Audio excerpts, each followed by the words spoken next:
This is Audible. Audible Studios presents Because the Night, a vampire romance. Written by Kylie Scott. Performed by Andy Arndt.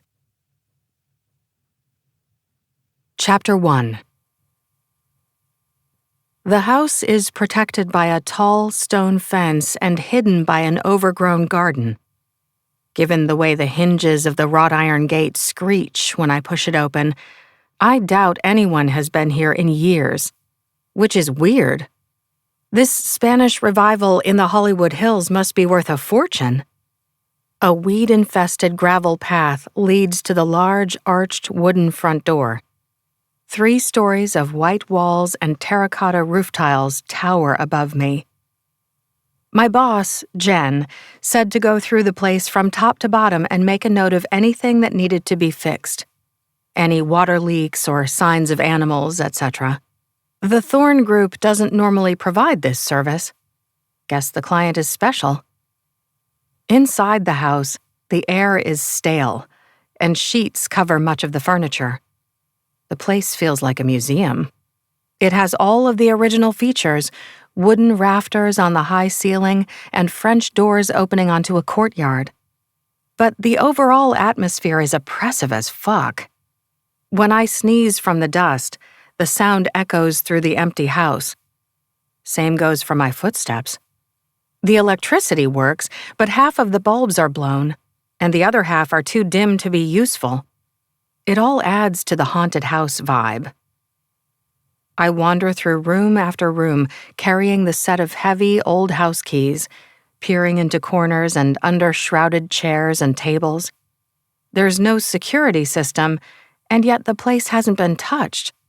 It's nothing less than a miracle.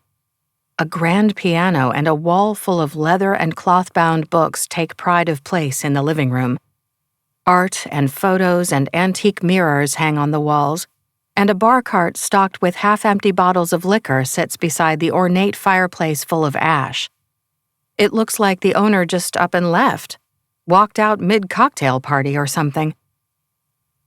The view is spectacular on the third-level balcony, all of the glamour and grime of the Sunset Strip. Streetlights flicker down below as the sun sinks in the west.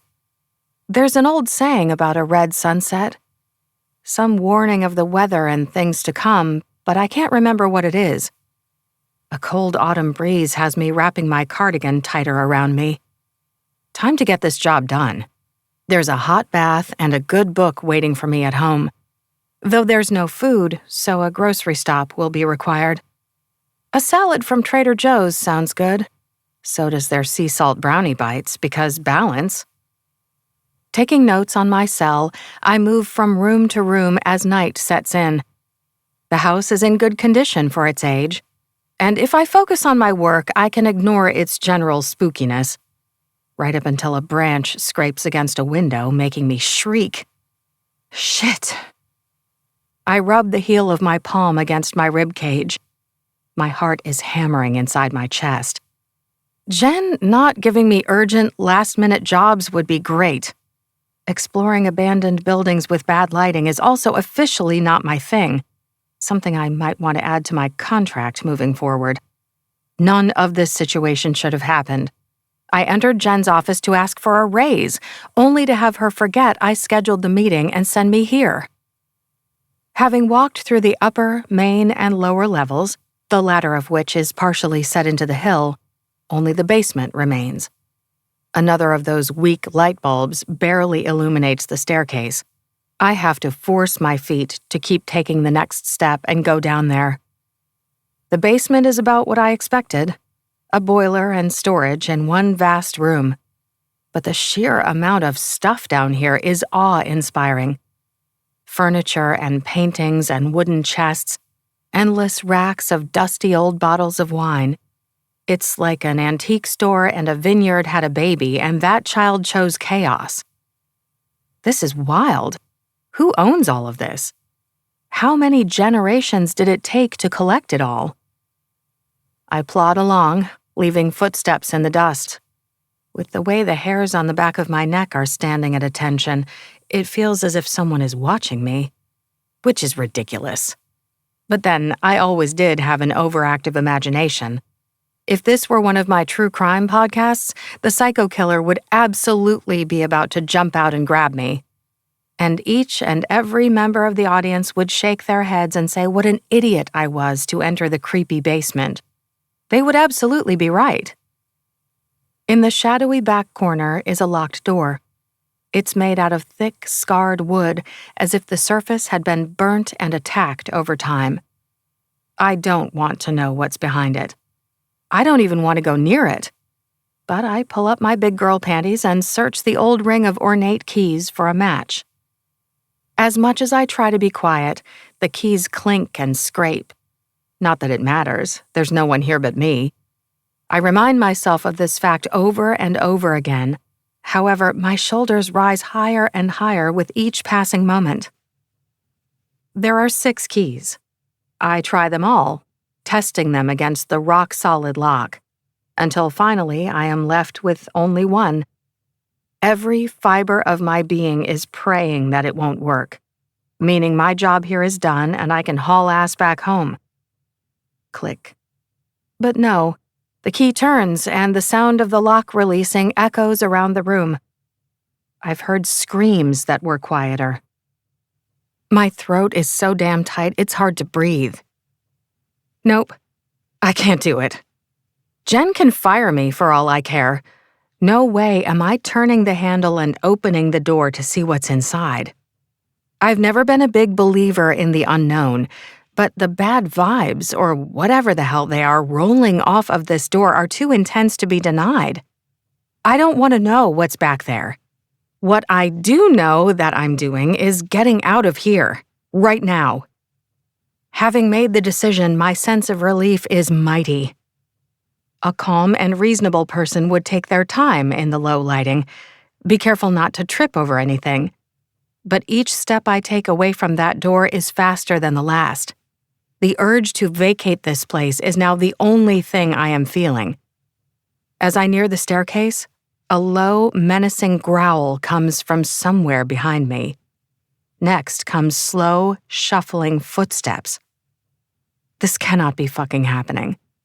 My thick thighs rub together beneath my skirt as I bolt for the staircase. Blood pounds a hectic beat behind my ears. Forget locking the house, I just flee. Up the stairs and out the door and through the garden and onto the street, and my car is right there. It's all going to be okay. But 2 strong arms, like bands of steel, wrap around me from behind. There's a stinging pain in the side of my neck. Some deep animal instinct tells me it's sharp, predatory teeth stabbing through my skin. I struggle and writhe. However, there's nothing I can do. My scream echoes down the empty street and into the uncaring night. No one is coming to save me. The attack goes on and on, draining me of my strength, robbing me of my life. It doesn't hurt exactly, at least after the first sharp sting, but it sure as hell isn't pleasant feeling my life's blood drain away. Dark spots float before my eyes as my heartbeat slows to next to nothing. I feel myself being lowered to the ground. The asphalt is cold and rough against my back, and yet my mind is peaceful. Is this what dying feels like? A cool hand grabs hold of my chin, and a disinterested blue gaze in a gaunt face looks me over. His lean features seem to be filling out before my eyes. A hint of color returns to his ashen skin. His teeth are white, even for California. But what's bizarre is the length and sharpness of his canines. Animals have teeth like that. And other things known for biting people and drinking blood do, too. Things I don't want to name because they're impossible and don't exist. And oh God. Everything is fine, he says, meeting my gaze. And it's true. I should be terrified, but for some reason I'm not, and I don't understand why. If I have to die, At least I'm doing so in the presence of beauty, because he is breathtaking. Longish dark hair and white skin with a sharp jawline, angular cheekbones, and a high forehead. He looks like a Hollywood hero, and his suit is obviously vintage. I can tell by the wide lapels and baggy pants. It's as if he just stepped out of an old black and white movie, something with James Dean or Jimmy Stewart, like my grandmother used to watch when I was a child. For a long moment, he looks up. No idea if he's staring at the streetlight, the jet plane passing overhead, or even the blinking light from a satellite high in the night sky. But his gaze is thoughtful when he turns back to me. He looks over my face and figure with renewed interest. "I don't know this world," he says, as if to himself. Then he strokes my cheek with the pad of his thumb, before winding a lock of my hair around his finger. "And you remind me of someone. What's your name?" "Sky." "Sky," he repeats in a pleasant tone. "You're going to be a good girl for me, aren't you, Sky?" "Of course I am. I would do anything to please him. But when I try to nod or to speak again, nothing happens. I simply lack the strength. My whole body feels light, insubstantial, like I might float away on the next breeze. It's then that I realize I haven't even done anything interesting with my life, and here I am, about to lose it." With a sigh, he brings his wrist to his mouth and bites. Then he presses the wound to my lips and says, "Drink." Blood trickles into my mouth. The scent of copper and taste of iron is overwhelming. I barely manage to swallow, but I do because I wouldn't dare disobey him. A sharp sensation spreads through me, forcing its way into my flesh and bones. It is fire without heat, and it brutally consumes me. When I try to turn my head, he forces me back, making me take more. I want to cry and scream and puke all at the same time. The blood flows down my throat and through my body, and all I can do is lie there and... "I know you're awake," says a deep, amused voice. "It's time we had a little talk." I open my eyes a sliver, just enough to see the linen bedsheet beneath my cheek and the shadows thrown by the thick candle burning on an antique wooden desk. I doubt this is heaven. Not that I've ever been particularly religious, but when I imagined an afterlife, I pictured an eternal, peaceful darkness. A whole lot of nothing with all of my anxiety gone for good. A big old four-poster bed with a beautiful bastard sitting on a wingback chair in the corner watching me, not so much. Though he could be the devil. His presence is commanding as he sucks all of the air from the room. He radiates power and strength, and I have never experienced anything like it. He has big dick energy to the nth. "You attacked me. You fucking bit me." The strange thing is, I feel amazing. The best I have ever felt, which makes no sense and means I'm nowhere near as afraid of him as I should be. Confusion and righteous anger are my main emotions right now. How long was I out? Ladies don't swear. Ladies do what they like, and I happen to like salty language. A lot. Now answer the question. Not long. He holds up my cell. What's this? My phone. His dark brows rise. This is a telephone. Yes. How do you not know that? Where am I? In one of the basement rooms you were so clumsily trying to enter. It's little wonder you woke me, he says. What year is it? I sit up and wrinkle my nose. What year is it? Who are you, Sleeping Beauty? Just answer the question. I tell him, and his response is, huh.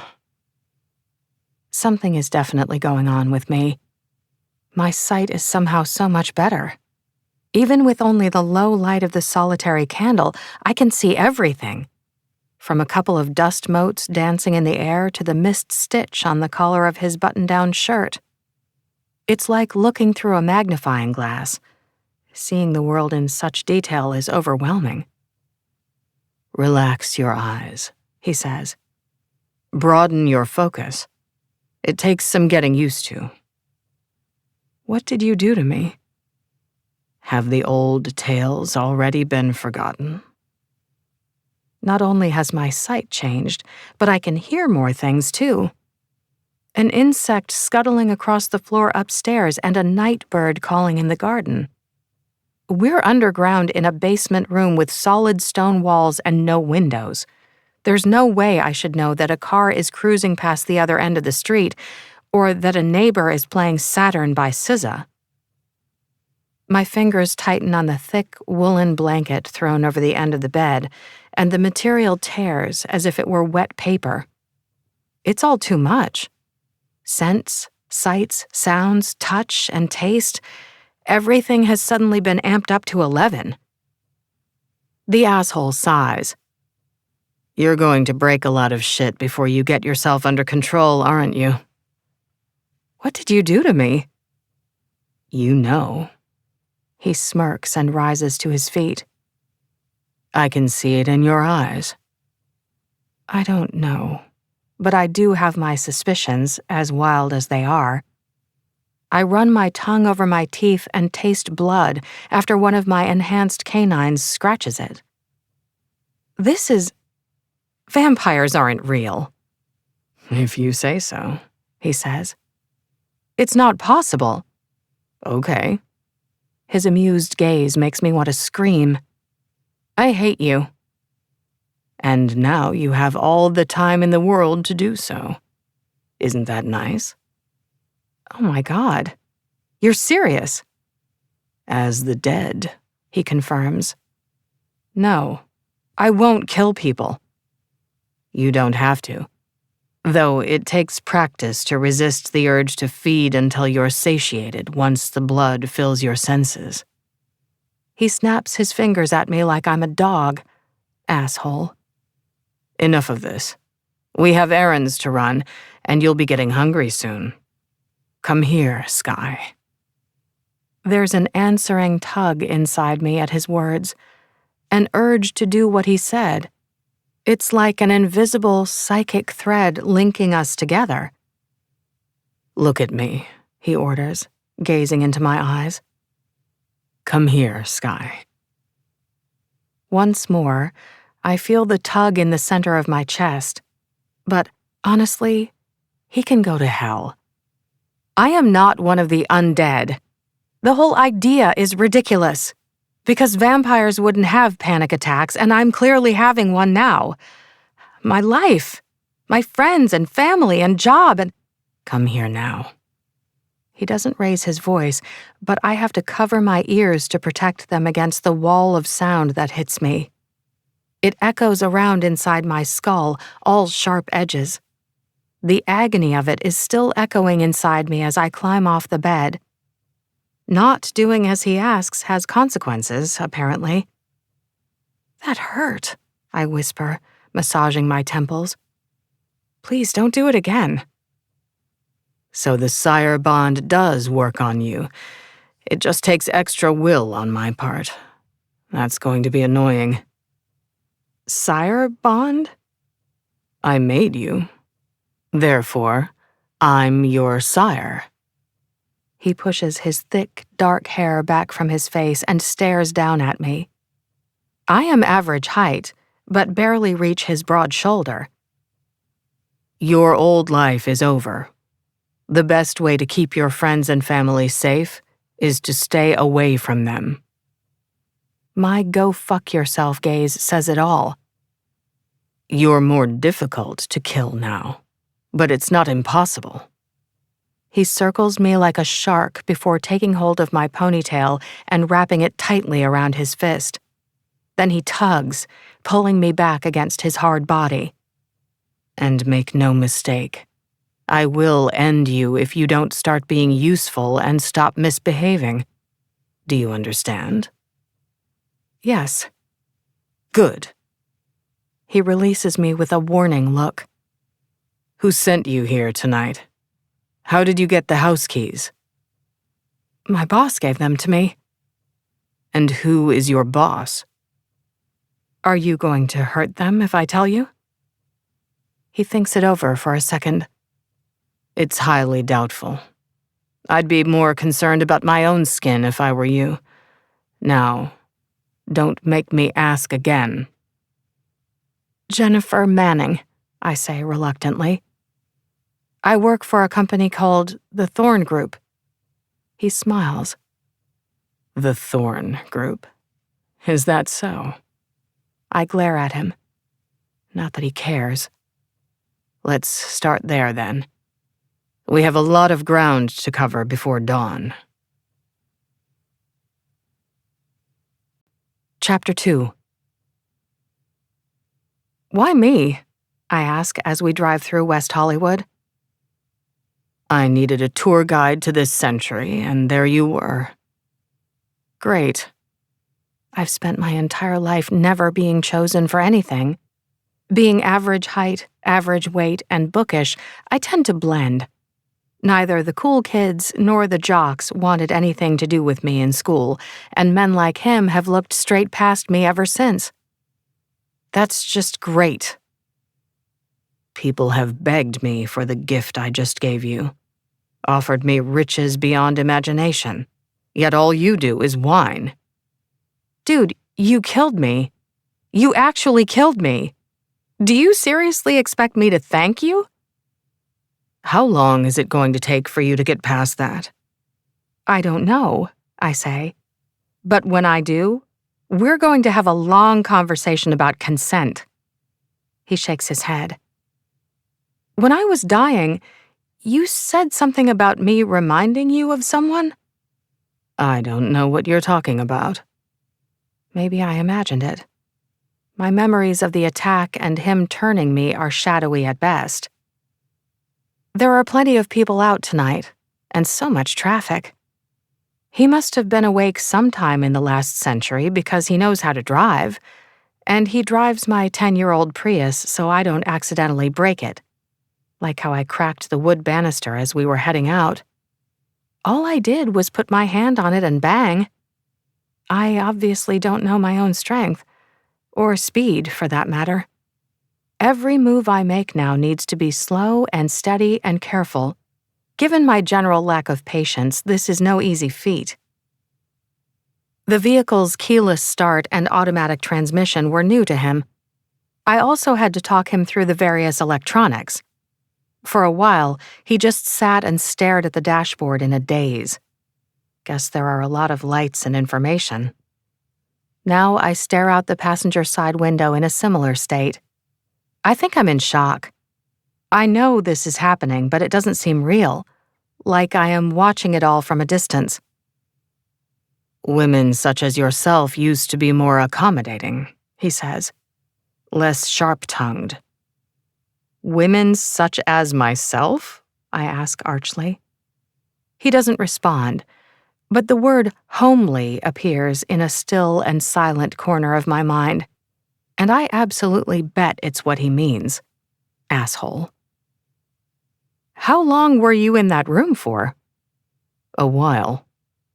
Did we even have the right to vote the last time you were awake?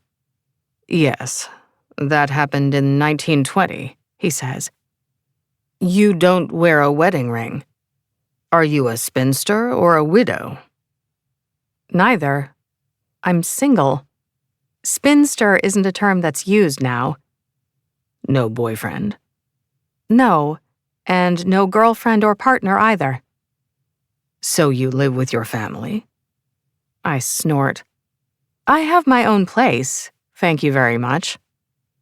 He does the furrowed forehead thing, like he is judging all of my life decisions, again. You may not realize it, but there have been multiple studies done proving that single women living alone are one of the happiest subsets of people in the world. Is that so? What does this button do? He pushes something and music blares out of the stereo, a song by Halsey. Is this if you want to torture someone at the same time as you're driving? No, it's for enjoyment. Halsey's great. We stop at a red light, and he examines the sports car beside us with interest, along with the handsome Asian man sitting behind the wheel. They exchange smiles, and I would really rather not be part of whatever he is doing. Hunting for sex or blood, or I don't know what. The air tastes different in the city. At that house, it tasted of dust and stone inside, and sweet jasmine and the perfume from the climbing roses in the garden. But here there's smog and a dash of salt spray from the distant Pacific Ocean. It has a definite aftertaste, as do the people nearby. I turn away before I can fixate on the sight of all that blood rushing beneath their skin. Hunger will not control me. I am not an animal, no matter what he's done to me. The light turns green and away we go. What are the rules for being a vampire? I ask. Do as I say. As if. It's truly ridiculous how attractive he is, with his flawless skin, deep blue eyes, and glossy, thick hair. The driver's side window is down, and a breeze tousles his locks. He's like something out of an ad for cologne or designer jeans. Though, I guess that helps them ensnare the next meal. His gaze is constantly on the move, taking in the people on the sidewalks, other vehicles on the road, and the buildings we're passing. High-rises amaze him, and the digital advertising billboards fascinate him to no end, along with a group of scantily clad people spilling out of a bar. And following close behind them is a woman who absolutely cannot be human. That woman, I say in horror. She had amber eyes, and her teeth, holy shit. Sounds like a werewolf, he says. Such things have always been here. You're no longer susceptible to the human unwillingness to see what's in front of you, to excuse away the things that scare you. Don't be so shocked. What you consider unnatural is really just the parts of our world you have yet to experience. None of this makes me happy. So, what do you want at my work? I haven't decided yet. But it's interesting that they had the house keys. He runs his tongue over his fangs as he looks people over as we drive. The style of clothing has certainly changed. Your suit is dated, but people wear all sorts of things now. Dressing in vintage clothing is common enough. He nods. Have you ever even seen a TV? Yes. I bought my first one at the 1939 World's Fair. He points toward the circular Capitol Records building. They'd only just started work on that the last time I saw it. How old are you, exactly? Have I mentioned that your manners are appalling? You attacked me, drank my blood, and turned me into a vampire. Do you really want to discuss manners? Drinking blood is a matter of survival, he says. I won't apologize for it. And I could have left you to rot. I still might. Here's the thing. The idea of becoming a vampire is seductive in theory. Movies make it look so good. Live forever and all that. But the actual process of being attacked and exsanguinated is traumatic as fuck. Not to mention all of the changes to your body. The demand that you leave your everyday life behind and embrace whatever this is. I press my hand to my chest, waiting to feel the beat of my heart. It doesn't happen. I hold my breath and wait some more. You don't need to breathe, he says. You're just doing it out of habit. How were we even invented? Who made the first vampire? Invented? He laughs. You make us sound like Frankenstein's monster. The truth is, no one knows for sure. Or no one I've ever met. I believe it's some sort of magic, though the how and why of it are lost to time. Magic is real? Your heart no longer beats, and yet you're still walking around. What would you call it? He has a point. Not that I'm going to admit that. You haven't told me your name. Lucas. Lucas. Okay. I don't sparkle in sunlight now, do I? No. You burn to ash. His dark brows draw together. Sparkling. What an absurd idea. Why on earth would you think that? No reason. My stomach churns. Good to know that even the undead experience anxiety. Take the next left and park anywhere. We can't shapeshift, and nor can we control animals, he says in a truly testy voice. I should have beat the shit out of Stoker when I had the chance. Same goes for Polidori and Le Fanu for breaking confidences and spinning such fantastical fallacies about our kind. Wait a minute. Are you talking about Bram Stoker? The guy who wrote Dracula? You actually knew him? No, he answers eventually. He was a friend of... Never mind. The Thorn Group owns an old 6-story building, though what counts as old is debatable given my current company. Imagine having beef with someone dating back centuries. A security guard watches as I carefully swipe my card and the glass doors slide open.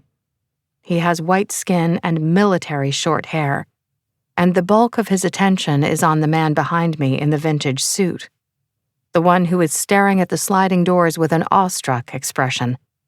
Guess he hasn't seen those before either. It can't really have only been a few hours ago that I walked out these doors. I wince at all of the bright lights. No wonder Lucas sticks to candles. It's your standard lobby with a security desk and a couple of elevators at the back. There's a couple of potted plants and a piece of modern art to give the space character. Keeping with tonight's theme, the artwork largely consists of red splashes of paint. A delicious scent hits me as soon as I step foot inside and my mouth begins to water. I can smell the man's blood, warm and fragrant.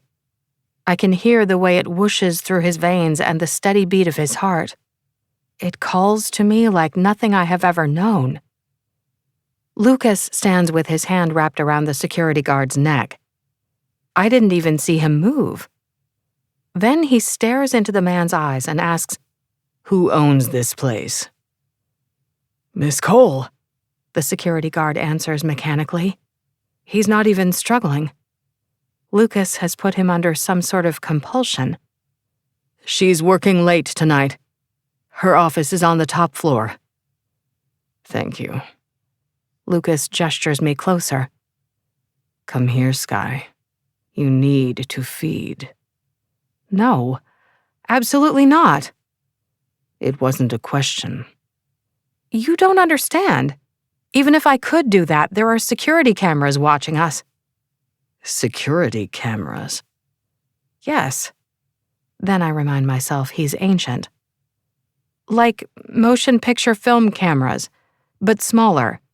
And they're pretty much everywhere when it comes to public spaces. What a horrifying development. He frowns and gazes around the room. "Can the cameras be turned off?" "Yes, sir."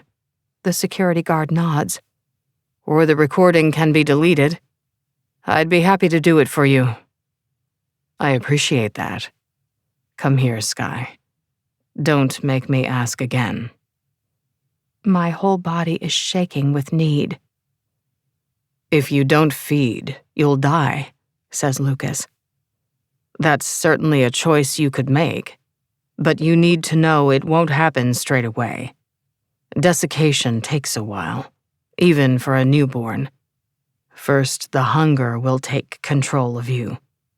We're standing in the middle of a city. Can you imagine the carnage you would cause? You'd let that happen? He just sighs. The last thing I need is attention from the human press or authorities. Doing it now, with me here, is your best chance of not killing anyone. I'm stronger than you. I can overpower you if necessary. Or just compel you to behave. Promise me you won't let me kill anyone. After a moment, he nods. Walk slowly over here. The elevator chimes and a beautiful black woman in a suit rushes out. Wait! Don't hurt him! I have bags of donated blood. You look just like your grandmother, says Lucas with a smile. Mr. Thorne, what a surprise! Apparently not. He releases the security guard and takes a bag of blood from her.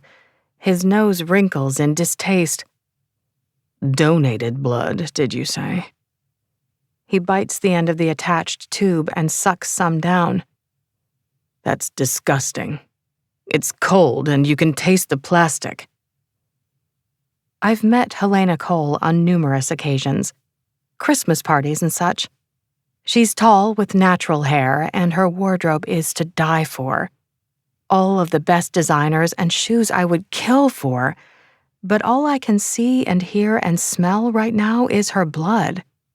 All I can focus on is how fast her heart is beating and the vein raised just so in the side of her neck. I don't remember making the decision. I just know that I am going to drink her dry. The realization crosses her face, and out of her coat pocket, she pulls a gun. Smart of her. Though it doesn't slow me down in the least, I am past the point of rational thought. My body surges forward, hands reaching, ready to grab her, until I slam back into Lucas. One of his arms wraps around me, holding my arms against my body, and the tube on the bag of donated blood is pushed between my lips. Drink, he orders, and I gratefully do as told. When you asked my grandmother to see to your estate during your absence, she took the task to heart. Helena Cole sits behind her large desk, the picture of composure. Though she watches us both warily, and I doubt her gun has gone far, which is honestly fair enough. Not only overseeing your assets, but also investing a sizable portion and growing it into what has now become the Thorne Group. I always liked Shirley. Lucas sits beside me with his legs crossed. He keeps casting the computer and landline phone curious glances. Any new technology seems to be of great interest to him. I'm sorry to hear she passed. Thank you. She remembered you fondly and often. I sit in the corner of the sofa with my third blood juice box. There's a fridge hidden in Helena's office with a handy supply for emergencies. While cold blood isn't the best thing I have ever tasted, it satiates my hunger. And that's the important thing. Now that I can think clearly, my behavior downstairs horrifies me. There was no me in the moment, no sign of morals or humanity, only the hunger. That absolutely cannot happen again. She worked for you? When it suited her, he says. I left her with enough money to do as she liked, but it doesn't surprise me that she built all this. She had a keen mind and a strong heart. She also got bored easily and was always searching for the next challenge. The word daughter appears in my mind, surrounded by that strange stillness again. But I keep it to myself. It might just be my imagination. Given recent events, however, it might be more like weird psychic powers. Asking Lucas for answers hasn't gone well so far, so I keep my mouth shut and listen. A black and white photo hangs on the wall. Lucas and a little girl stand beside the piano in the house I was just at in the hills. Judging by the style of clothing, it was probably taken sometime mid-last century. No wonder he considered Shirley family, if he knew her from when she was a child. Alongside that photo are a variety of framed degrees awarded to Helena. "Managing Director," says Lucas, reading from the plaque on the desk. "Society has come a long way. With regards to some things, but there's always more progress to be made. My grandmother wrote the rules for dealing with you and your property," says Helena in a no-nonsense tone of voice. "Inspections of your house have been carried out periodically over the past 70 years while you've been asleep. Any necessary maintenance was carried out only during daylight hours. You were never meant to be disturbed. What went wrong?" Two sets of eyes turned to me expectantly. Awkward. "Everything was fine until I went into the basement." "You entered the basement?" "Yes." Her lips thin in displeasure. "Jen didn't instruct you to stay out of that part of the house?" "No, she didn't. The job was also given to me late in the afternoon. There was nothing mentioned about not being there at night." "I see," says Helena, her hands clasped on the desk. With the way her eyes instantly hardened, I doubt my boss will have a job for long. "Mr. Thorne's decisions are, of course, his own, but I apologize for the part the Thorne Group played in this. You were a member of our staff and, well..." The smirk returns to Lucas's face. "I think Helena is trying to apologize to you for me making you a vampire." Before I can say anything, she withdraws an envelope from a drawer and announces, "I often wondered what I would do if this night ever came. Hand over your money and sever the connection, or carry on protecting you and your interests, as my grandmother wanted." Lucas watches and waits with preternatural stillness. "Complicating my decision-making on this was that my grandmother warned me of your kind's powers of compulsion, meaning that if we were ever to meet, there would be a possibility that I would be henceforth robbed of my free will." She takes a deep breath. "My grandmother believed you never used such an ability on her, and it's my hope and expectation that you will grant me the same respect." "Of course," says Lucas. Helena turns to me. "We can really do that?" "Yes," answers Lucas. "But it's no simple thing. It takes time to master the technique." "Huh. I won't use it on you," I tell her. Helena nods. "Lucas, she said you saved her from one of your own kind, that none of us would be here if you hadn't intervened. Therefore, I have to believe there is some good in you, despite what you've done to this woman." "You are, of course, free to believe what you like, Miss Cole." "She made me promise on her deathbed. There she lay with her family gathered around, and yet some of her last thoughts were of you." Lucas says nothing. "The Thorne Group has done a lot of good over the years. My grandmother insisted that a portion of your money be used to help people. Nothing she could do, however, would even begin to compensate for the deaths you left in your wake.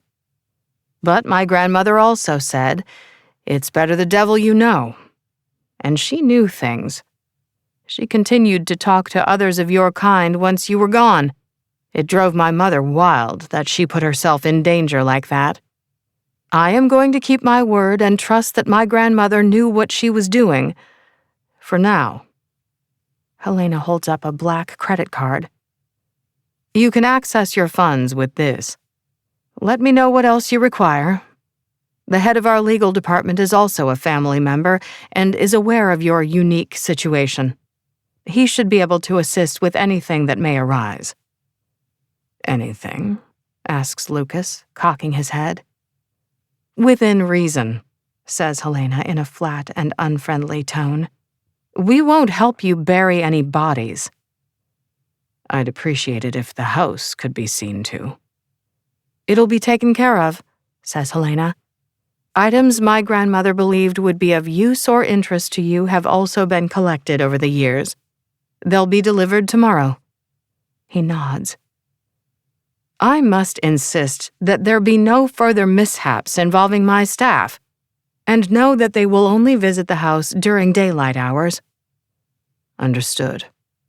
Sky, you will, of course, be compensated, since this happened to you while carrying out Thorn Group business.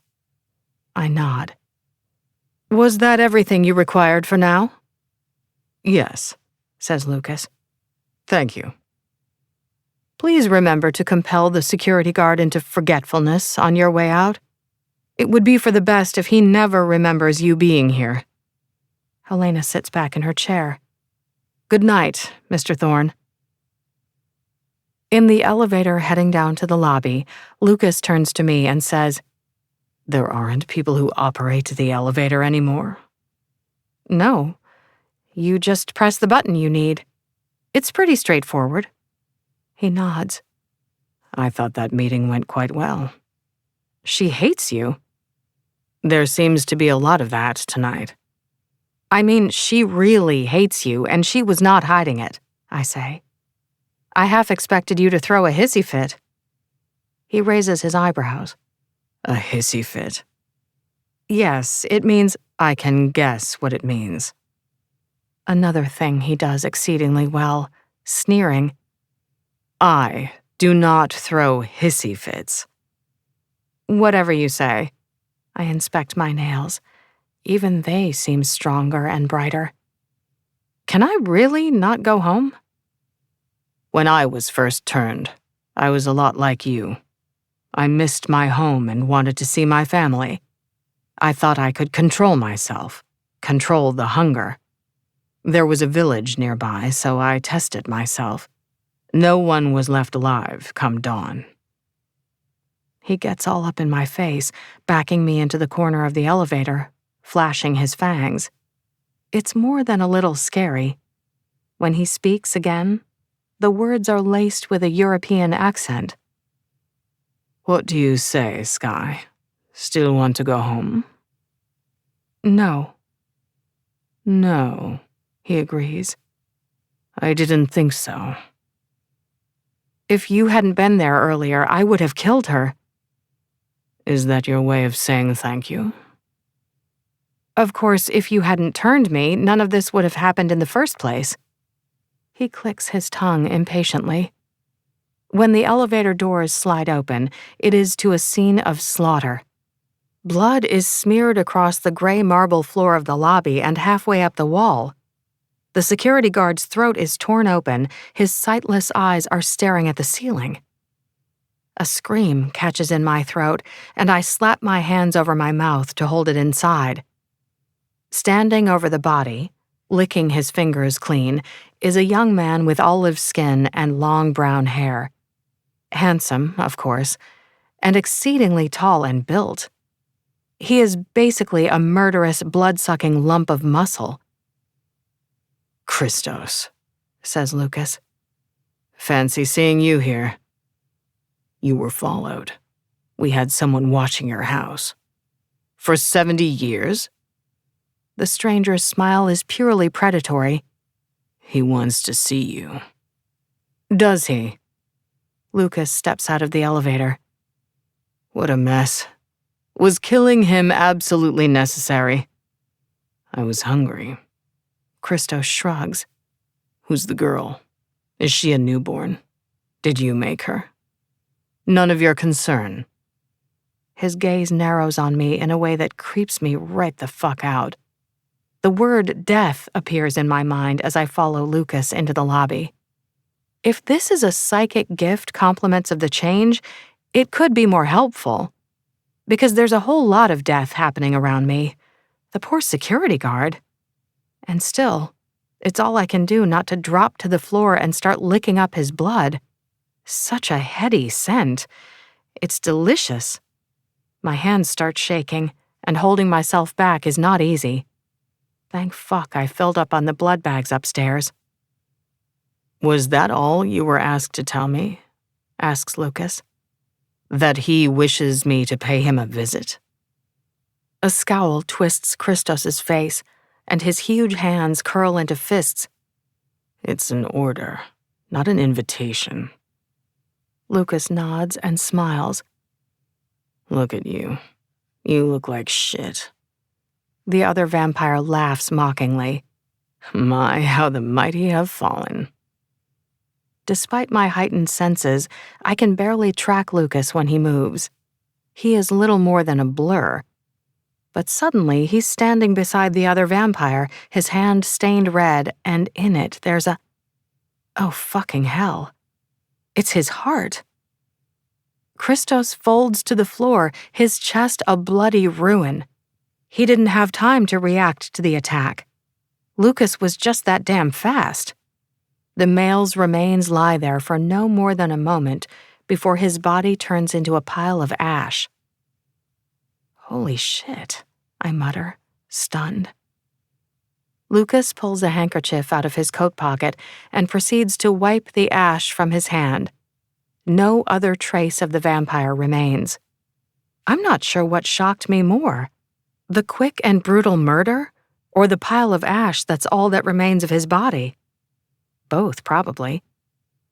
And with the way information is flooding my mind, it is hard to know what to freak out about first. Me wanting to lick blood off the floor, Lucas displaying superpowers, or the way my whole life has hit the wall and gone splat. He's already threatened to make me deader. Will he rip my heart out too if I displease him? You killed him, I say, just making conversation. Tore out his heart. Lucas tucks the handkerchief away. Yes. I think I'm going to be sick. His expression turns pained. Vampires do not get nausea, Sky. We certainly do not vomit. Would you please show some decorum? My gaze is drawn back to the blood, and the dead body of the security guard, and the piles of ash that was Christos. And, oh man. Why did you kill him? Was it because of the guard? Partly because he followed me here and killed the security guard. The guard was an employee of Thorn Group, and therefore should be considered under my protection. And such reckless killing cannot be encouraged. But mostly because he was disrespectful. He was so much bigger than you, but you just... Yes. His mouth skews with amusement. Strength isn't always about size. I frown as I consider his words. Helena is not going to be happy. There's little I can do about that right now. This is one body the Thorn Group is going to have to bury, because we have somewhere we need to be. Chapter 3. The Boulevard Hotel is one of the oldest running establishments in Hollywood, though its glamour days are long gone. There's more than a faint air of disrepair in the worn carpet and faded wallpaper. A woman is busy on her cell behind the reception desk. She doesn't even spare us a glance as we make our way toward the bank of elevators. There are no guests hanging out in the lobby. Given it's nearing midnight, most normal people must be in bed. I should be home asleep by now. Not that there's anyone to miss me. It's been a while since I shared my life with a special someone, besides myself, of course. Since Jason broke my heart and dumped me for a thinner version of me who had more of an upward career trajectory. And you can bet he told me all of this to my face. What a dick.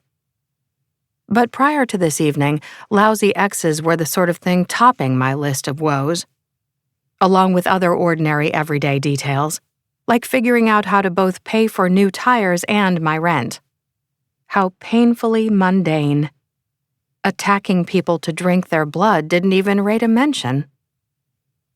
Lucas ushers me into an elevator, inspects the control panel, and presses a button for a sub-basement level. The lowest you can go. A small smile curves his lips at the accomplishment, which would be cute if he wasn't a complete psychopath. Stay close and keep your mouth shut. The family that runs this place is not our friend. The death of the security guard and removal of Christos's heart has shocked me into submission. For the moment, at least. No amount of violent television or film prepared me for actually seeing a dead body and witnessing someone's death. Or second death. Lucas didn't even hesitate about killing him. This world I have entered is really a lot. I stare at my reflection in the mirrored elevator wall.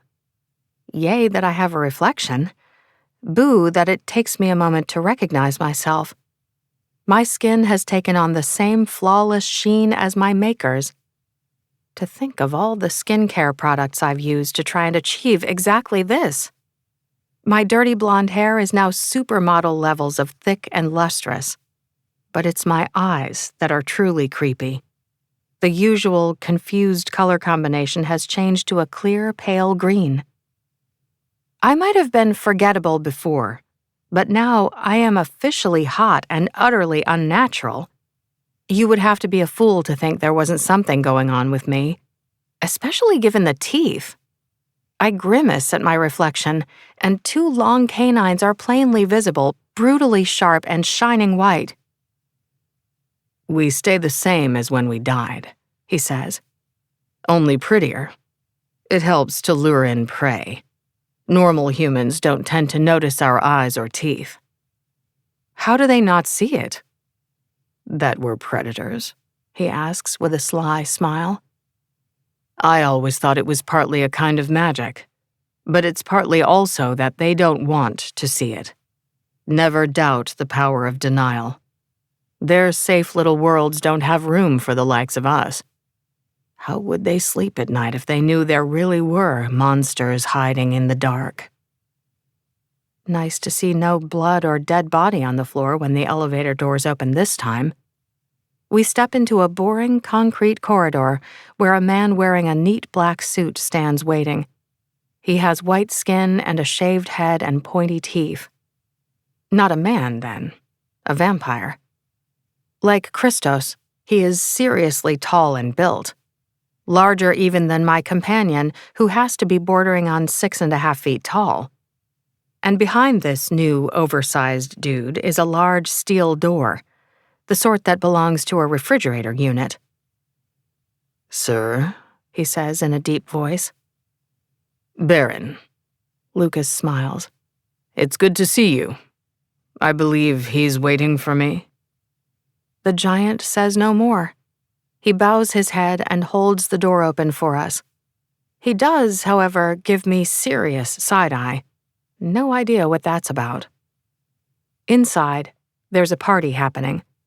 The crowded space is a speakeasy, a beautiful Art Deco bar in decline, with worn green velvet couches, palms scattered around, and dusty pendant lighting.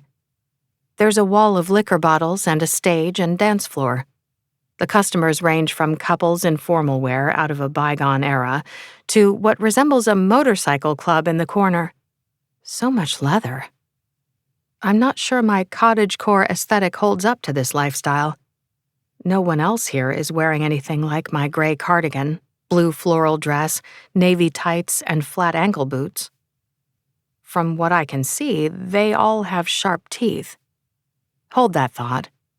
A waitress flirting with a patron at the bar is actually human.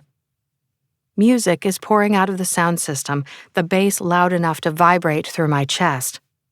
But I can still hear the way the waitress's blood is pumping through her body. Like my whole being is focused on this one need, the need to feed. My hands start shaking and my mouth waters. Thankfully, I'm still not hungry enough to attack. Not yet. But the thirst is there, coiled inside me, waiting to pounce. This sucks. Can I really do this? Be one of the blood-sucking undead? Given the only other option is true death, and that doesn't exactly appeal. The human waitress's date casually leans in and bites her neck, and with a beatific grin, she closes her eyes and succumbs to the moment. All I can do is watch. Lucas walks back to me impatiently. "What are you staring at?" I nod at the couple by the bar. It is possible to find willing victims. Some of them even like it. Come on. He grabs my hand and leads me toward a door at the back of the bar. The weight of the stares of those we pass becomes heavier with each step. No one tries to stop us or talk to us, but they all whisper and watch.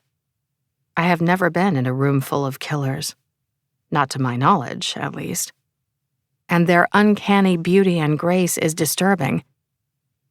I hold on to his hand as tight as I can. Guess Shirley was right. Better the devil you know. Another ridiculously tall and built vampire guards the door at the back of the room. It's like someone made an army of undead himbos. This one nods to Lucas and steps aside. No one seems to be making a move, so I reach out to open the door, and the handle promptly breaks and comes off in my hand. Oops. Lucas swears under his breath. Sorry, I say. I was trying to be careful. He snatches the handle from me and gives it to the guard, who is now looking at me with a mildly horrified expression. Damaging the fittings is obviously a major faux pas. Lucas pushes the door open and drags me inside, and he says my manners are appalling. There are no Art Deco touches in here. The spacious back room is painted black and is bare, apart from a myriad of thick white candles and a long wooden table with 5 throne-like chairs behind it.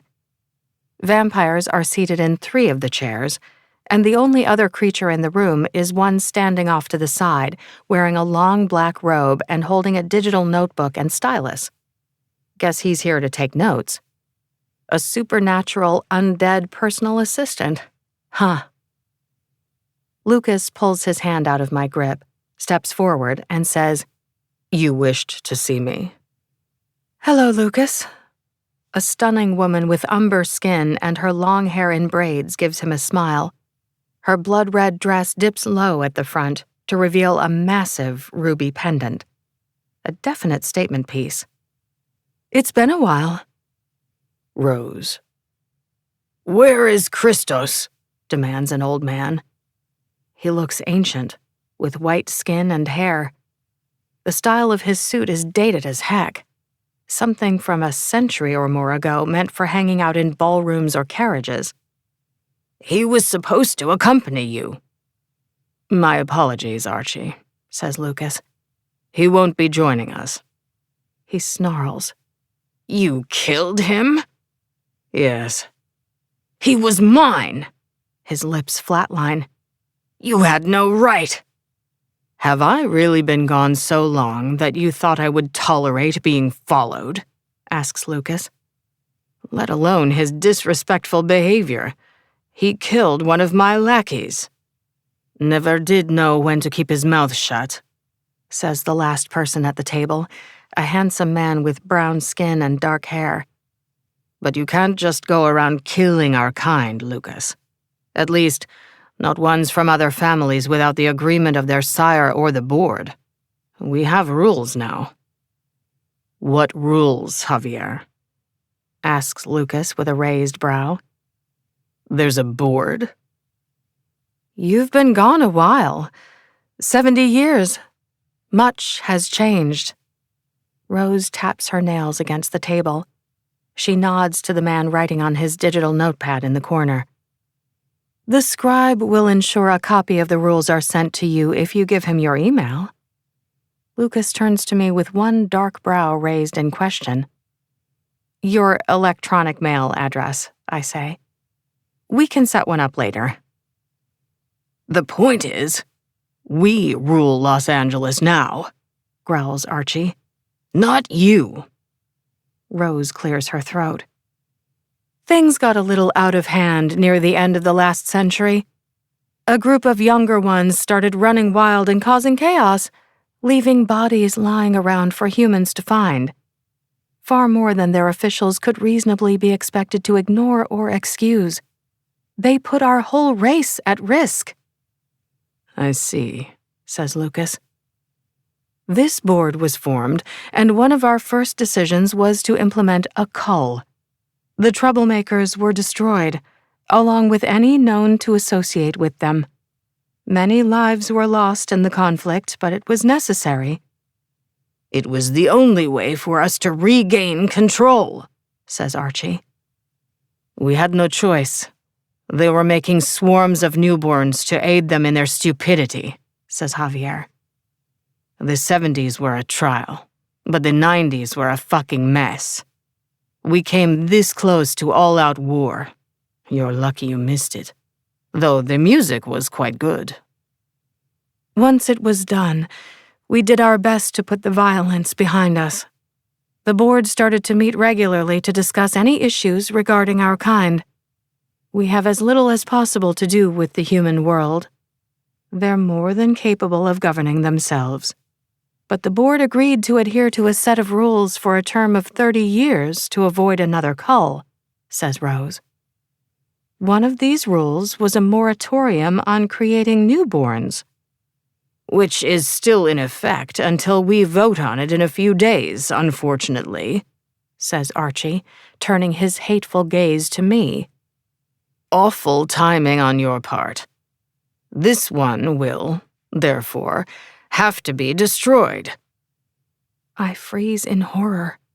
They want to kill me, and Lucas doesn't say a damn thing. We may have only known each other a few hours, but surely I am owed a little loyalty. Rose frowns. He was unaware of the rule when he made her. Ignorantia juris non excusat. Ignorance of the law is no excuse. Archie slams the table with the flat of his hand, making the thick wood groan. I'll do it myself if you lack the conviction, and I'll do it slowly. It'll be a fitting punishment for him killing my guard. You're about to vote on these things? Asks Lucas, ignoring the other man's tantrum. How were the board members chosen? Some of the rules will perhaps be eased. And isn't it obvious? Javier shrugs. We're the strongest and our family's the largest. Lucas nods. Who owns the hills? I do, says Archie. Central LA is mine. You've rested on my lands for decades. The runes must have really bothered you. Lucas slips his hands into his pants pockets, not being able to step foot on my property. I'll break them one day, Lucas. That, I promise. And when I do, I'm coming for your head. Not in the next few days without our approval, you're not, says Javier. I am sorry, Lucas, but we cannot let your newborn live. We've gone almost 30 years with no exceptions. We can't afford to look weak now. And again, Lucas says nothing. The fucker. Wait. I rush forward. You can't just kill me. Again. Lucas grabs my arm and holds me back. Quiet, Sky. Why divvy up the city, Rose? To enable us to enforce the rules. It was either divide the city and give the strongest families the job of patrolling the territory, or form some sort of central army. The first option was the fastest to implement and seemed the best idea at the time. Behind us, the broken door opens and the big dude enters, the one who had been standing guard. He tries to shut the door behind him, the broken handle stopping him. Music from the bar floats through, and oh man, I swear the monster's footsteps shake the room. He's so damn huge. And he's coming straight for me. There's no emotion displayed on his face. It's impossible to know if he cares about turning me to ash or not. Say goodbye to your sire, says Archie, with his trademark evil grin. Fuck you, I say. Language, Lucas sighs. It would seem this is unfortunately inevitable. It's nothing personal, agrees Javier. You can see we have no choice. The rules have kept peace in the city for decades now. What happens if they're set aside? They won't be. Not all at once. That would be chaos. But an easing of some of them will allow the vampires in the area to return to being largely self- or family-governed." "Interesting," says the jerk who turned me. "Lucas," I hiss, "do something." Like the utter bastard he is, he simply pats me on the hand. All I can do is stare in disbelief. He is absolutely going to just stand there and let me die. I don't believe this shit. Then, in a blur, he flies at the large vampire and separates his head from his neck. It's as if Lucas's hands turned into claws or something. Or they're just that damn strong. I have no idea why he's more powerful, but thank goodness he is. Blood sprays everywhere, and the body falls with a thump before it turns to ash. The air around us fills with gray dust. Rose just sighs. Archie screeches and rises from his seat, but Lucas isn't finished. He leaps across the table and attacks him, too. Both of their bodies blur as they fight, Archie's hands beating at Lucas's chest. Then Lucas decapitates him as well. It's a lot messier than his heart extraction. Acid burns the back of my throat, but I swallow it down. Neither Rose nor Javier seems impressed with this turn of events. Neither of them moves to intervene, however. I back up until my spine hits the wall, my eyes as wide as the moon. Vampire politics are something else. Kneeling on the long wooden table, Lucas pulls out his handkerchief for the second time tonight and wipes off his hands. Though with the amount of ash covering him, it's a wasted effort. Rose slumps back in her seat. "Archie shouldn't have threatened you. That was foolish."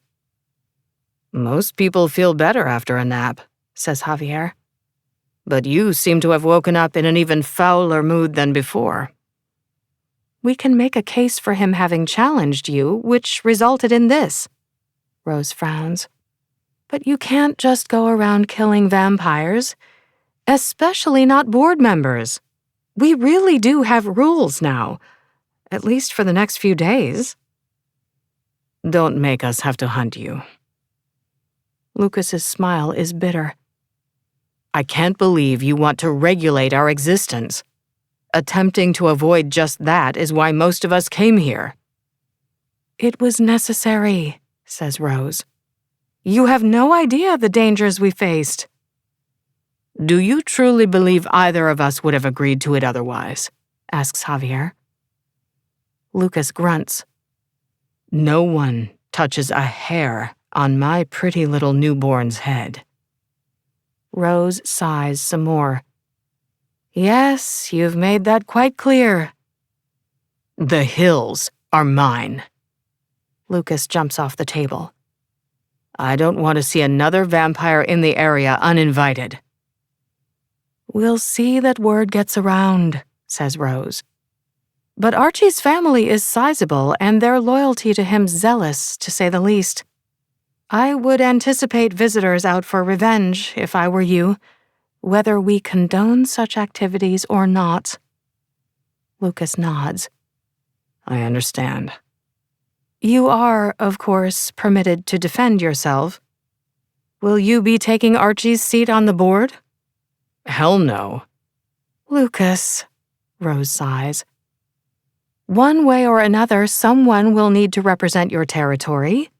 Even if the rules are relaxed, we hope to continue working together for the betterment of our kind."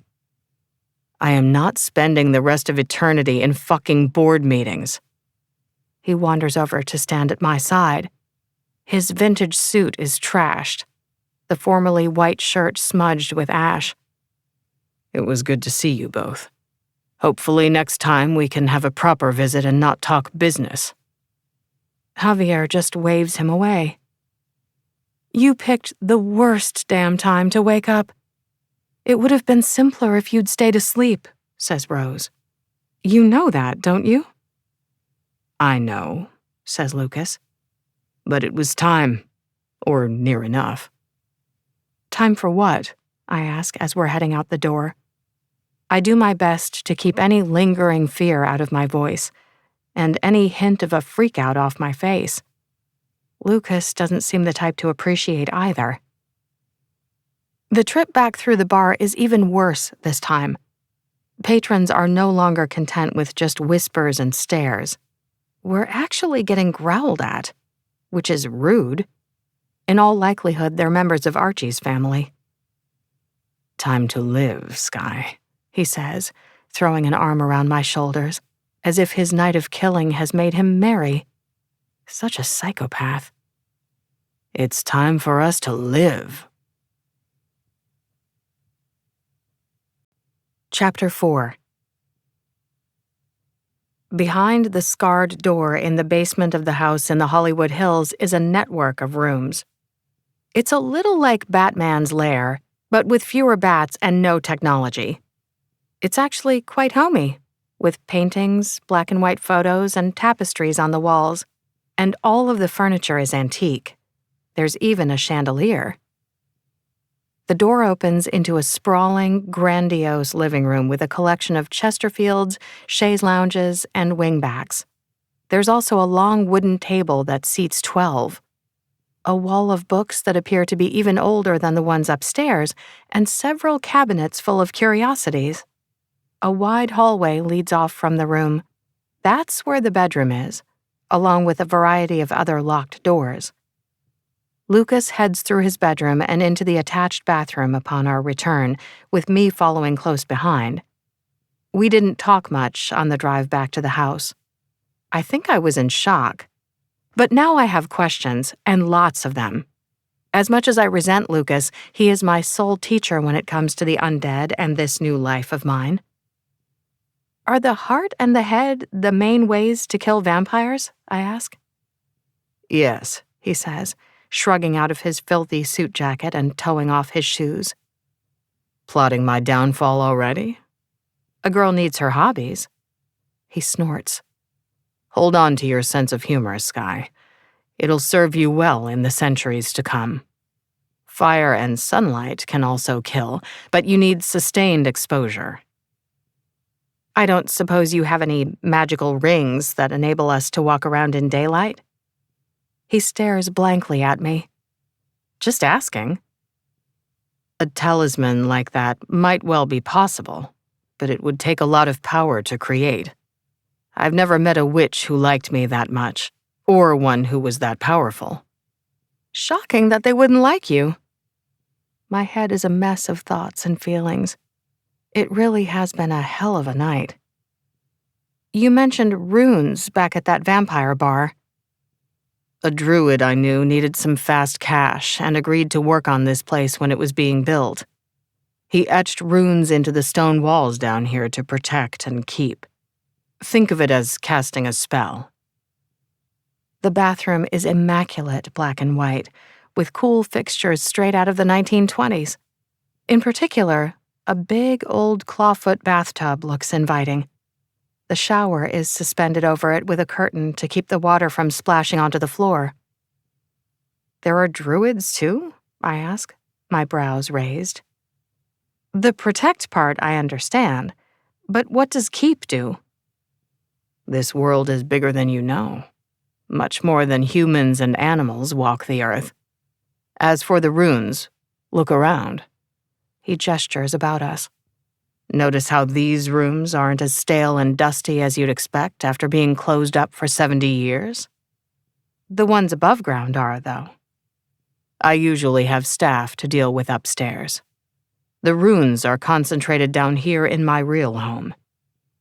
And I was the first person to disturb you in 70 years? You, Sky, either ignore your instincts or have a very strong will, he says. Neither sounds like a compliment. As far as humans are concerned, the protection tends to discourage the curious and dissuade thieves. The runes will only outright stop another preternatural creature without an invitation. That's enough questions. Go away now. Just a few more. It's been a long first night back. Don't make me decapitate you too. Pretty please? He groans and starts unbuttoning his shirt. What else? They said you used to rule L.A.? What are you, like the vampire king or something? He snorts. No, there is no vampire king in this country. I never ruled LA. I was simply the strongest in the city for a time. Perhaps I still am. I don't know. Have you made vampires before? And if so, where are they now? Not here, he says. Though, at least, one of them should be. Can we still eat and drink human food? Why would you want to? Because donuts, duh. But hang on. You have all of that wine out there. I like the scent. How were you able to kill Archie? I ask, leaning against the doorframe. For someone so important, he was dispatched pretty easily. Strength comes with age. I am older and, therefore, stronger. The strength of the one who turned you can also play a part. Off comes his shirt, and wow, that's a lot of muscles for one man. The old suit was doing him a serious disservice. His shoulders and chest have definition for days. It must have been a while since I saw a man half naked because not staring at him is harder than it should be. Not that he is the least bit aware of me ogling him. Me and my issues aren't even on his radar. Archie was only turned around 1850, but he was tenacious. Killed his sire early and started building himself a coterie of guards. If he hadn't gone for size and scariness over actual fighting skills when he made them, they might have been able to defend him from me, and he might still be with us. He was 170? Rose is about 800, and Javier was turned when this country was colonized. My eyes are as wide as the moon. Huh. He undoes the button and zipper on his pants and pushes both them and his boxers to the ground. Nudity is obviously not an issue for him. I turn around before I can see it all, though a fleeting glimpse suggests he's a man of size. Next, I hear the groaning of pipes and the sound of water falling. My hearing is sensitive enough to make out the soft splashes from his footfalls as he steps into the shower. The oldest vampires, ones born BC, haven't left their castles or caves in millennia. They have minions fetch their food, he says. But not many of us manage to survive that long. Some simply lack the will. After a couple of centuries, time starts to lose meaning. Once you've seen and done it all, there doesn't always seem to be a reason to continue. But more practically, it's hard to remain hidden.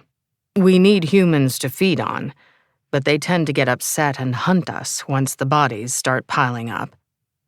You said we could feed without killing. We can. I didn't lie to you. It just takes practice and control. But some prefer to give in to their instincts and bleed victims dry. The rush from killing can be substantial. It'll be interesting to see what these new rules of theirs entail regarding such matters. Getting involved in vampire politics was not on my list of plans, I say. What about drinking animal blood? It's adequate, but the taste is subpar, he says. Are you out of questions yet? The water and soap he's using smell nice. I'm done for now. Oh, where's my phone? I left it with Helena. Did you know people can track you with those things? He asks, sounding sort of amazed. When did you do that? When we first got up to her office. You were busy feeding. She explained that keeping it would be a mistake. But I want to call my mom so she's not freaking out, wondering where I am. I've thought up a story that's plausible. I'll tell her work is sending me to a foreign office. Then I'll fake some pictures of me in France or something. I have it all planned out. I don't know if I can do this. Be like you. But I am not ready to die again yet either. Nothing from him. Do you think the security guard had family? Helena will ensure they're taken care of, he says. I rest my head against the doorframe and close my eyes. Just for a moment. My body is weary, my strength and vitality diminished. I still don't feel hungry, so I don't think it's due to lack of blood. However, my mind is mush. You're falling asleep on your feet, he says. Go lie down. Guess it must be close to dawn. We sleep all day, right? No, he says as the water turns off. The older you get, the less sleep you need. But you're a newborn and still adapting. Your brain has been dealing with a rush of new information from your heightened senses. It needs time to rest. Go lie down. The bed's right there. I'm going to go lie down for a minute, I say, wandering off toward the bedroom. What a brilliant idea, the wet and naked vampire grumbles behind me. Father, sing-songs someone in a loud and obnoxious voice. I am lying on the four-poster bed with Lucas stretched out beside me, reading a book, apparently. It is an oddly domestic scene to wake up to. Guess he was enjoying either the book or the quiet, since he moans, "Give me strength." He put a blanket on me at some stage. Nice of him. All I remember is being so tired that I face-planted on the bed. It was a lot like how a friend's toddler operated. Go, go, go, stop. Is it sunset? I ask in a sleepy voice. Lucas nods. Yes. A tall young man with lots of blonde hair appears in the bedroom doorway and grins. His body is lean and his face all sharp edges. Kind of like a male model. And when he talks, he does so with an English accent. "Hello, old man." "Henry, I wondered when you'd make an appearance." "Who's this with you?" He bounces his butt on the end of the bed and studies me with interest. "Goodness! Do you have all of the gossips abuzz? Word on the street is I have a new sibling. How exciting!"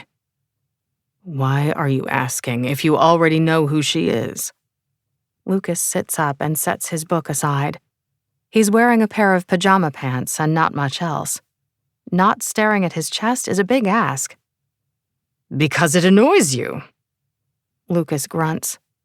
"I'm Henry." He offers me his hand to shake. "What's your name?" "Sky. Hi." "A blonde with green eyes. How interesting. I thought you swore off making any more of us," says Henry. "In fact, I distinctly remember you doing so." "Has the house been seen to?" asks Lucas, ignoring the question. "Yes." Henry uses his hold on my hand to pull me out of bed. "Now then, little sister, let's get you cleaned up.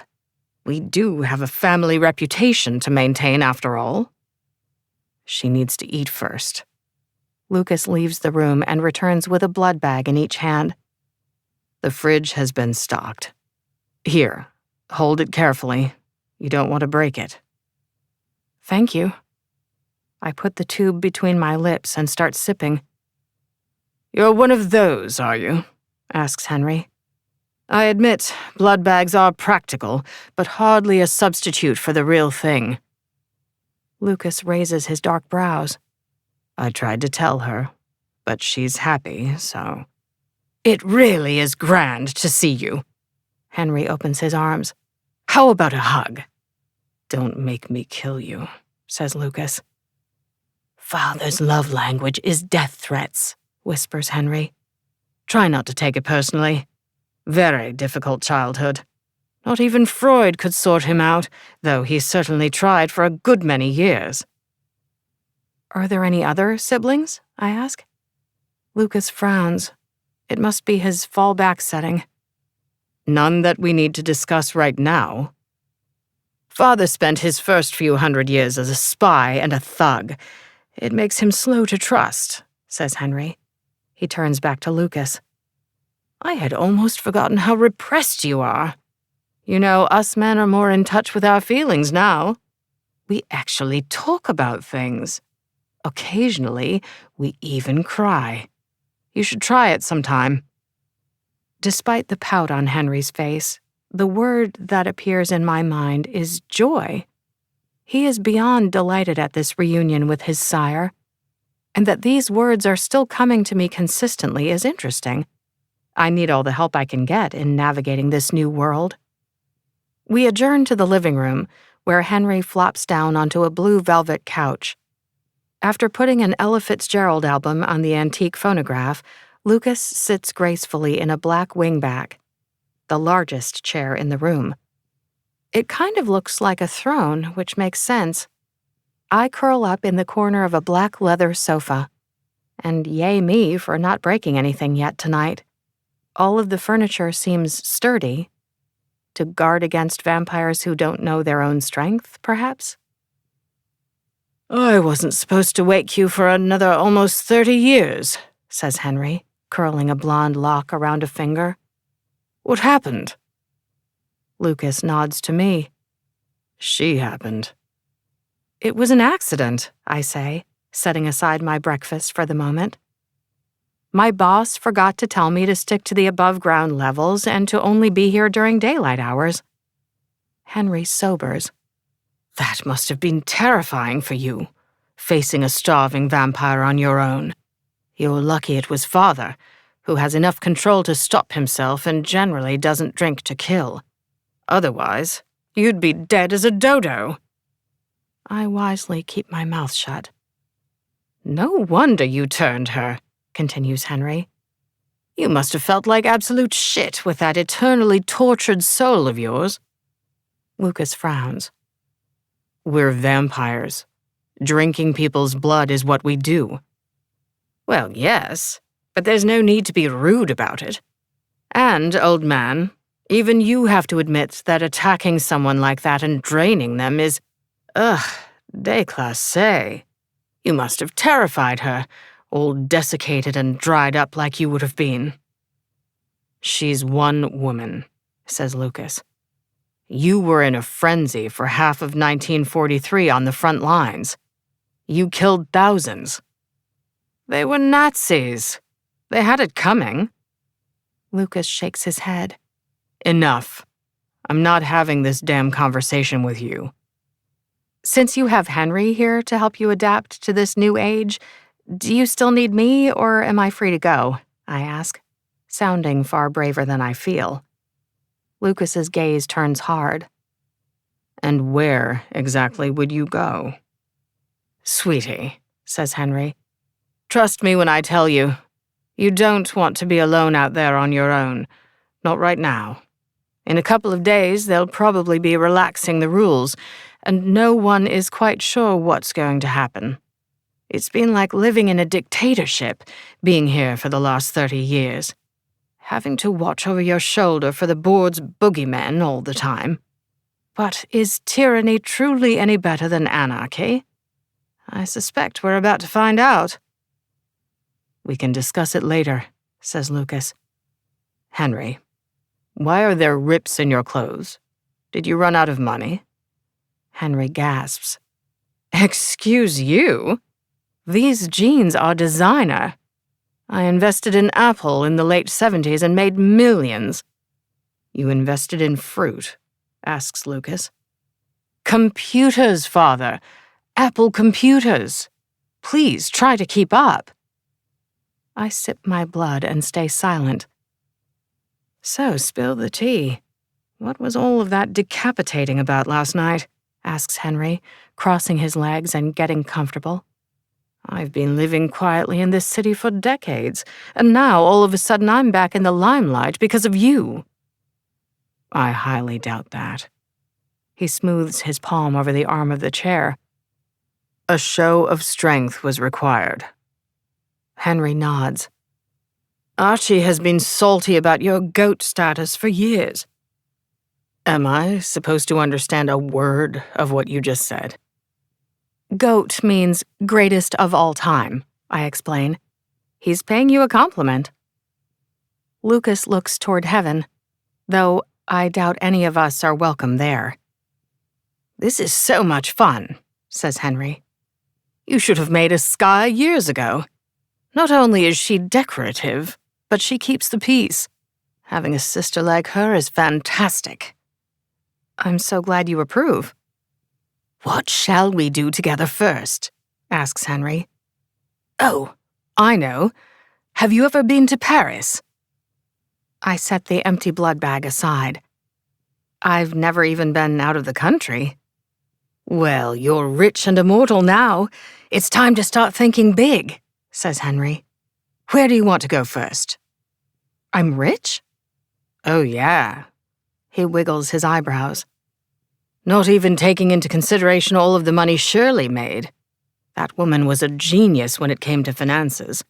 Be it the stock market or properties, she ruled them all. But what do you think Father has in all of those wooden chests out there? Bodies? No, though that would be hilariously macabre. Henry laughs. Father is almost as old as the hills and has plenty of wealth to share. Do I now? Asks Lucas. You've been hoarding gold long since before the First Crusade.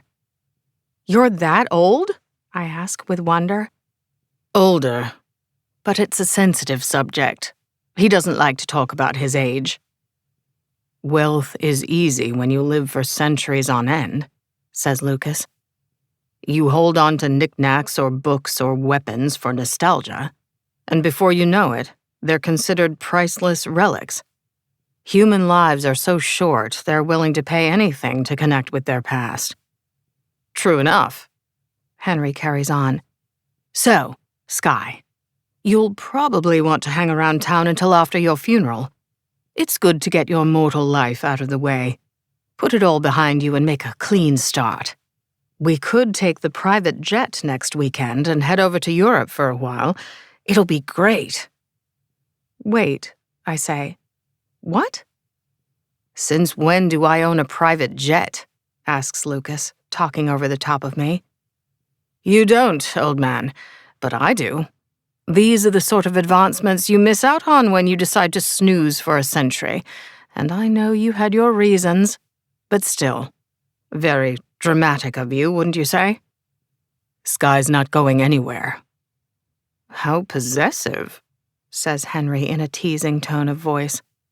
It's not like you to be so territorial. She hasn't even adjusted to the change yet, you idiot. There's no way I am letting her go flying around the world with you. My stomach, meanwhile, has sunk through the floor. My funeral? You hadn't heard? Asks Henry, doing the preternaturally still thing. His gaze jumps to Lucas, then back to me. There was a fire in your apartment last night. A body was found. You're officially dead, sweetie. Congratulations. What? My mouth hangs open. Did you know about this? I knew Helena was going to do something, says Lucas. Your vehicle has been taken as well. They would have been careful to make sure no one else was hurt in the fire, and the body would have already been deceased. It's for the best. But my mom. I don't know how I feel about this. Numb, mostly. So much has happened in such a short amount of time. I'm really dead. That life is over. Yes, says Henry, in a somber tone of voice, though it doesn't last long. You know what that means? It's time for your wake. Chapter 5. While we hid from the sun, the above-ground floors had been transformed. There's no sign of the dust covers, and everything is shiny. The scent of lemon cleanser fills the air. A large-screen TV has been hung in place of a painting in the living room, and there's plenty of blood bags for me in the fridge. Even the piano has been tuned, as demonstrated by Henry banging out Moonlight Sonata. New cell phones and laptops wait on the dining room table. Lucas, however, walks straight into the main bedroom on the upper floor and starts perusing the selection of modern clothing left for him. Shirley left instructions for a set of new suits to be made each year by that place you like on Savile Row, so you're all up to date. These are only a portion of them." Henry lounges on the king-size bed made up in charcoal gray linens. "Let me tell you, the ones from the 70s were ugly as hell. Not even your precious tailors could salvage that decade. Cheryl and I downed a bottle of Bollinger and burned them in her fireplace one night. We had a ball. However, you would have liked the punk era. Now they knew how to have fun."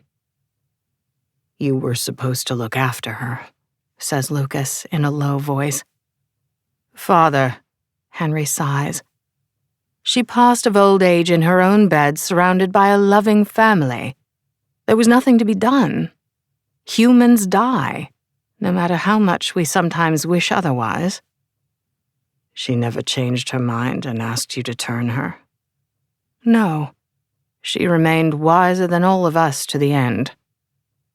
Lucas stares at the clothes with a blank expression. "Enough of this depressing nonsense." Henry jumps off the bed and grabs my hand. "Let's go see what they left for you, little sister. Helena keeps a personal shopper with excellent taste on staff. I should know. We were shagging for a while. Me and the shopper, that is. She used to adore me when she was a little girl, but Helena would probably now stake me on sight. Her mother's distaste for us was contagious, unfortunately." Given he appears to be in his early 20s, and I am a solid 30, being called his little sister is odd, to say the least. I follow him into the next bedroom, which is also freshly cleaned with the bed made. An armoire is bursting with clothing, shoes, and accessories. Holy shit! Is this all for me? Henry smiles and starts rummaging through it all. "I love a good makeover." There's a lot of black. "It's just practical. Newborns have a tendency to make a mess and spill their food. Black is the only color that hides blood." It doesn't look like any of my actual belongings are here, though. Did they burn everything I owned in the fire? "Helena would have wanted it to look authentic, I suspect," he says with a wince. "But I am sure she'll see to it that your family receives a hefty life insurance payout, if that helps." Money doesn't fix everything. "No," he allows. "But take it from someone who grew up without any. It's better than the alternative." I sit on the bed and take a moment to pull myself together. My parents must be devastated. At least they still have my brother. The thought that Christmas was our last time together as a family hurts, especially since we argued about me staying in LA and I cut the trip short by a day. All of those precious moments we wasted. We had been tentatively discussing a trip together to Hawaii later this year. Maybe that's what they'll do with the money. Buy a place on the beach. Mom always dreamed of being closer to the ocean, and Dad would be able to fish to his heart's content. My best friend, Nicole, will have to find someone else to be her bridesmaid. Someone else with whom to share secrets and bad jokes, and 2 a.m. drunken revelations. We were going to save our pennies and open a bookshop together one day. Not that either of us were good with money, or even particularly liked dealing with other people. But we both loved romance books and hanging out together. It was a beautiful dream, and now it's gone. "Why don't you go take a shower?" suggests Henry in a gentle tone. "Get that ash and muck off you and freshen up. You'll feel better." "Yeah," I say with a discreet sniffle. "I think I will." Vampires like a party, apparently, and Henry invited half of the undead in LA to the house. There are even real live humans in the mix, but they're all in the know. None of them bother to hide the bite marks on their bodies. Thankfully, my control is a little better tonight. Being freshly fed doesn't hurt. But I still have a bad habit of gawking at them. I am officially a creep. I don't mean to be. The blood calls to me and I forget myself. which is probably why Henry sticks to my side like glue, to make sure I don't lose control again and attack anyone. As he would say, déclassé. Music by Olivia Rodrigo pumps out through the open windows and doors. Henry and I are in the back courtyard area off the dining and living rooms. Party lights have been strung from the pergola and the overgrown garden has been tamed. Even the water feature has been cleaned and filled. This vibe out here is nice. I didn't last long inside.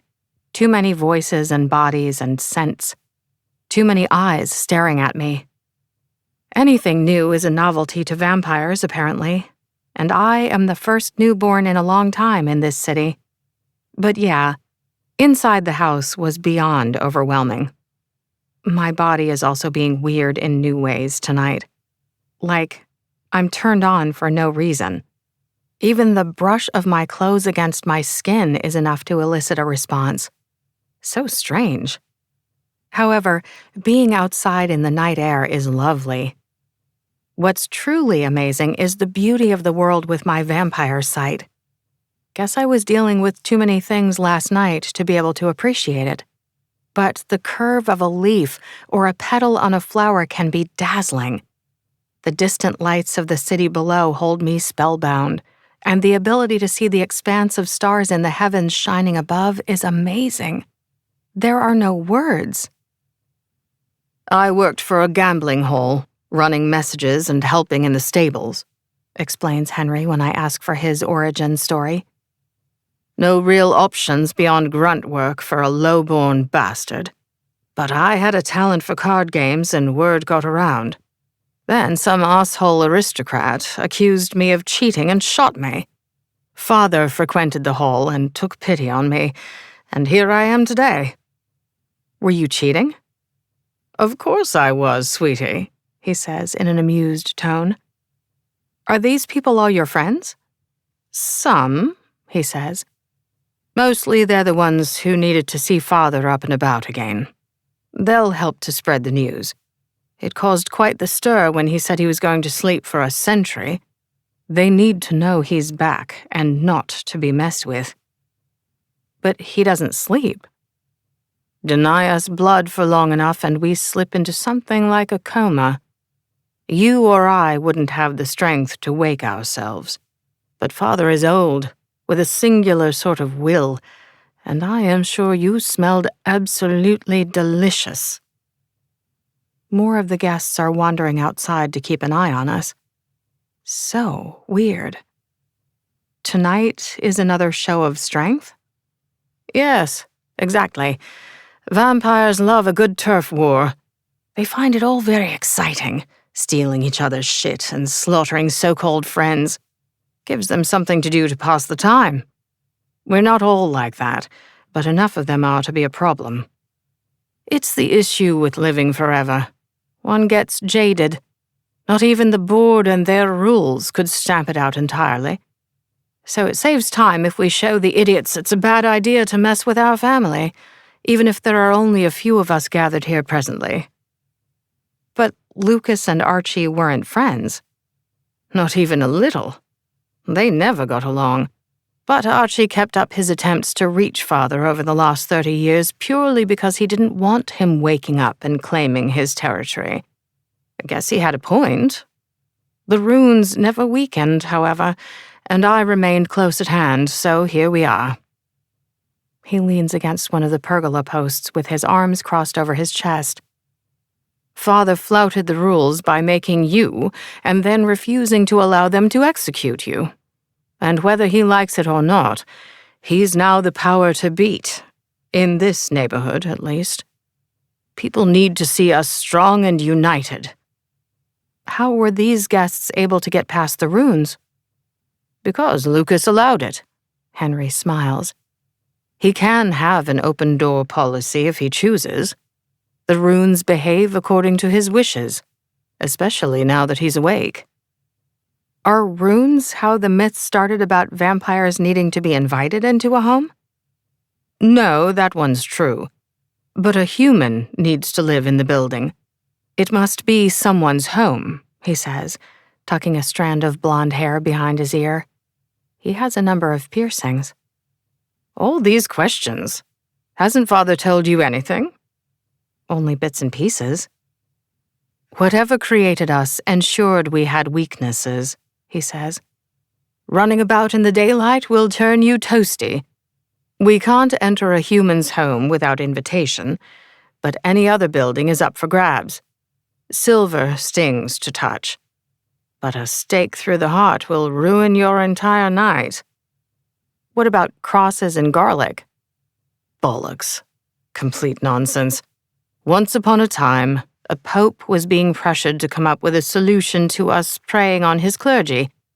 The next thing you know, we're supposedly all super religious with a dislike of seasonings. Idiot. Huh. Can Lucas sense where we are? I ask. I know he can do that tug thing where you feel him in the middle of your chest. You know, when he wants something. But can he actually tell where we are? No. We can feel that tug, as you call it, from a distance. That's him telling us he wants us to phone home or something. And he can compel us if we're face to face. But it isn't supernatural GPS. He can't find us through the bond. Not still thinking of leaving, are you? Henry tips his head. I wasn't lying when I said you don't want to be on your own right now. No. He sighs. It can be a hard and lonely life, this one. Centuries pass and we remain unaltered. Human lives are bright but fleeting. Give the family a chance to grow on you, sweetie. You never know. You might quite like some of us. The way we're being stared at is annoying, and I've had enough. Henry grins. Look at you with the power moves. What? You turned your back on them. It means you're not afraid of them attacking you. Very girl boss. Don't turn back around. You'll ruin it. I was just sick of them staring. I shake my head. Does everything have to mean something? Immortals tend to overthink things, thanks to all of that time on our hands. Great. Father is something of a legend among our kind. It makes them curious. He hasn't made another vampire since me, and that was centuries ago, he says. They're wondering what it means that he turned you. And they're wondering how strong his blood has made you. I got challenged all the time for the first decade or so. Tedious as fuck. You said he swore off making any more. He nods. Yes, but that's his story to tell. He wouldn't appreciate me sharing. What you really need to understand, Sky, is that we're his family. We're both his strength and his weakness. He was alone for a long time. It takes a lot for a creature like him to embrace the concept of sharing his long life with others. I highly doubt he cares about me one way or another, I say. Saving me from those vampires last night was just a show of strength, like he said. And making me was an act of guilt or pity, as you inferred. Perhaps. Though, the blonde hair and green eyes wouldn't have hurt. That's the second time you've mentioned that. Why is it important? You found an outfit you liked, asks Lucas, appearing beside me, holding a full wine glass. If he heard me talking smack about him, it doesn't show. He's been in a meeting in a room on the lower floor for hours, no idea who with. The black pants, button-down shirt, and shoes he has on all look expensive. It sucks how well he wears them. The man has pretty privilege and then some. I do not want to be attracted to him. However, my gaze strays and then sticks to the strong line of his neck, and the way the top 3 undone buttons reveal a glimpse of his chest, and this is not okay. Crushing on sociopaths is never a good idea. It's in bad taste on the part of my hormones to notice him in this way at all. As for him being my sire, I have a father, and it is not him. Henry and Lucas can have whatever relationship they like, but we're a family in the loosest terms possible, as far as I'm concerned. Yes, I say. Thank you. Henry smiles. She cleans up well, doesn't she, Father? Lucas nods and takes in my black designer velvet suit and heels. Henry convinced me not to wear a top beneath the jacket. But it's not like it doesn't button up to just below my bust.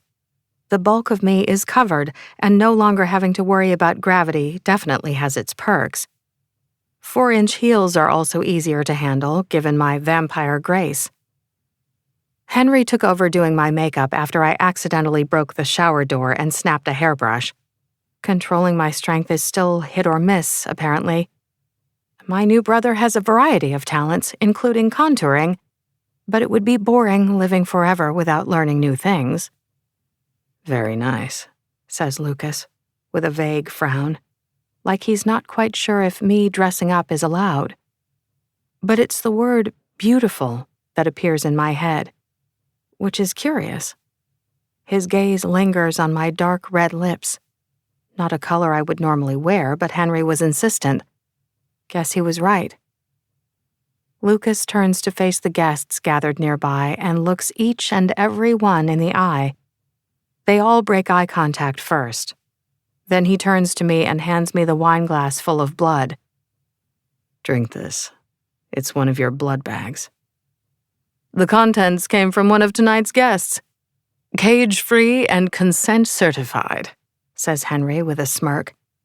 No humans were compelled in the production of tonight's sustenance. Lucas ignores him. You need to stay ahead of the hunger. Open your hand, and I'm going to place the glass into your grip carefully. Try not to break it. It was a gift from an empress. You always did admire Catherine, says Henry. Remember that time outside of Druzhba when Benedict and I got you drunk by feeding on those inebriated aristocrats and we chased some bears? Poor bears. Thank you.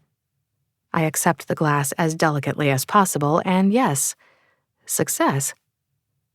If he calls you father, what am I supposed to call you? Daddy? I don't entirely hate the sound of that. A fleeting smile crosses his lips. He's even more handsome when he smiles. Devastatingly so.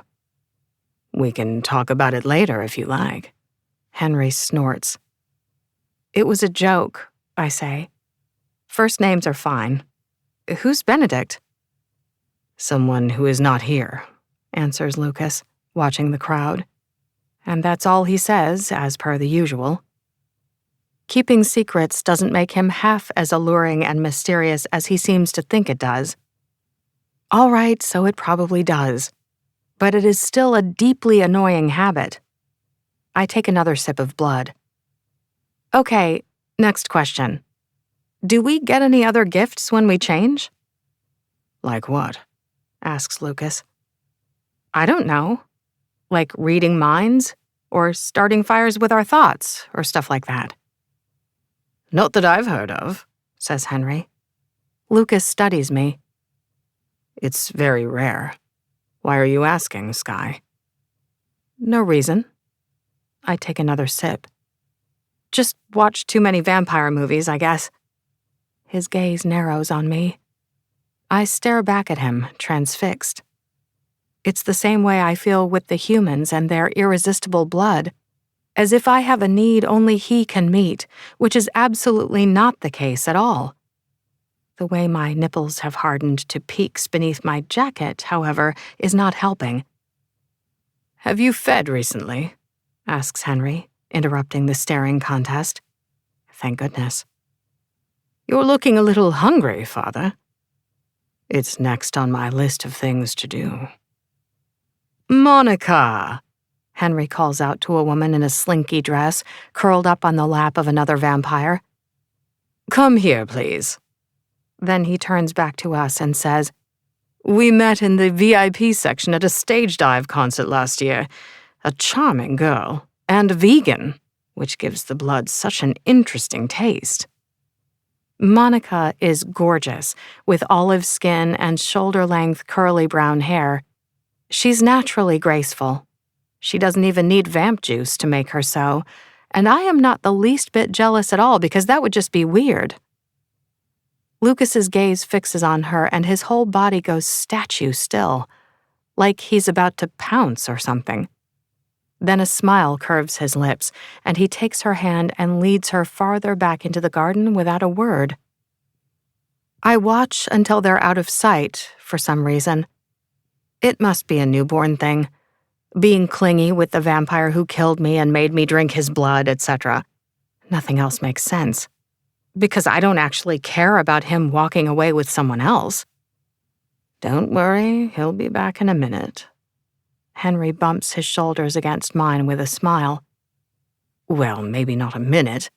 He hasn't gotten laid in over 70 years. It wouldn't surprise me if he's forgotten how to do it. Do you think I should go back there and give him some pointers? Remind him of what goes where? There are bound to be some anatomy books around here I could use. I sip my blood and keep my mouth shut. No, you're probably right. Father doesn't have much of a sense of humor, says Henry. Thank goodness you're here, little sister. Where would I be without you? No idea. Me neither, he grins. Fucking and feeding go exceptionally well together. You should try it sometime. Mind you, mortals can be so fragile. Are you any good at dancing? Well, a shout comes from inside as a large figure strides through the French doors and out into the garden. It's the guard from last night with the shaved head and suit. The one who was guarding the steel door in the sub-basement level of the Boulevard Hotel.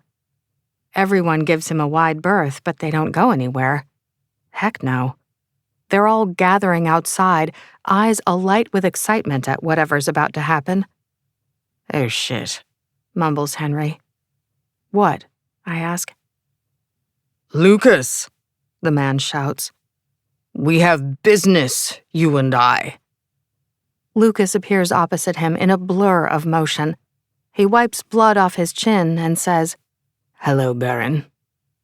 I didn't challenge you last night because I didn't want to disgrace the board, but I've resigned my position now. It's time for you to answer for his death. Archie doesn't deserve your loyalty. Perhaps not. But he made me. I was a member of his guard for almost a century. How did he get past the runes? I whisper. Henry leans closer. Father considers him a friend. At least, he did.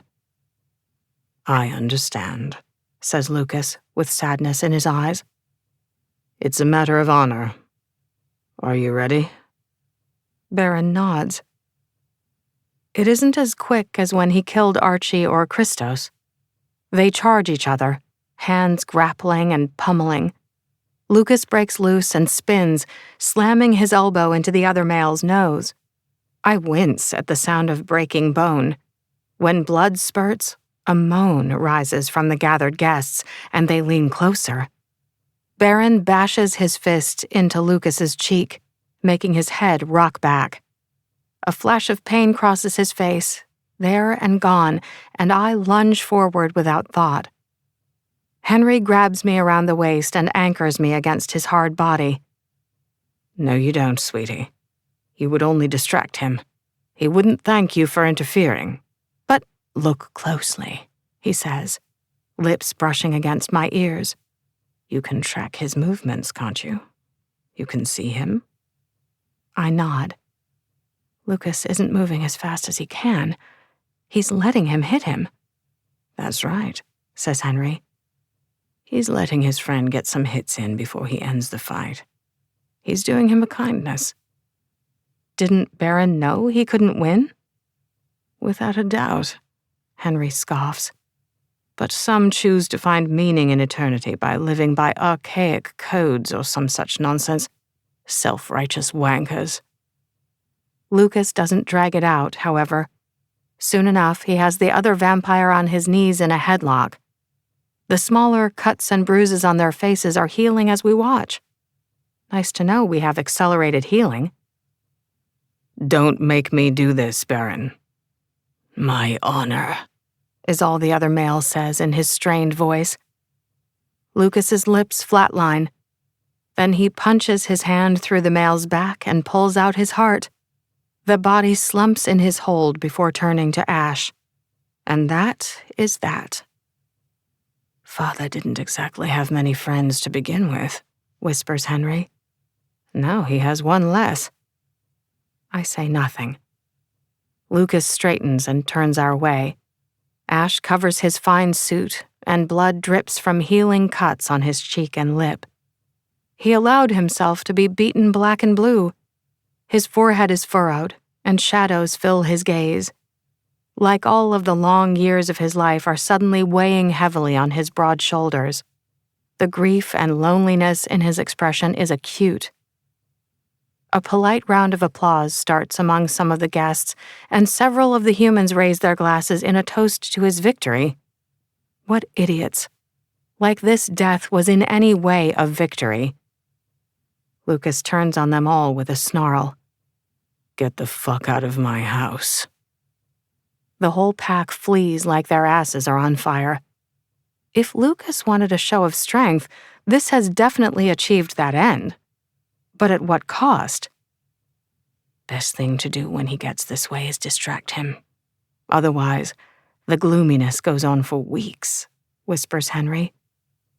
What? Oh, Father! I suddenly realize Henry has a pants situation. How embarrassing.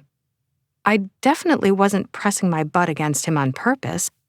He was just holding me that damn tight. I wrestle out of his hold and the jerk grins. Distract him with what?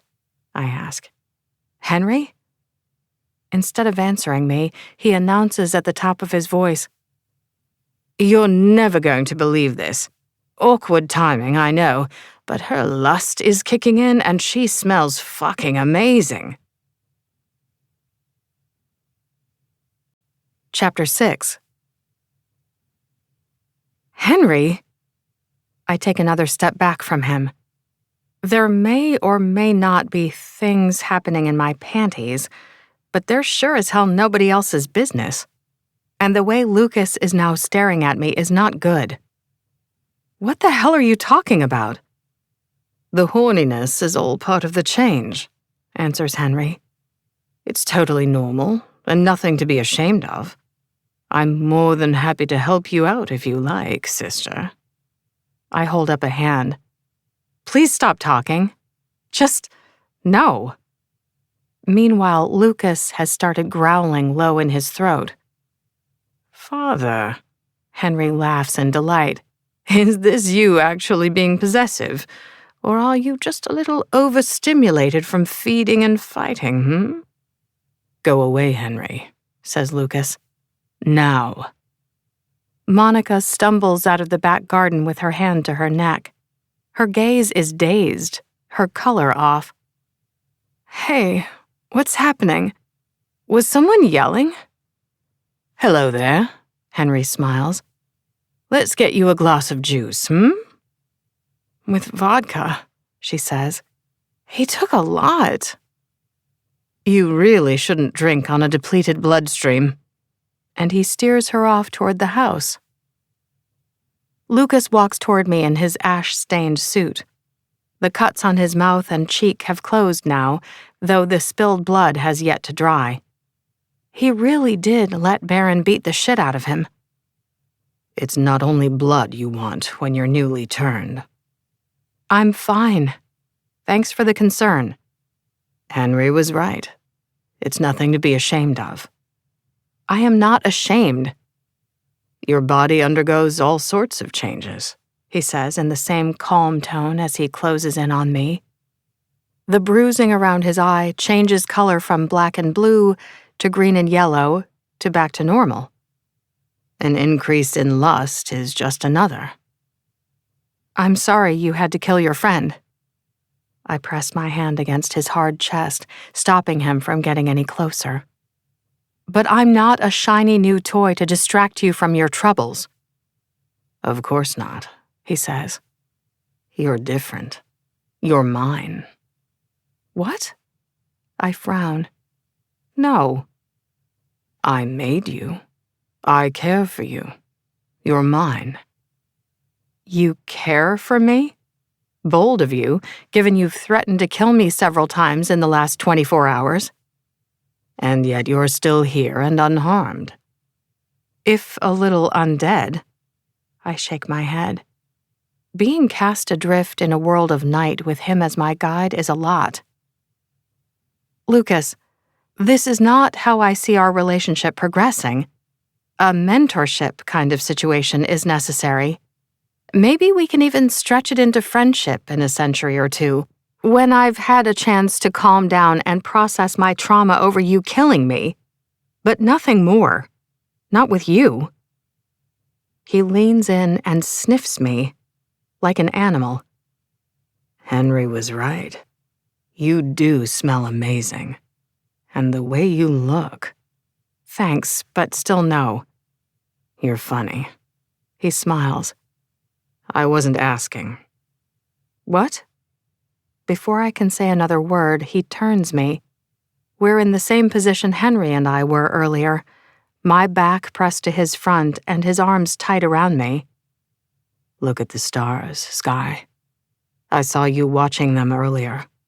They're spectacular, aren't they? Lucas, I say in a firm tone, let me go. You need to learn to trust me. I don't think the words you're saying mean what you think they do.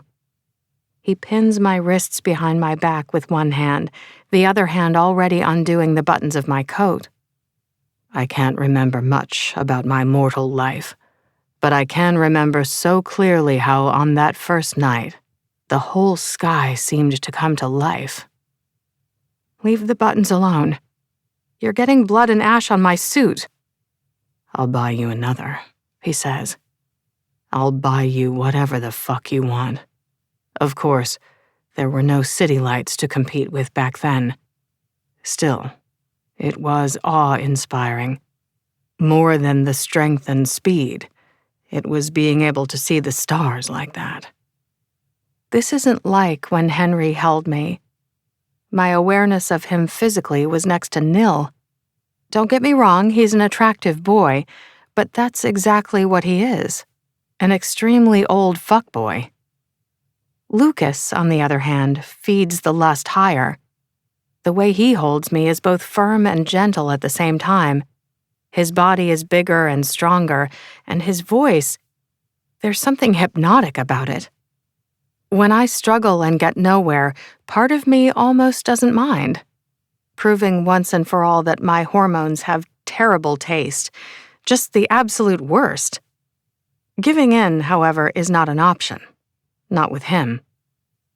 I don't care if you haven't gotten laid in 70 years, I say, turning and tugging on my wrists to try and escape. Get your pity sex elsewhere. His laugh is low and rough. No one talks to me like you. Even Henry respects my limits. But you just say whatever comes to mind, don't you? Lucas. Relax. We're not fucking. I don't think that would be a good idea, he says. You strike me as the sort who takes intercourse too seriously. Wait a minute. You think I've never just hooked up? Really? Hooked up? He repeats. What an interesting phrase. As I was saying, I have no interest in suffering through the infatuation of a newborn discovering vampire sex. This is purely a one-time thing. I'm just going to deal with your little problem, and then I'll let you go. How about you don't do me any favors and let me deal with it on my own? No. He undoes the last button and pushes my coat open, baring my breasts in the black lace bralette. The hold on my wrists tightens as he sighs. Sky, look at you. Fuck. You're so pretty. You thought I was homely. He pauses. I never said that. And that's the truth. I heard the thought inside my head, but I am not in a mood to talk about it right now. I don't want this, Lucas. Do you hear me? Oh, you want it. He presses his nose against the side of my face and inhales the scent of me again. And the way he groans. Your body is practically screaming for it. My body is an idiot, and my brain knows better. And if we're not having sex, why are you undressing me? Like I was saying, I've always enjoyed a view. His fingertip trails from my throat down, down, down, between my breasts and over my stomach. Just when I think he's going to put his hand in my pants, he smooths his palm over the front of my suit pants, which is absolutely a relief. Any other thought is an anomaly. What Henry said reminded me, he says. You wanted to talk about consent? You're not funny. I have to agree with you. Humor has never been my talent. But I have been told I'm good with my hands. His hand curves over my crotch and presses firmly, and the pressure is wonderful. Like my favorite vibrator and showerhead working in tandem. My insides squeeze tight, and oh wow. This is so wrong. He is still the asshole who killed me. I go up on my tiptoes, trying to escape him, but it's useless. He can probably feel how wet I am, even through the material of my panties and pants. The pad of his thumb finds my clitoris and applies the same delicious pressure. I can feel myself coming already, and I am never this fast and ready. It must be a vampire thing. Heat shoots through me from top to toe, all of it centering on my sex. My nipples ache and every inch of skin feels oversensitive. Like the night air on the sides of my breasts and belly is enough to push me over. But it's his damn touch and his voice that does it. So beautiful, he whispers into my hair. A sob catches in my throat, and it's all too much.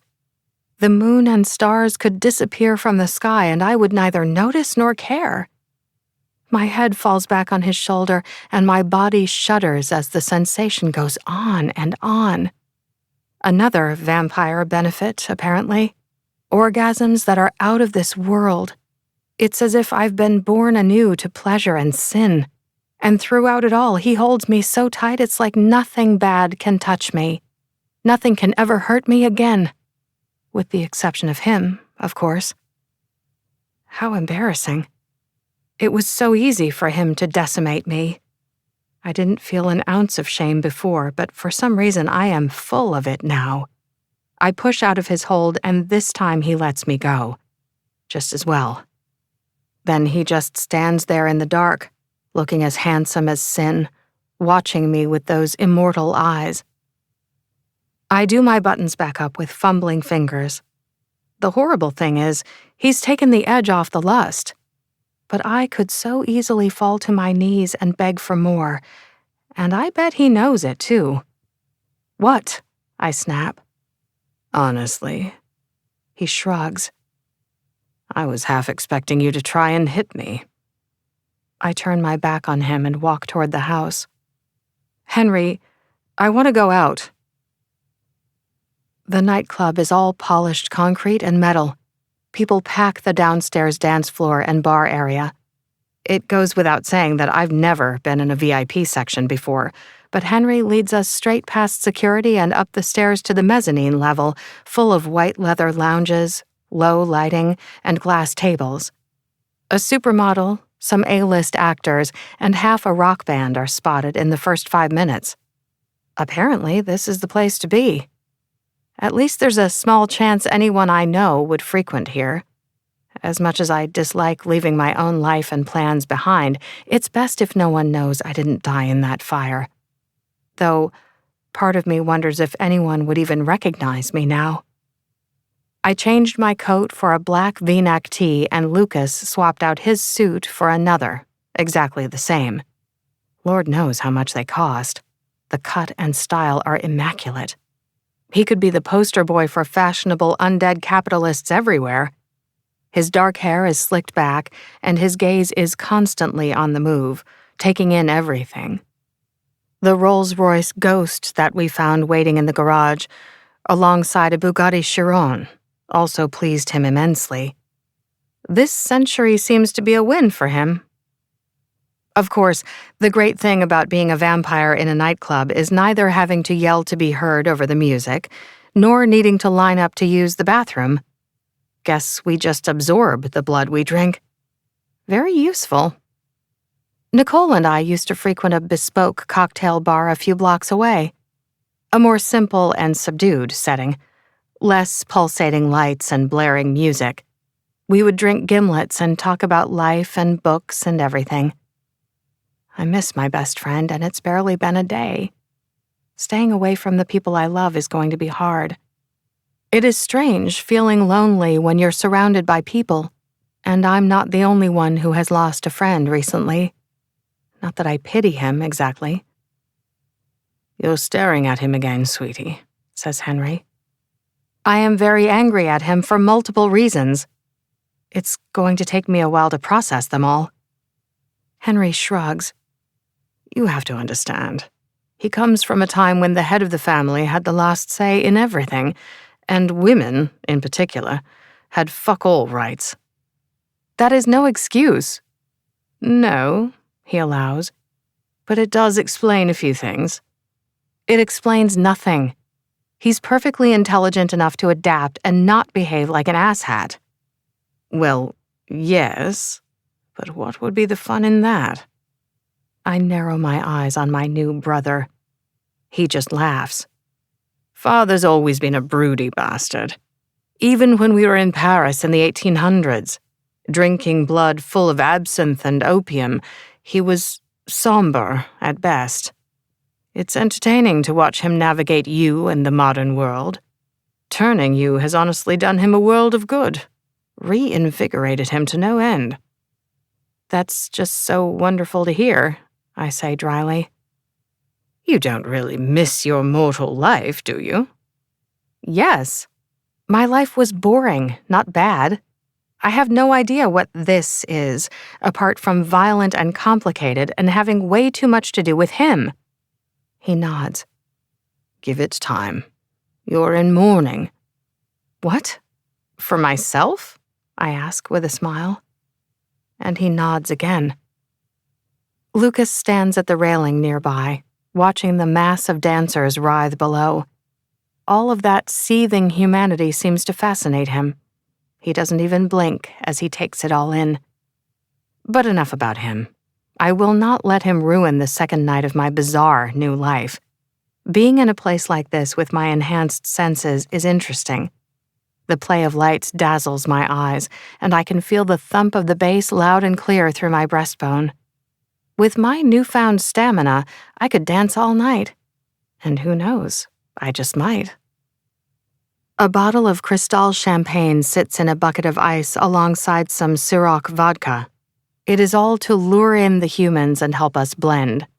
However, it hardly seems required. They watch us with open fascination.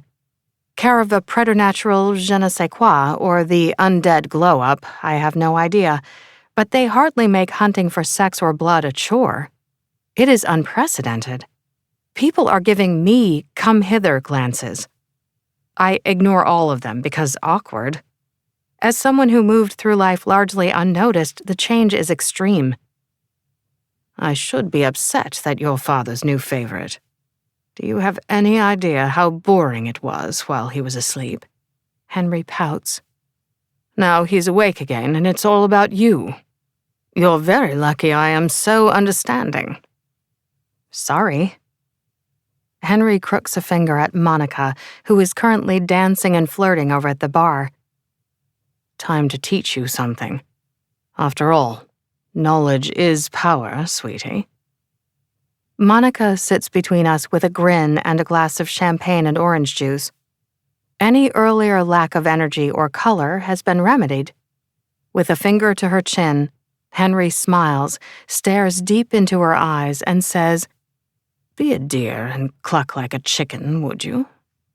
"Henry," I scold. Don't be a dick. But the woman is already making clucking noises. She's even throwing in pecking motions for good measure. It's not hurting her. This sort of thing takes a lot of practice, but you can do it to any human unless they have a particularly strong will. Your turn, he says, nodding to me. Now, you have to focus. Push your intent at them. Monica? I angle my head to put myself in her line of sight, not sure if screwing up my face and thinking hard enough to give myself a headache is necessary. But she does pause and stare back at me. Go have a good night. What? Really push, murmurs Henry. Like I said, it's not easy. Most of us don't get this down for a decade or more. Push, Sky.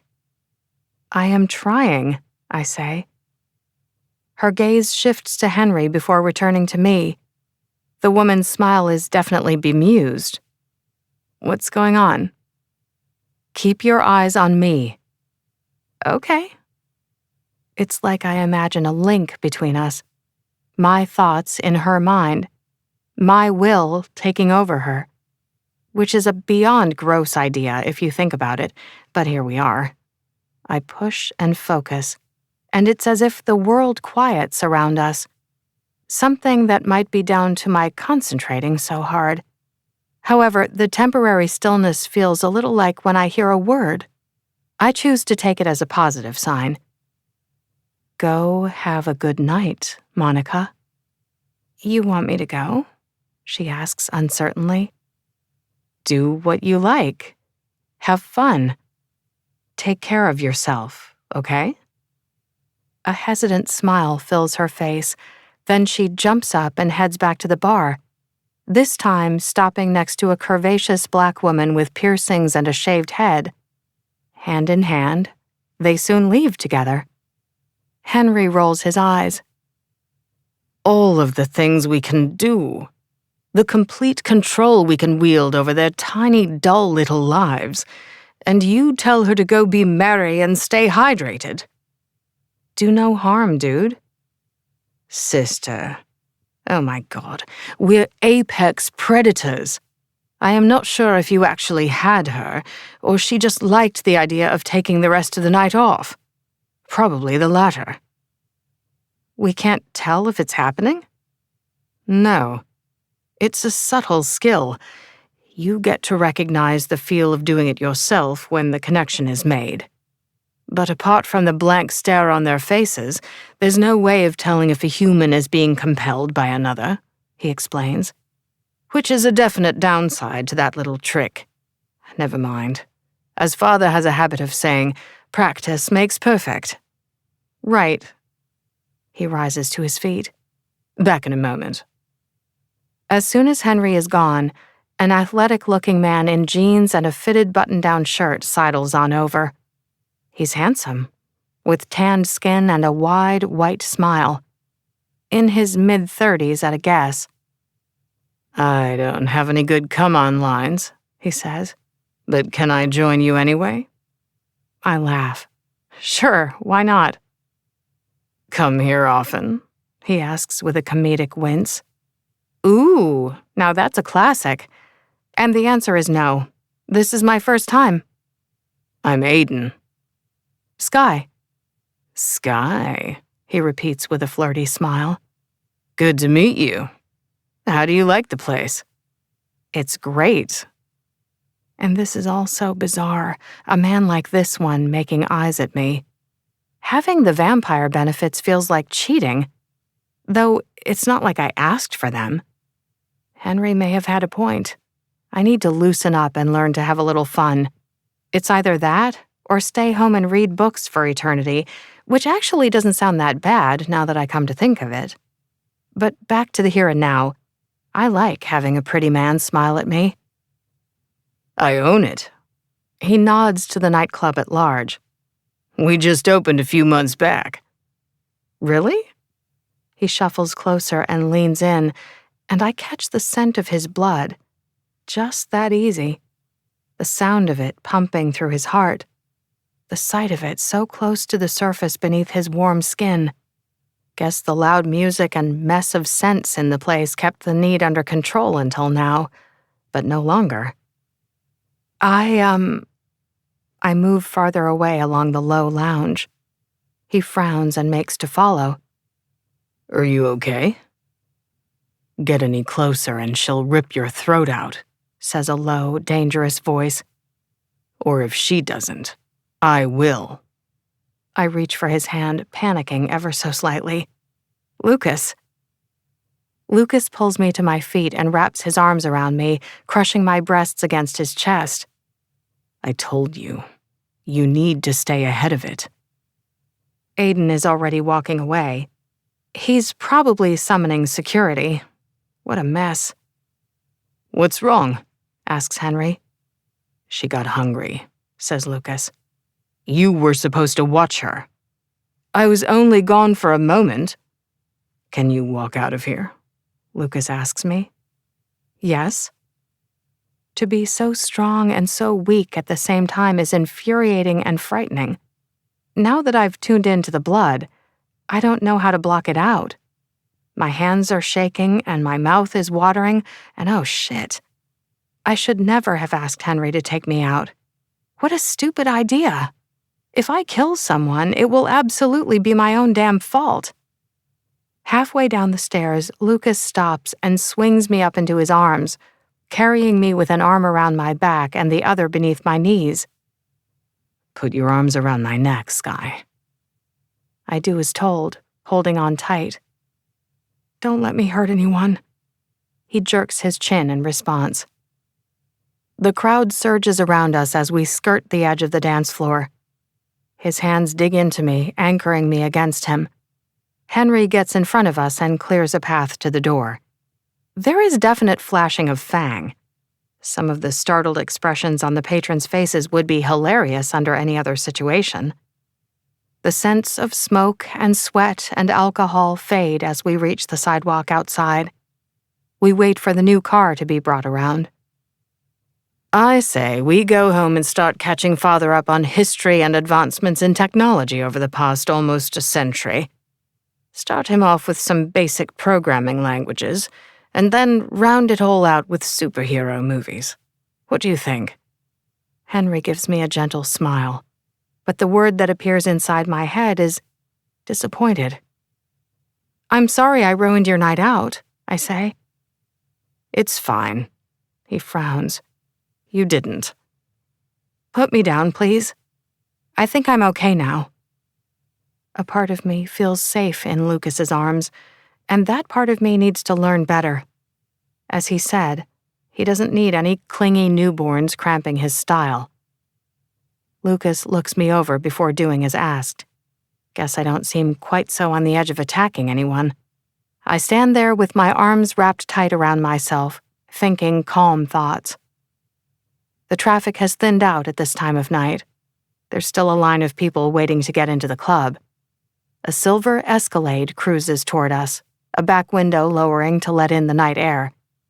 The person behind the wheel is wearing sunglasses and a sneer. And the word that fills my head like a shout is gun. Get down!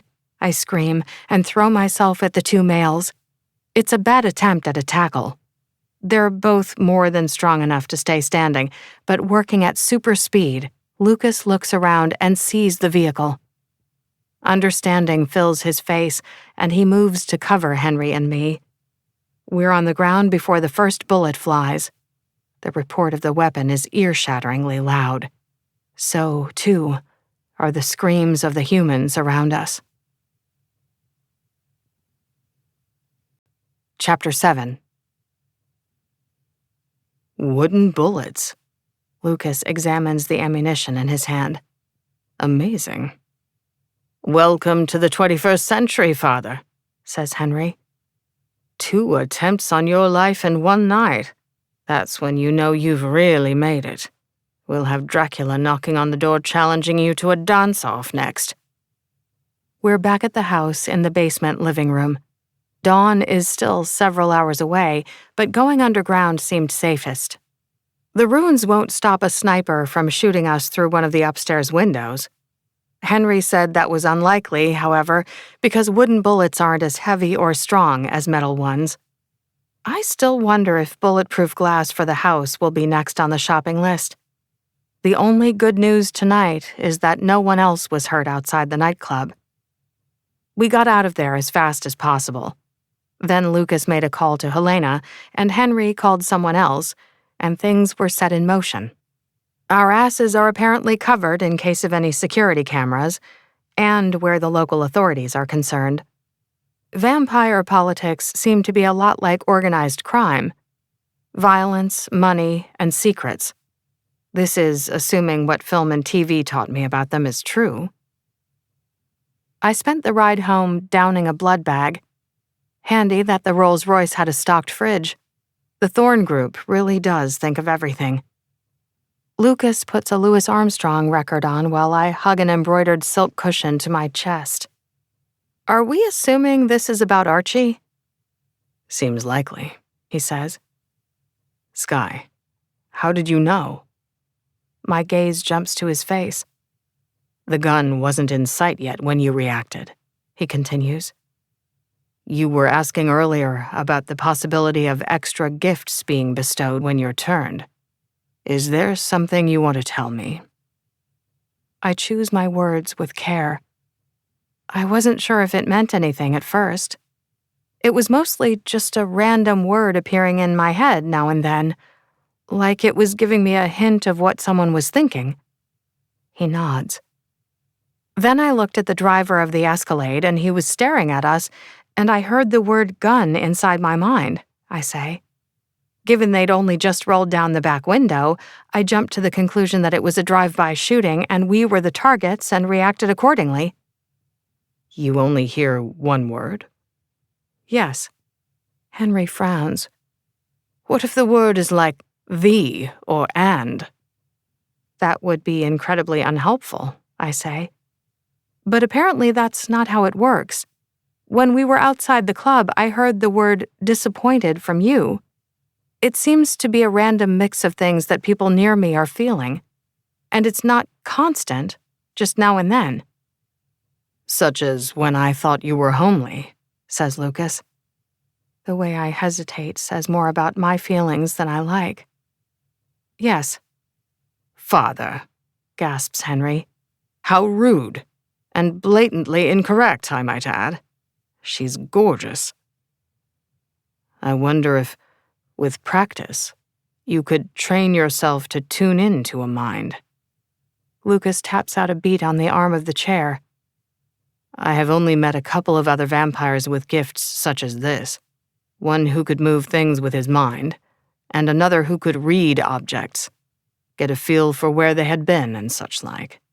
These vampires were treasured and well-protected members of their families, but both of their gifts developed over time.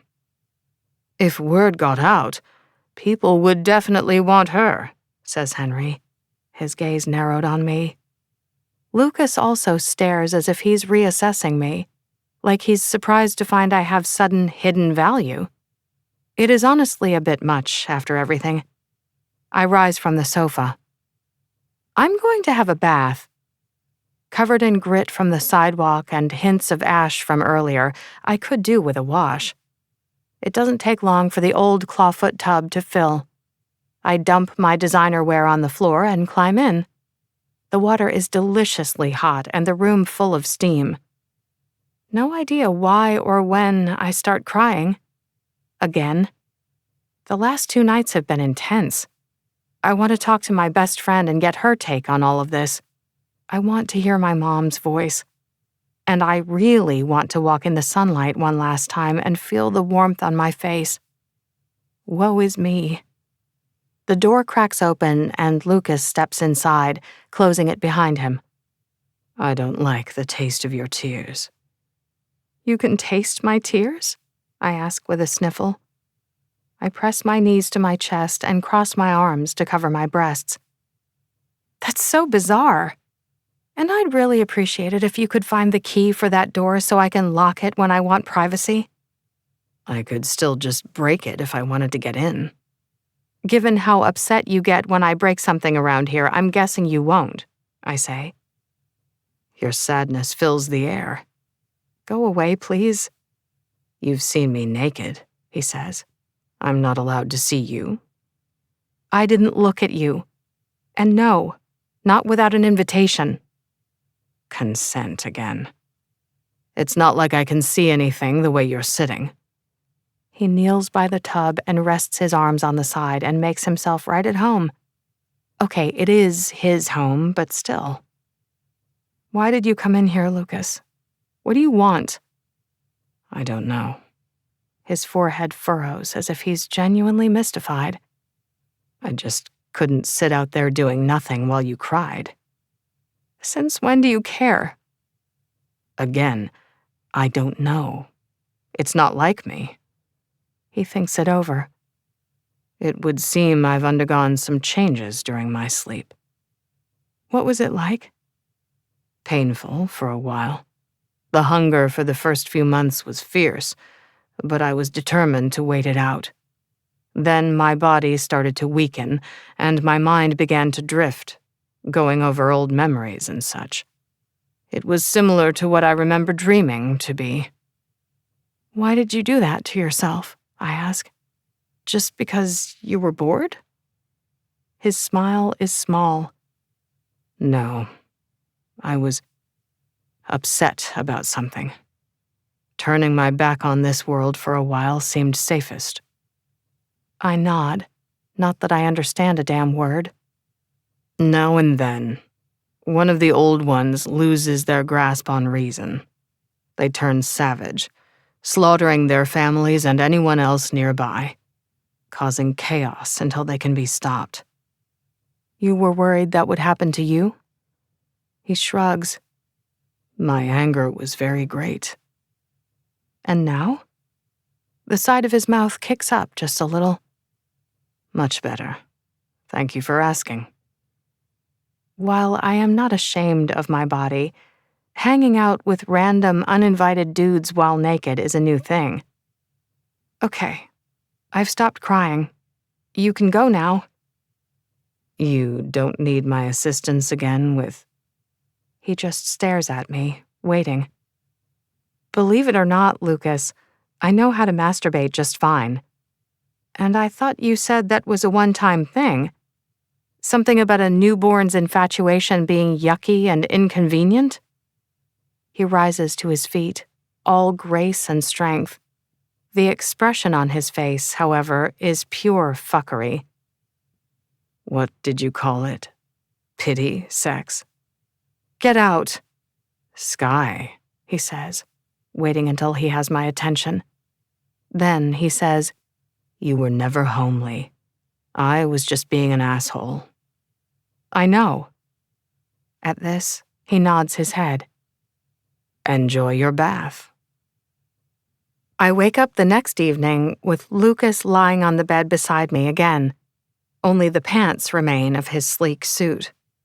All of the dips and planes of his chest are on show. His bulging biceps, in particular, call to me. But then, the whole of him is like a work of art. Guess the unnatural horniness is still a thing, because I refuse to be attracted to the monster under normal conditions. I have to be smarter than that, surely. This evening, he's busy with a digital notepad instead of a book. When I crashed, he and Henry had Barbarella playing on a laptop, while occasionally reading aloud from The Feminine Mystique and also discussing the Civil Rights Movement, the Vietnam War, and the moon landing. They seemed to have settled in for the day to discuss and debate at length each era Lucas had missed. Having not been alive during the 1960s and with no hope of keeping up, I went to bed in my new black silk pajamas. A definite step up from my usual panties and an old tee. And once again, I was out as soon as my head hit the pillow. The newborn vampire need for sleep is no joke. Would you say you're Team Jacob or Team Edward? Lucas asks contemplatively. Because, in all honesty, I'm having trouble deciding. Are werewolves real? Yes, though they're generally not found around here because they don't like cities. Werewolves need space to run. Wow. Next question. Are you at all familiar with the concept of privacy? His brows draw together. It's my bedroom. We need more beds. What's even in the other rooms down here? That hall goes halfway into the Hollywood Hills, but all the doors are locked. Things I've collected over the years. You're a hoarder, I say. You know that, right? Speaking of which, there's something for you on the bedside table. I roll over, and holy shit. There are 3 familiar, slim, hardcover books waiting, bound in red with gold lettering. Is that the first edition of Pride and Prejudice that was upstairs? Henry noticed you admiring it, he says. He said you were sad that you lost all of your belongings in the fire. I don't know what to say. Lucas suddenly looks up, tosses the notepad onto the bed, and blurs out of the room. Without a word. Like he's an animal that's caught a scent. The speed at which I follow him is about half of his, at a guess, but my reactions work well. I don't crash into anything. I'm taking it as a win. Then Lucas, Henry, and I are on the front porch, staring at a stranger waiting patiently in the arched gateway of the stone fence. He's handsome, with dark skin and short hair. Woodsman. Father's nickname from way back, whispers Henry. Not really a compliment. Long story. Lucas gives me a cranky look. You should have stayed downstairs. I shrug. Captain, says Henry with a smile. Are you finally ready to take me up on my offer of a proper catch-up?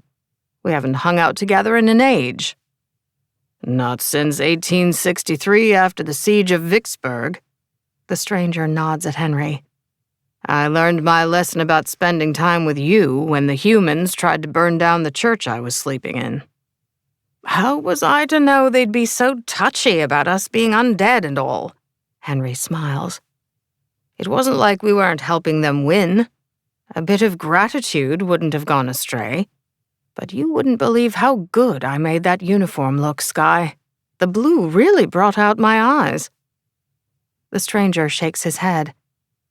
I never did understand why you turned him, Woodsman. It was largely due to my entertainment value, says Henry. Someone had to be the court jester. We both know that's not the role you play in your family. The stranger raises a brow in question. Are you going to invite me in? Does Rose know you're here? Asks Lucas. She does. Lucas frowns, pauses, and then nods. Come in, Samuel. Let's give them a moment, shall we? Henry slips an arm around my waist and ushers me back through the house, pausing at the fridge to grab a couple of blood bags for me, of course. Then we head for the lounge room below ground. A long time ago, Father was a spy and enforcer for one of the oldies. The one who turned him, actually. Father liked to rely on word of mouth to do his job for him. He's always been a big believer in work smarter instead of harder. Every morning, when vampire children were tucked into bed, they were warned if they didn't behave, the woodsman would get them. There are vampire children? Fuck no. Who wants an immortal toddler or tween? Can you imagine anything worse? Henry pushes his blonde hair out of his face. During that period, Father carried around this terrifying, big, bloody axe. He's still got it around here somewhere. Basically, his job was to punish the naughty. He lopped off more than a few undead heads and limbs, let me tell you. That's why they're still so afraid of him? Sweetie, in the 48 hours you've been a vampire, you've already seen him rip out hearts and tear off heads. I'd say their fear is warranted, wouldn't you? Are you allowed to tell me this? I ask. Yesterday you wouldn't even say how old he was. He takes a sip of my blood bag and pulls a face. Ugh, I honestly don't know how you can drink that. Focus, Henry. I don't really think he'd mind me telling you just that much. I mind, says a voice from the direction of the front doorway. Oops. Henry winces. Please don't chop off my head, Father. I'll be a good boy, I promise. Shut up and go check the area for any unwelcome visitors. Lucas enters the underground lounge with Samuel. Skye, stay out of sight until he's given you the okay. Henry takes off without another word. By the time I've finished my second blood bag, he's back, and it's officially safe to use the above-ground floors. One thing about being a vampire, temperatures are no longer a problem. A bitterly cold wind is blowing, not that it bothers me particularly, but I find a black sweater and matching jeans in my armoire, along with a pair of designer boots. It is about as plain as my wardrobe goes. Being a member of this family means dressing the part, apparently. My hair is tied back in a ponytail, and I'm done. No need for me to be hanging out with strangers in my pajamas. They're seated in the living room when I come downstairs. Lucas is wearing a black button-down shirt and shoes. Guess you don't entertain guests half naked. He signals me to join him on the chaise lounge. I do as asked, but keep a good half-foot of space between us. At least I'm being included in whatever this is. Henry, meanwhile, is picking out a tune on the piano, while Samuel has settled into a chair in the corner. Outside, the night is quiet, give or take the various insects and other animals. The neighbor to the left watches a movie, while the ones on the right eat an early dinner. Then there's the distant hum of traffic rising up from the Sunset Strip. But I'm getting better at blocking it all out, at only focusing on the information I need here and now. When did you leave London? Asks Lucas. Samuel sets his ankle on the opposite knee and makes a show of getting comfortable. A little over 30 years ago. Makes sense she'd want you with her during the cull. Someone she could trust to watch her back. We'd spent enough time apart. Henry looks up from the keys. Rose and Samuel have been married for centuries, Skye. It's quite the epic romance. They were wed in Morocco in 1762. Now that was a party. You'll have to forgive us. Samuel gives me a charming smile. Vampires are such notorious gossips that we assume everyone already knows our business. Father balances out that fact by telling her nothing, says Henry. Lucas frowns. I'm not that bad. I say, because feedback is important. Samuel and Rose are mates. They always go back to each other in the end, finishes Henry. You mean like soulmates? I ask. Lucas shakes his head. There's no proof those exist. Says the supernatural creature, Henry grins. Call me a romantic fool, but I met this fascinating couple in Berlin a while back. It was when the wall came down. They'd been together even longer than Samuel and Rose.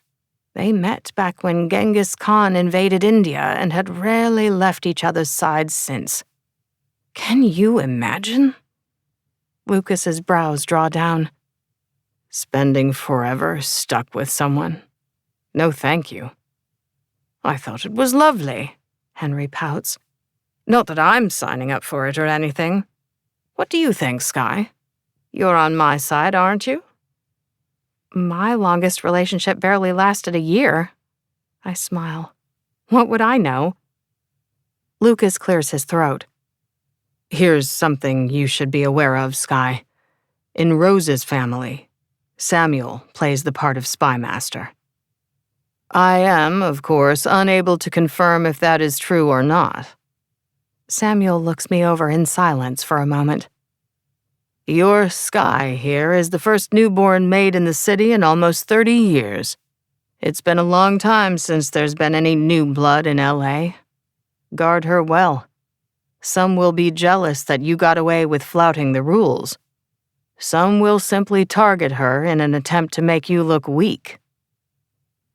"What really happened?" asks Lucas. "How did LA descend into rules and boards?" Samuel's tongue plays behind his cheek. "The largest family in Russia was dissatisfied with their hunting grounds. They decided they needed more and turned their eyes to our fair city. Lev, the heir, was in charge of the operation. He had the money to buy a large following among the greedy and stupid, then bolstered those numbers with newborns, and lots of them. All of those creatures out on the streets every night, causing bedlam and killing indiscriminately. Within no time at all, LA was in turmoil. The families had no choice but to send out their guards night after night to deal with the troublemakers." "And that's when Lev tried to take them out?" asks Lucas. "Yes." Samuel stares out at nothing. "He succeeded in destroying several of the mid-sized families. There were also attempted hits on Archie, Javier, and Rose. The board was hastily convened, and they didn't trust each other. It seemed unlikely they'd agree on anything. But the call went ahead simply because they were so desperate for a solution. Lev, unfortunately, managed to escape the city and avoid being caught." "I was this close to waking you, Father," says Henry, holding 2 fingers half an inch apart. "It was a shit show." Lucas frowns. LA is a long way from Russia. "The old ones love a land grab. You know that. And a juicy big war always staves off the boredom for a while. Why hold on to all of these rules and regulations for 30 years? Asks Lucas.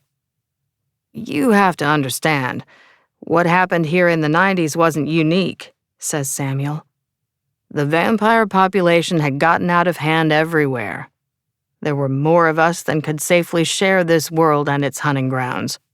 To compound the problem, we'd gotten soft. The age of science made it easier to survive for a time. Humans became more rational thinkers and no longer listened to the old stories. Many turned their backs on religion and those who would have warned them of things that go bump in the night. But there were also fewer of them for a while.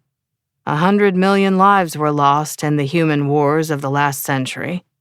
It's just as well. They fuck like rabbits and multiply quickly." Henry plays a couple of bars of some piece at an up-tempo speed. His take on classical porn music, perhaps. "But more importantly, technology changed. Governance changed. People don't tend to go missing anymore without any follow-up from the authorities. There are fingerprint and DNA databases." "Henry explained to me about how far science has come," says Lucas. "It doesn't surprise me humans carry their individuality even into their blood. Any vampire could have told you as much." "And it's not just DNA," Samuel continues. "Cameras are everywhere, and the methods of tracking us plentiful. Our race can't afford to have fools or careless newborns running around exposing us all to risk. The world is much more dangerous for vampires than it used to be," says Samuel. "We weren't the only ones to decide on population measures. Many families forbade the making of newborns and formed pacts to destroy any creatures who strayed into their territories. Wars over hunting grounds broke out everywhere. Most families were diminished. Some were even wiped out entirely. These are dangerous times. A fool sat on a beach in Ibiza last year, waiting for the sun to come up. Broadcast it live on social media for all the world to see. It was written off as a stunt to promote a new horror movie. Lucky our bodies turn to ash and leave no evidence." Henry starts playing a piece by Chopin. "The 90s were a purge for our kind. There are guesses that our population dropped by almost 70%. "Is that still happening?" asks Lucas.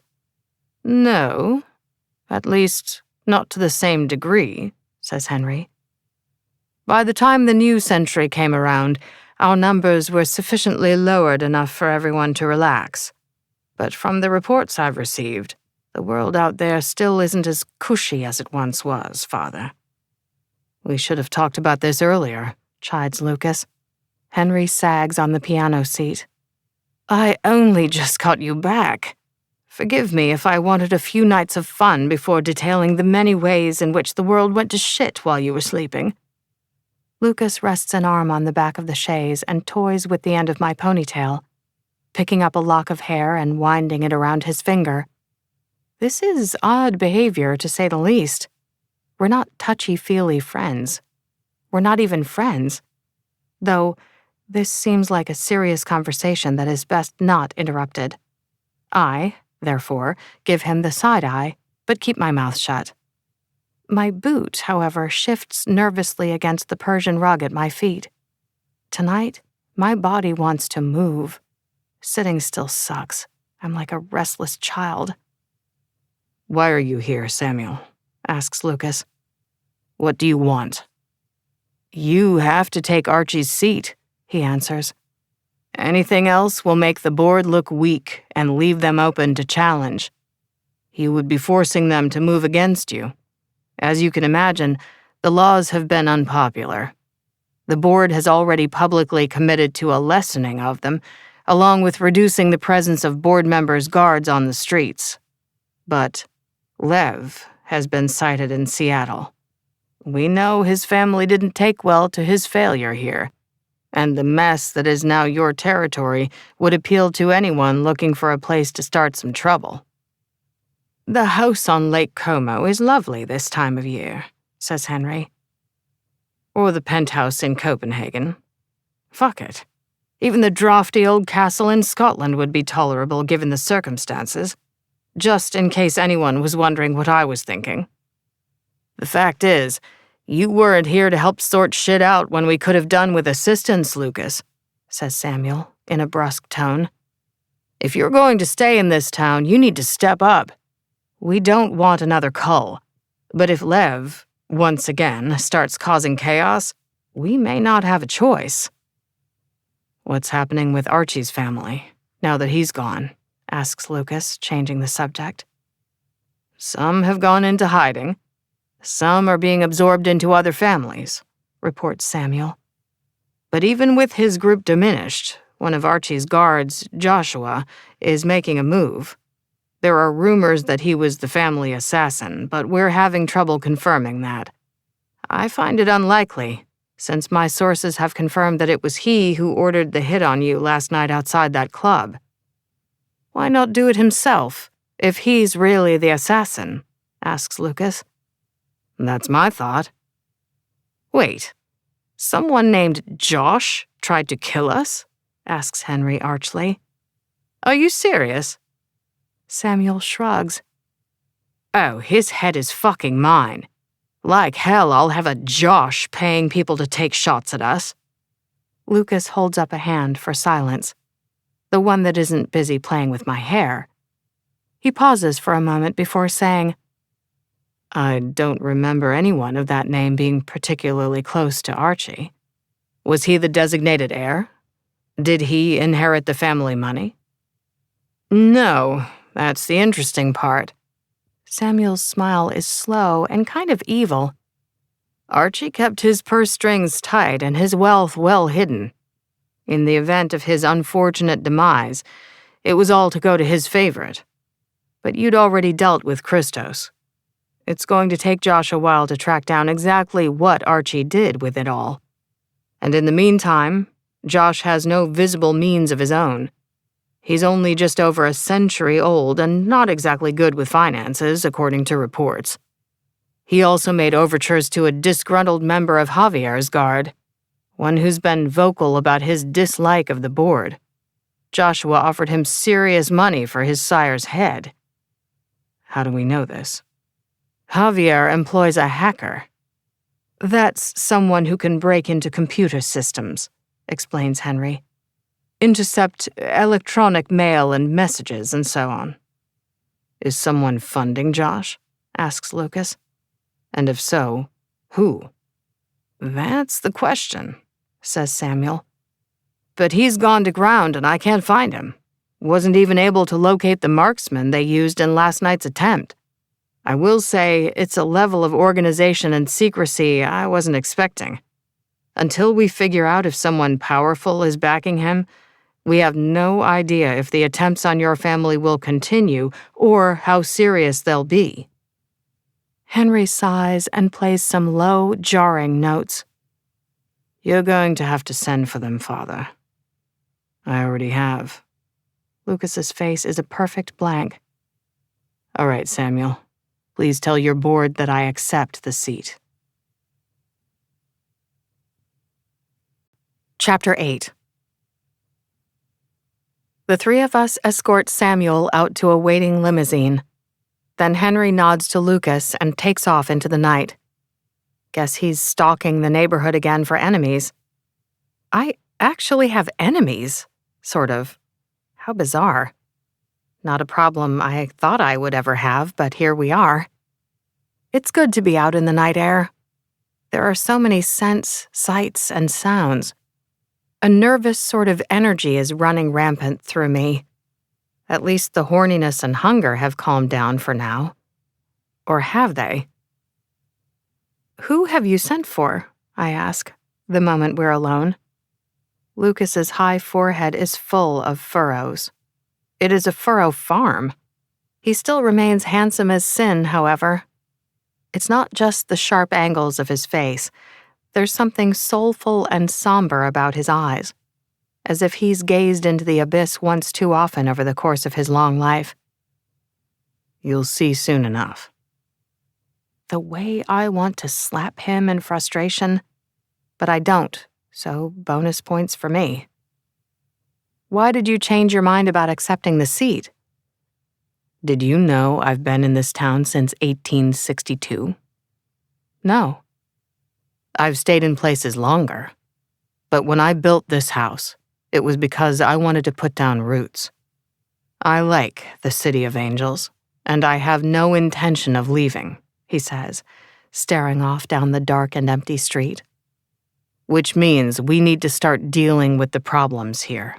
Let's get back inside. You heard what Samuel said. You need to stay out of view until we have more information. What? No, I whine. I'm sick of sitting around. I noticed. You have no room to talk.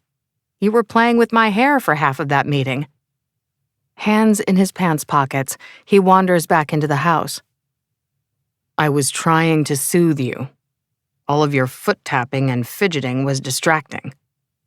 I'm not an animal you can soothe by petting. Whatever you say. He heads back down the stairs and into the basement. You did well moving quickly through the house when Samuel arrived. I half expected to find an imprint of your pretty face in my kitchen wall.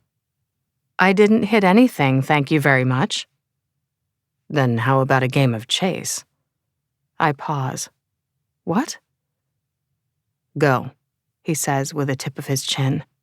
Stick to the below-ground areas. But I can't outrun you. You're wasting time. Go. Shit, I mumble and take off. Moving this way is a hell of a rush. Like my body flows through the house too fast to be seen. The world passes by in a flash, but my reflexes work just as quickly. I swerve to avoid furniture and walls and other immovable objects. I've never been a particularly sporty person. It's been decades since I felt the thrill of moving at genuine speed, the sense of power and sheer fun of it. Soon I'm standing in the living room of the underground lair, and Lucas is right behind me. Damn it. The living room is spacious, but still, whichever way I turn, he's already there blocking me. And judging by the fang-filled smile on his face, he is enjoying this a lot. But hell, so am I. He corners me against a wall, arms on either side of me, caging me in. Sky, you're not even trying. I am too. You're just going to give up and not even fight when I catch you, he asks. That's making it a little too easy for me. We're vampires. Being hunted is par for the course. You need this practice. Try harder. Come on. I duck beneath his arm and run, and he lets me go. Of course he does. There's no way I could escape him otherwise, even with my amped-up abilities. Lucas is old and strong and wily as heck. The next time he catches me, it's with my chest pressed against one of the locked doors in the hallway, because where the hell else was I supposed to run? As much as I might have liked, the door hasn't mysteriously been unlocked, providing me with a handy escape. Nope. Let's chat, he says, pushing me against the door by pressing himself hard against my back. More than enough to remind me I am going nowhere without his permission. Also more than enough to remind me that he does, indeed, have a dick. What I was wondering is, do you still hate me? Because I don't think you do. Still after the pity sex, huh? You can talk. His low laughter does things to me. Things that shouldn't be allowed. Sky, the scent of your sweet cunt. If I didn't know better, I'd think your fingers aren't quite up to the task of keeping you satiated after all. Now answer the question. Keep your mind out of my pants. Answer the question, he growls. Do I hate you? I don't know. You did kill me. Well, yes, but I brought you back to life. That's got to count for something. Wait, what are you doing? Are you sniffing me? First, his nose and lips press lightly against the back of my neck. The way I'm breathing so fast when I don't need to be breathing at all is kind of awkward. Then the tip of a sharp fang is dragged over my bare skin, making me shiver. Lucas, I gasp. That tickles. It tickles, he says, sounding mildly outraged. But he steps back and slaps me hard on the ass with a grin on his face. That's it. Next time I catch you, I'm biting you. Go. No biting. I'm a fucking vampire. Biting is what I do. Now run. The hallway goes back into the hill, but all of the damn doors are locked. One of these nights I'm going to find out what he's hiding. His fingertips slide over my arm as I slip past him and head back toward the living room. How he toys with me. In the living room, I upset an expensive-looking vase, but he's there, righting it before it can topple. Thank goodness. Through the basement and toward the stairs I go. Before I can escape up into the rest of the house, however, he's there blocking the way. My hair flies in my face with the sudden stop, and I teeter on my toes. I said to stay underground, he says in a stern voice. Turn your ass around. I do as told and race past the furniture and wooden chests and wine racks, not breaking a thing. Yay me. His teeth snap a warning near my ear as I circle the living room. Then his arms are grabbing me around the middle, and the jerk tackles me onto a Persian rug. But it's a catch-and-release type situation, apparently, because when I push up, he lets me keep going. Down the hallway and into his bedroom, where I try to shove the door shut in his face. Only he has a good grip and is pushing back, making my booted feet slide across the floor. You are not biting me! So make me a counteroffer, he says. What do you think you have that I want? Nothing. He laughs, and the door flies open with a final push of his strength. I give up and head farther into the room, and putting the bed between us seems like a sensible idea. He has, however, apparently decided we're done playing. Moving faster than I can track, he grabs me and throws me onto the mattress so hard I bounce. But he's there to keep me put a moment later. Like I was saying, he grabs my wrists to anchor me. The way he makes himself at home in the cradle of my thighs feels far too good. Then he repeats, What do you think you have that I want? Absolutely nothing. He smirks. Now you know that's not true. It is not absolutely thrilling having him all over me. My newborn horniness just roared back to life for some other reason. Let me think. I could give you texting lessons. Henry already showed me that during the day when you were asleep. How about social media? I could show you. Pass. I don't know, I say. Have you discovered computer games yet? I just know you'll be a Stardew Valley fan. Not interested, he says. I think I'll take your mouth instead. My what? I ask in a haughty tone. I'm not giving you oral.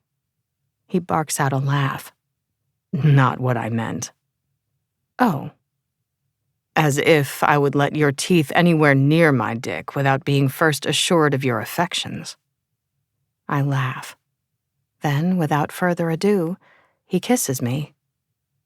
I am too startled to react at first, but he doesn't hesitate.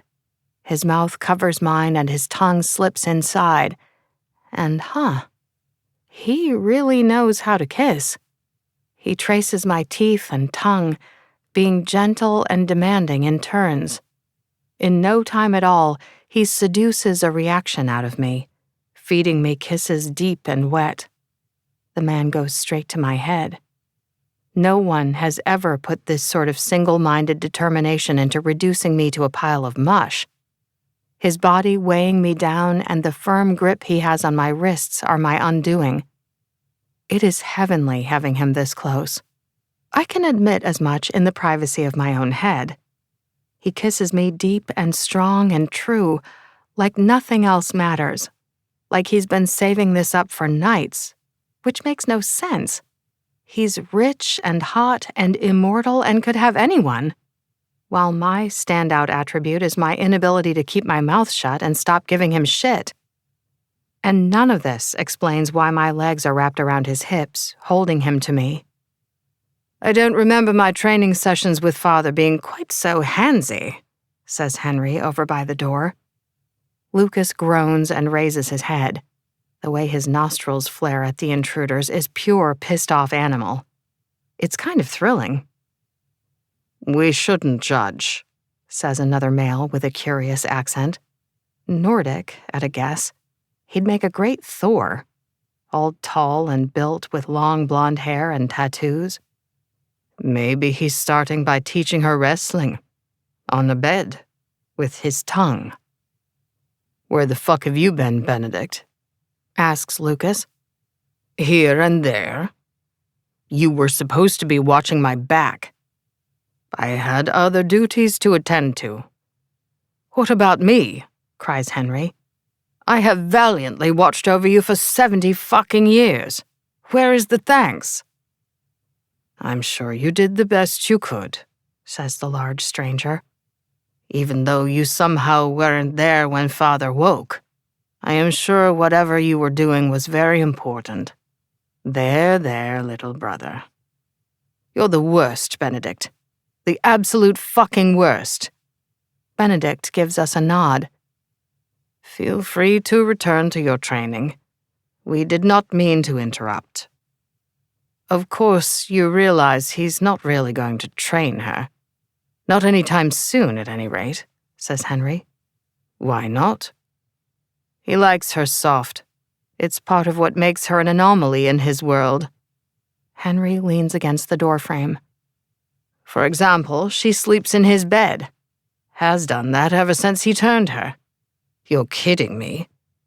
Lucas grunts but says nothing, and he stays put on top of me. Awkward as heck. When Father turned me, he threw me into his dungeon for weeks, leaving jugs of blood at the door once a night, says Henry. Wouldn't let me out until I promised not to bite the staff or break any of his precious furniture. He chained me to a tree, says Benedict. Henry's brows reach for the sky. He chained you to a tree? Are you serious? How have I never heard about this? You talk so much, I hardly ever get a word in.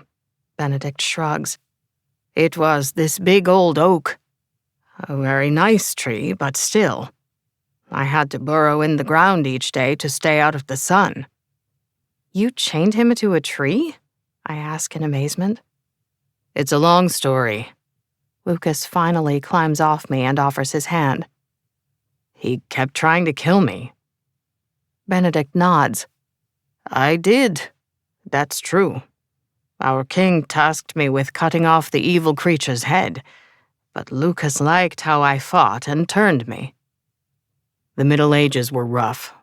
I thought a Viking berserker might come in handy. I blink. Huh. What did you do for food when you were chained to this tree? Asks Henry. Before dawn each day, he would stand at a distance and throw rabbits at me, says Benedict in the same stoic tone. Henry cocks his head. What, live ones? No, says Lucas. That would be cruel. I'd already wrung their necks. Let me just say again how sorry I am that we interrupted your training session, says the big dude with his bass voice. Would you like us to go away until you're finished? Shut up, Benedict, says Lucas. It's good to see you. You too, old man. This vampire must be almost 7 foot tall. He is huge. And this must be my new sister Sky, whom I have heard so much about. The word that enters my head when Benedict turns my way is curious. But it's surrounded in a warm glow of a feeling, like he's happy to be here. Guess Lucas was right about my gift and its ability to grow. Seeing the feeling associated with the word could be very helpful. Hello, I say. I see vampires come in size extra large. How did Archie not steal you for his guard? Benedict snorts. He tried. Many times. I understand he's no longer with us. Father tore his head off. Henry puts a Robert Johnson record on the player. You know what he's like when he's in a mood. He challenged me, says Lucas. Sort of. Let's talk in the living room. Benedict wanders back down the hallway, getting comfortable on a fancy-looking French chair.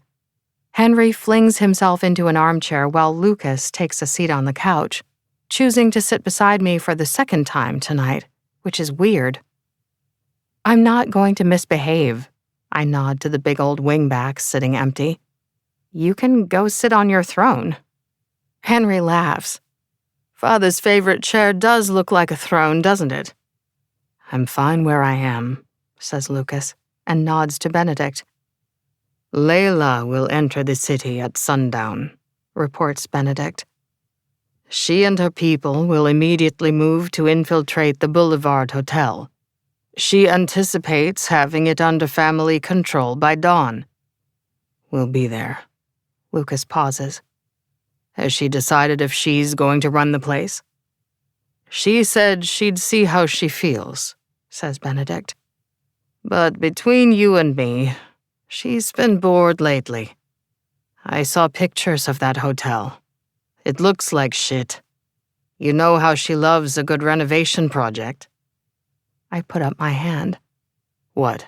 Asks Lucas. Who's Layla? You'll meet her tomorrow night. But later, says Lucas. Let Benedict finish. What are you doing? Benedict frowns.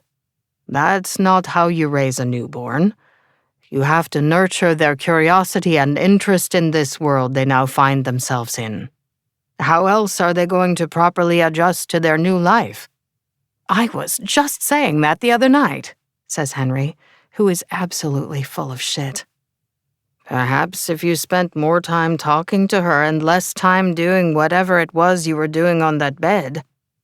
The look of much judgment Benedict lays on Lucas makes my night. Henry nods. Yeah, Father. Good point, Benedict. Hear, hear. You've never even turned anyone, Henry, says Lucas. Of course not. Henry wrinkles his nose. I don't want that kind of responsibility. Ew. Lucas squeezes his eyelids shut tight with an expression of great pain. I do my best to hold back a smile, but I'm not trying very hard. Watching his own people give him crap is one of the true joys in my new undead life. Sky, says Benedict, the position of enforcer in our family is held by Layla. She was a seamstress to a Persian princess and was turned in the 1300s. Oh, I love this story, says Henry, sitting up straight. She challenged Father to this game. It was kind of like an early version of backgammon. Whoever won had to grant the other a favor. She, of course, thrashed him, and he had to make her a vampire. Isn't that great? Lucas frowns. She didn't thrash me. I wanted to turn her. The woman has a mind like no other. What's the difference between an enforcer and an assassin? I ask. Both of them are Father's boot for kicking ass, says Henry. They basically do his dirty work. But an enforcer does publicly what an assassin does in secret. How big is our family? I ask. What even is the vampire definition of a family, for that matter? Not as big as some. Lucas is careful in who he turns, and encourages us to be the same, says Benedict. Our family consists of all those turned by Lucas, and then all of those who we turned, and so on down through the ages.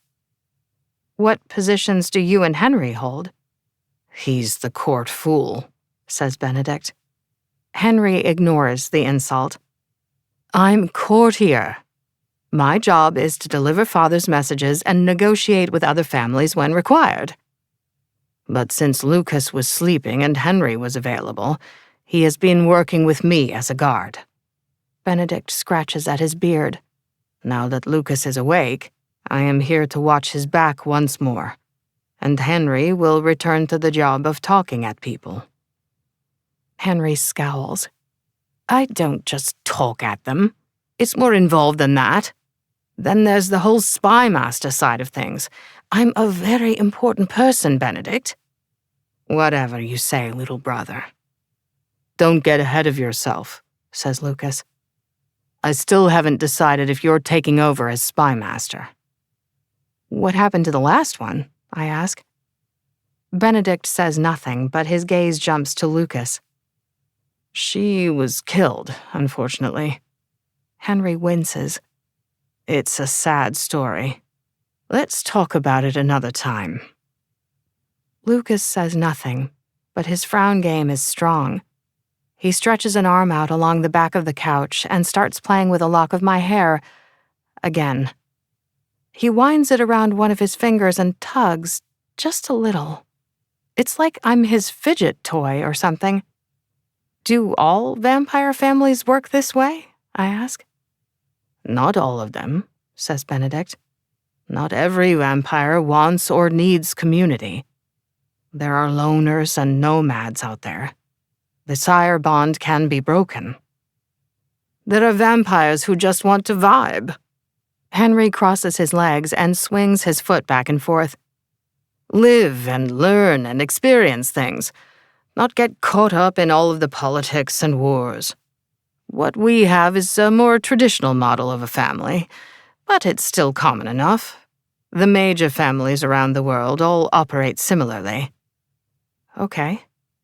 A lot of families break apart due to infighting, or due to the sire being an overbearing wanker, says Henry. But Father doesn't tend to impose his will on us in asshole-ish ways, and we actually all quite like each other. Yes, Benedict nods. Mostly. Henry throws a silk cushion in his face. Of course, Benedict catches it and sets it aside. He rises and heads into the hallway. I need weapons. They make such a fuss at LAX when I bring them with me. Henry jumps up to follow.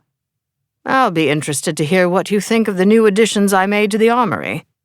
The man-portable missile, in particular, looks to be an absolute hoot. We're in the middle of a city, says Lucas. You're not firing any missiles, Henry. I am just going to pretend I didn't hear that. Henry, growls Lucas. The man sighs heartily. Yes, father. Fine. No missiles. Benedict reaches above the frame of one of the doors in the hallway. With an old key now in hand, he unlocks the door and walks inside. The keys were sitting above the doors the entire damn time? I ask in a not-so-nice tone of voice. Yes, says Lucas. Everyone needs access. This is, after all, a family home. I have nothing. Absolutely nothing. Also, I am an idiot. What's that thing on Father's face? Asks Benedict in his low rumble of a voice. I believe it's his attempt at a smile. Henry wanders into a room that can only be described as an armory, and we all follow along behind him. Terrifying, isn't it? It's another large room with stone walls. But these walls are covered in neat racks of killing devices. Daggers, swords, spears, bows and arrows, and so on. There are also shields and various types of armor. In the center of the room are heavy wooden chairs and a large table with brushes and cloths to clean the weapons lined up neatly. Inside a display case is a silver axe with runes etched into the metal. And there are also guns. Lots of guns. Benedict waves a hand at them and says, But they're so loud and messy and modern. I've seen you in a crowd wielding a broadsword, big brother. Now that was loud and messy. That was all just a misunderstanding. We laughed about it later. The people who still had all of their limbs attached, says Henry. Sure. Benedict just sniffs in disdain. Vampires are violent by nature. I get that. We're less removed from our food source than most humans. And then there's all of the politics and infighting to consider, but this room is a lot. There are enough weapons in here to start a war. Or to end one. Lucas stares at the axe in its case. But let's hope it doesn't come to that. Chapter 9. I wake up in Lucas's bed again. He's lying on his back with his hands behind his head, staring at the ceiling. No idea what deep thoughts he might be thinking. I must have fallen asleep in the living room, listening to Henry and Benedict telling stories about the past. Despite my repeated requests for a room of my own, Lucas apparently carried me into his. Guess he still doesn't trust me not to run amok. Which is ridiculous. Henry did delight in telling me that the vase I almost broke last night was a first edition Wedgwood from 1793 worth approximately $500,000. But I wouldn't have almost broken it if Lucas hadn't been chasing me in the first place, so there. My funeral must be any day now. I didn't ask when they were burying fake me from the fire. They might just be putting the ashes in an urn. I don't have any particular preference.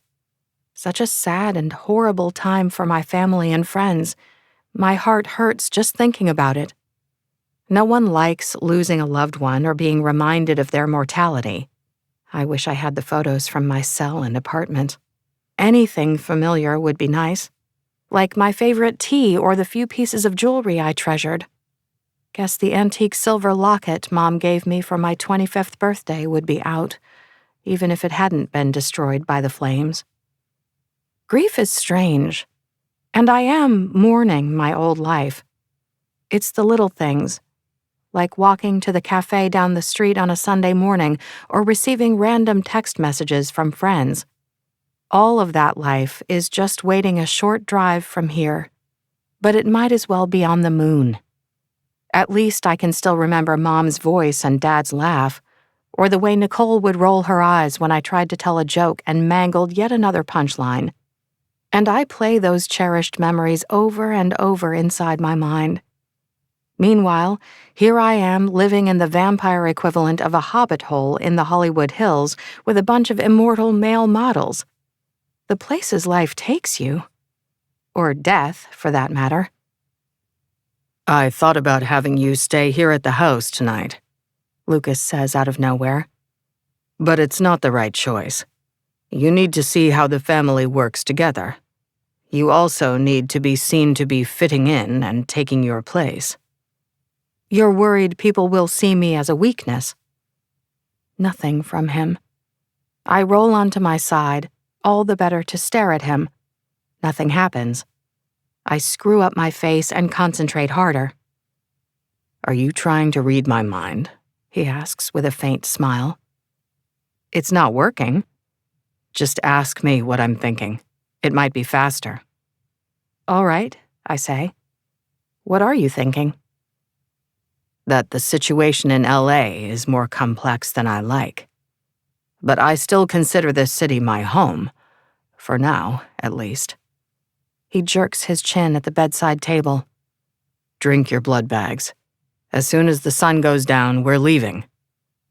I sit up and stop, because there on the bedside table, along with my evening blood bags, is an old red velvet box. What's this? Just something I found lying around. Thought you might like it. Inside are 2 diamond stud earrings. And they are not small. Holy shit. That is not nothing. Not even remotely. Don't make a big deal out of it. I picked them up in Belgium a while back. His dark brows draw close together. It's good to diversify investments, not to have everything tied up in property. They're beautiful. The first edition Austin and now these. I'm beginning to think somewhere down in the depths of your dark and creepy heart, you actually like me, Lucas. He grunts. Hurry up and drink your blood. We don't have all night. I set aside the expensive jewelry and start sucking down the red stuff. Where are we going? And how dangerous is it going to be? It should be straightforward. Archie owned the boulevard. His family is in disarray, so we're claiming the building, along with his seat on the board. What happens to any of his people who are still there? We won't hurt anyone who doesn't try to hurt us first. Any of his people still in the building can resettle elsewhere. He's sure to have owned other properties we can use for that purpose. Lucas looks me over. Sky, do you know how to fire a gun or defend yourself? I hate guns, but I did take a self-defense course when I was 18. Hang back and keep your head down. Do exactly as you're told at all times, he says. Am I understood? You're worried about how it's going to go down tonight. I don't need to read minds to know this much. It's obvious from his body language and tone of voice. Everything will be fine. And that's all he says. Benedict drives a bulletproof Mercedes G-Wagon. It is every bit as big and built as the man himself. He takes his job as guard seriously. His gaze is constantly on the move once we leave the house, watching for attack. The amount of weaponry he and Henry removed from the armory was wild. However, they wouldn't even let me have a dagger. Not even a reasonably dull letter opener, which is insulting. I'm wearing another set of black jeans, boots, and a tee, much the same as the others, and the way Lucas pulls off jeans and a V-neck tee is a sight to be seen. Modern, casual clothing suits him just fine. I ignore Benedict's quiet suggestion to wipe the drool off my chin. One of us has to behave like an adult. One of these nights, I'm going to stop being so mesmerized by Lucas. Any time now. That would be nice. The diamond earrings are still sitting safe and sound on the bedside table. I don't even know what to think about the gift-giving. Nothing about this situation makes sense, and Lucas's reasons for doing things tend to be sketchy at best. When we pull up outside the Boulevard Hotel, all is eerily quiet. No sign of guests, staff, or others. But the doors are open, and the lights are on. A woman wearing a white pantsuit and heels walks out to greet us. She has brown skin and shoulder-length dark hair with strands of silver. Her chunky sapphire and white gold necklace is stunning. So too is the matching dagger she carries on her hip. There's nothing low-key about this woman. She's living forever in high style.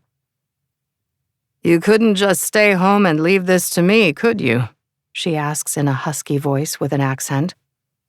"Why am I not surprised?" Lucas gives her a warm smile. "Layla." "Hello, old man. It's been a while." She nods to each of us in turn, giving me a curious glance. "Welcome to the family, sister." "Thank you." "Come on, then. Let's get this done," she says, turning back to the building. "My people have already started on the below-ground levels. Any stragglers we find will be held down in the bar for questioning. Why don't we work our way up?" We take the stairs. The hotel has 60 rooms and suites, and all of them need to be cleared, along with the ballroom, restaurant, and so on. The same air of neglect is evident on other levels. Stale air and marks on the walls. Worn carpet and battered furniture. I would give this place 2 stars at most. As we were told, Archie's family seems to have fled. The hotel seems empty, almost. My job is to listen at the door for any signs of life, then throw it open and stay back while Henry rushes through the room like a hurricane. Once the room has been declared clear, we move on to the next. Lucas isn't a fan of me doing even this much, though I get the distinct feeling my job has been invented just for me, that Henry wanted me to feel included. But whatever. I am fine with letting the others go hardcore. Being given safe duties does nothing to stop me from being strung out from head to toe, and I break a good 3 door handles before getting myself under control, all while Lucas gives me side-eye. So not helpful. We find a terrified vampire hiding on the 3rd floor. The word woodsman surrounded by fear appears inside my head. When Lucas makes no move to harm them, they seem confused. Henry shepherds them down to the bar in the basement. Nothing else happens on the 3rd floor. But one hiding on the 4th floor opens fire on us with some sort of pistol. The pop of the silenced gun is horrible to hear, all too reminiscent of being fired at outside the nightclub. Lucas is covering me and pushing me down when the first bullet flies over my head. One moment I am standing, the next I've face-planted on the floor, which gets me out of the line of fire, thank fuck. Then Lucas appears farther down the hallway with another heart in his fist a moment later. There wasn't even time for me to react. Benedict just offers me a hand and sighs as if he's upset that he hasn't gotten to rip out anyone's internal organs. He might be the guard, but telling Lucas to hang back and keep safe would be a waste of time. The vampire does what he wants. Benedict inspects the splintered wall. "Wooden bullets again." Lucas's gaze is searing. The heart turns to ash in his hand as he strides back down the hallway. "Skye, were you hit?" No. "Are you sure?" Yes. "There's no scent of blood," says Benedict. "Not on her." Lucas's jawline is set in harsh lines, like the man is internalizing a whole lot of anger. It's a struggle to keep my expression cool and calm, because if he hadn't been by my side, I would be dead. Deader. However, this situation is already intense, and the last thing anyone needs is me freaking out just because it's the second time someone has tried to kill me since I became a bloodsucker. We move carefully through the rest of the floor without any further mishap. Out of the 7 floors above ground, only the top 2 seem to have been used by Archie's family, as evidenced by the covered windows and the scattered and abandoned clothes and other possessions. It looks like they left in a hurry. Guess the other 5 levels were reserved for actual guests. Imagine what the reviews for this place would be like. Who would want to stay at a rundown hotel where you were as likely to wind up on the menu as you were to get a good night's sleep? While Henry has chosen not to turn anyone, Layla has apparently made herself an undead army. Over a dozen of her people swarm the building. Guess they count as extended family now. They range in race, age, and gender. Some wear tactical gear, while others are in street clothes like us. Each and every one of them seem to know exactly what they're doing. The way they watch Lucas with a mixture of awe and wariness is interesting. It's like he's a god walking among mortals. We encounter more problems on the 6th floor. There's a loud bang, then the walls shake. Dust and paint flakes rain down on all of us, and one of Layla's people is immediately reduced to ash by the explosion. Damn it, Fionn. You foolish boy. Always fucking rushing, hisses Layla. No one says anything as she takes a moment to collect herself before announcing, Be careful. They've set breach charges. Where's Margaret? Coming! A striking woman with white skin and gray hair joins us in the hallway. She is older than Layla and has an upper-class English accent. Excuse me. She's human, I whisper. Lucas turns to me. Sky, have you got yourself under control? Her blood is calling to me. The familiar whooshing sound of it rushing through her veins and the steady beat of her heart are like a symphony. And I am more than aware of it, being so close. But there are none of the shakes and watering mouth business. Yes. Margaret is Layla's paramour. She's also a witch, supplies Henry. Biting her is not something I would suggest trying. A very good way to get yourself slapped down, sister. When did that start? Asks Lucas. 1969. They met at Woodstock. You know, that great concert I told you about outside New York where everyone was all free love and dropping acid? Lucas nods. Safe to say, I am no longer permitted to open any doors.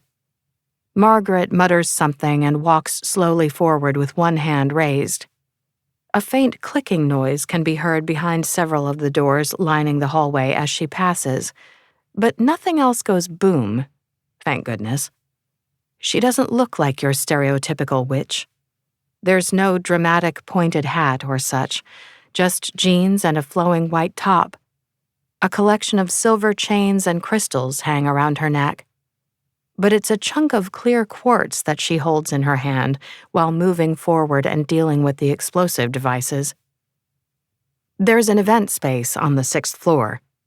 Guess it gave the guests a nice view of the city. And behind those large doors, I can feel something. A lot of thoughts and feelings, and the dominant ones are anger and fear. There are people in there, I say. They're angry and afraid. That's all you're getting? Asks Lucas. Yeah. Layla stares at me for a moment before flicking her wrist. 4 of her people step forward and they're all armed to the teeth. Guns and daggers and you name it. But then so are Henry and Benedict. Lucas is the only one who seems to prefer using his own 2 hands. Everyone else waits in silence to see what happens next. Throw aside your weapons and lie face down on the floor with your hands on your head, yells Layla. Any creature not in this position when we enter will be destroyed. This is your only warning. You do not need to suffer the final death tonight. After a moment, she gives her people a nod. The 4 blur and enter the room. Next comes the sounds of gunfire and screaming. Shit. The whole situation makes my skin crawl, but I do my best to keep my thoughts and feelings from showing on my face. The silence that follows the violence feels almost as bad. Layla pulls a cell out of her jacket pocket and reads the screen. Lucas, you're wanted down in the basement bar. We can finish up here. He nods, puts a hand to the small of my back, and leads us toward the elevators. Benedict follows close behind. Henry never came back up after shepherding the vampire down to the speakeasy. And they're not the only ones down there. A good 15 members of Archie's family are sitting at the tables with worried faces. They're guarded by a couple of Layla's people. Lucas walks past them and straight into the board meeting room at the back of the premises. It's as dark and creepy as the other night. But this time, a vampire with white skin and short red hair wearing a Lakers tee is tied to one of the board members' chairs, with a dagger sticking out of each of his thighs and another embedded in his stomach. Ouch. Given how fast we heal, the skin and flesh must now be sticking to those blades. So much blood. But not human. I can definitely smell the difference. Body parts and various liquids must only turn to ash once the vampire in question is dead. How the hell is this my life now? Father, says Henry with a bright smile. this is Josh. We were just playing a game with him, which we were all enjoying immensely, weren't we? Another vampire leans against a nearby wall with a dagger in his hand. He's tall with a lean, muscular build and shoulder-length, dark hair. There is dried blood and the lingering pink line of a healing cut on his arm, along with a fading gray bruise on his jawline. While he has the same coloring as Lucas, he has a more disheveled air. There's none of the slicked-back hair and freshly shaven face. This man is handsome in an unkempt way, and was also turned around the age of 40, at a guess. Nico, he cut you? Asks Lucas. Have you slowed down since I've been asleep? The vampire smiles. This one was Archie's assassin. He has some skills. I found him in the bottom parking lot trying to escape. This place is riddled with tunnels and secret rooms. How interesting.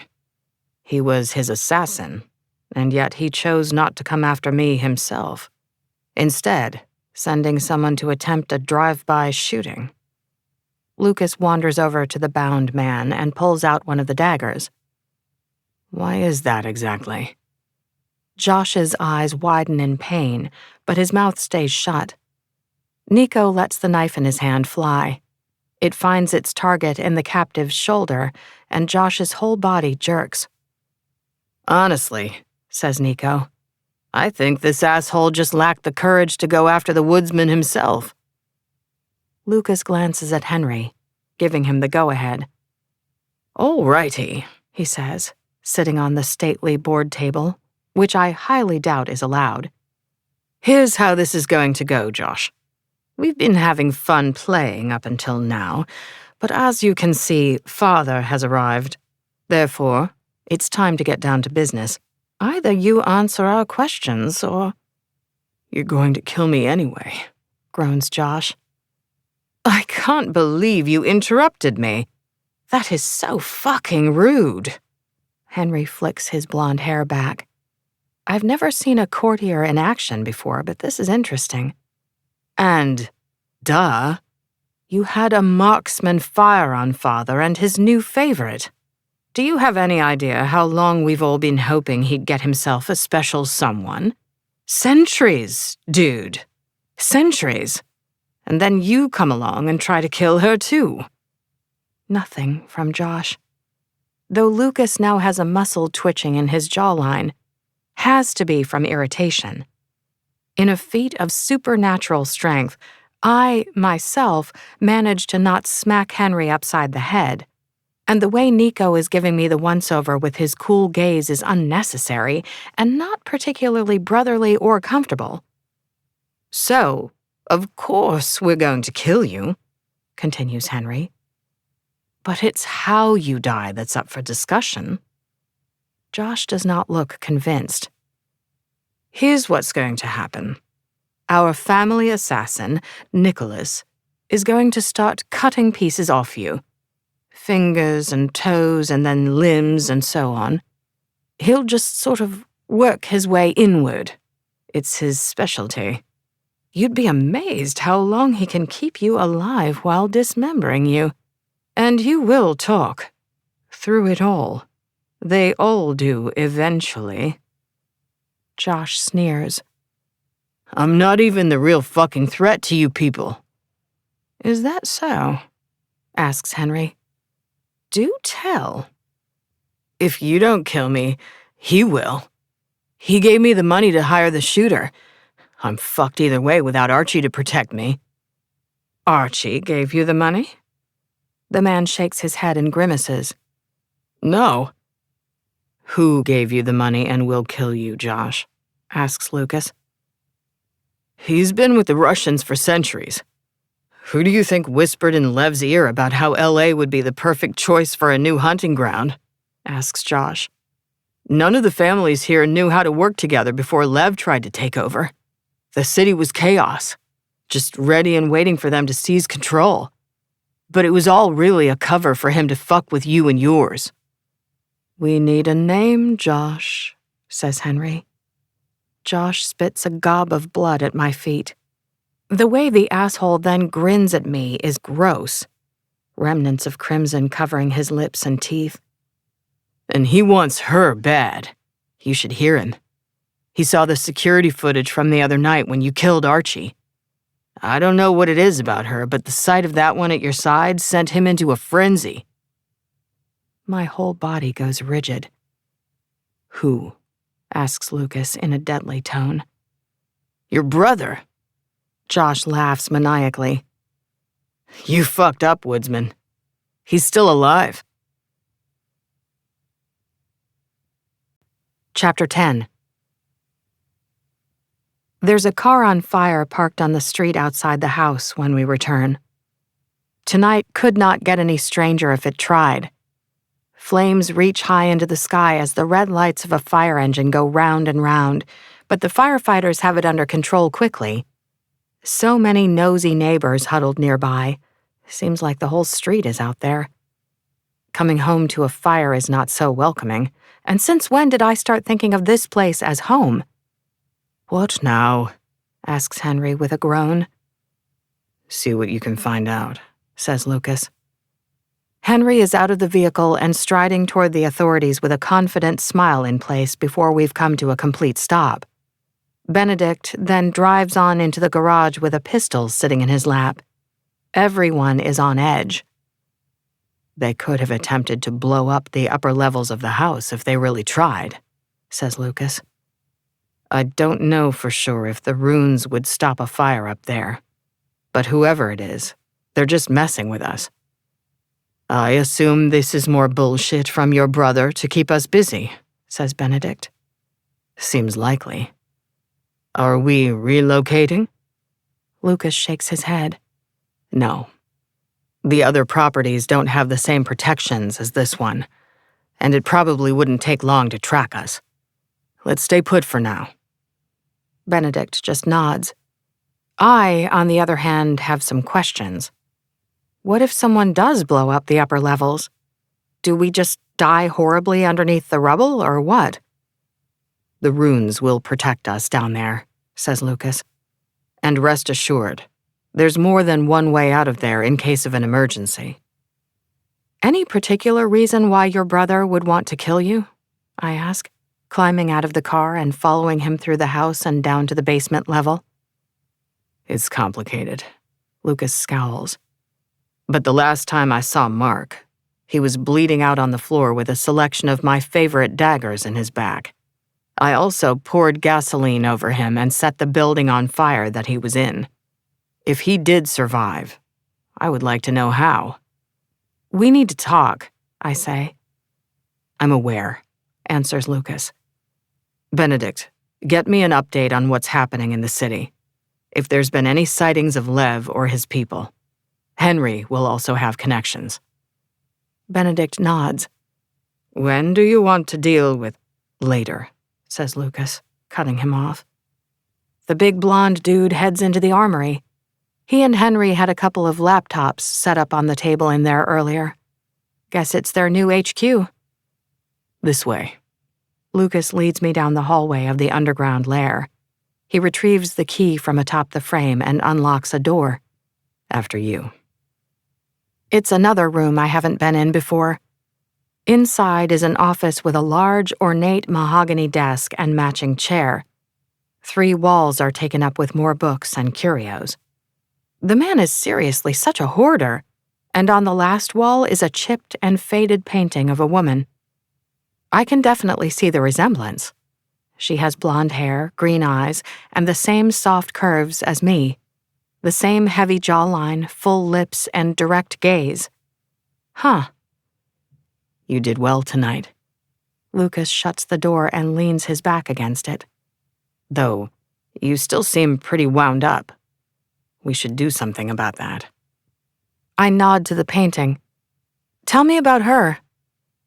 Her name was Anna, and she was my brother's wife, he says. It was an arranged marriage. He was the oldest son and heir, but I was known for my skill at hunting. It gave me an excuse to spend most of my time in the hills. A man was attacked in our village, and I was given the task of tracking the creature responsible. It turned out to be a vampire. He was impressed with my skills and decided to turn me, and I then offered to turn Anna. But not your brother? No, says Lucas.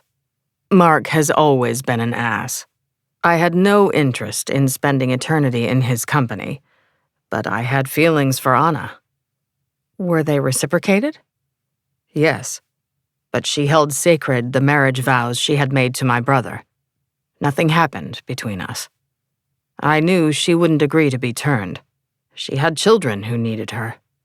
My brother was often busy elsewhere, and she enjoyed much of the simple life she lived. I sit in the seat behind the desk and cross my legs. Okay.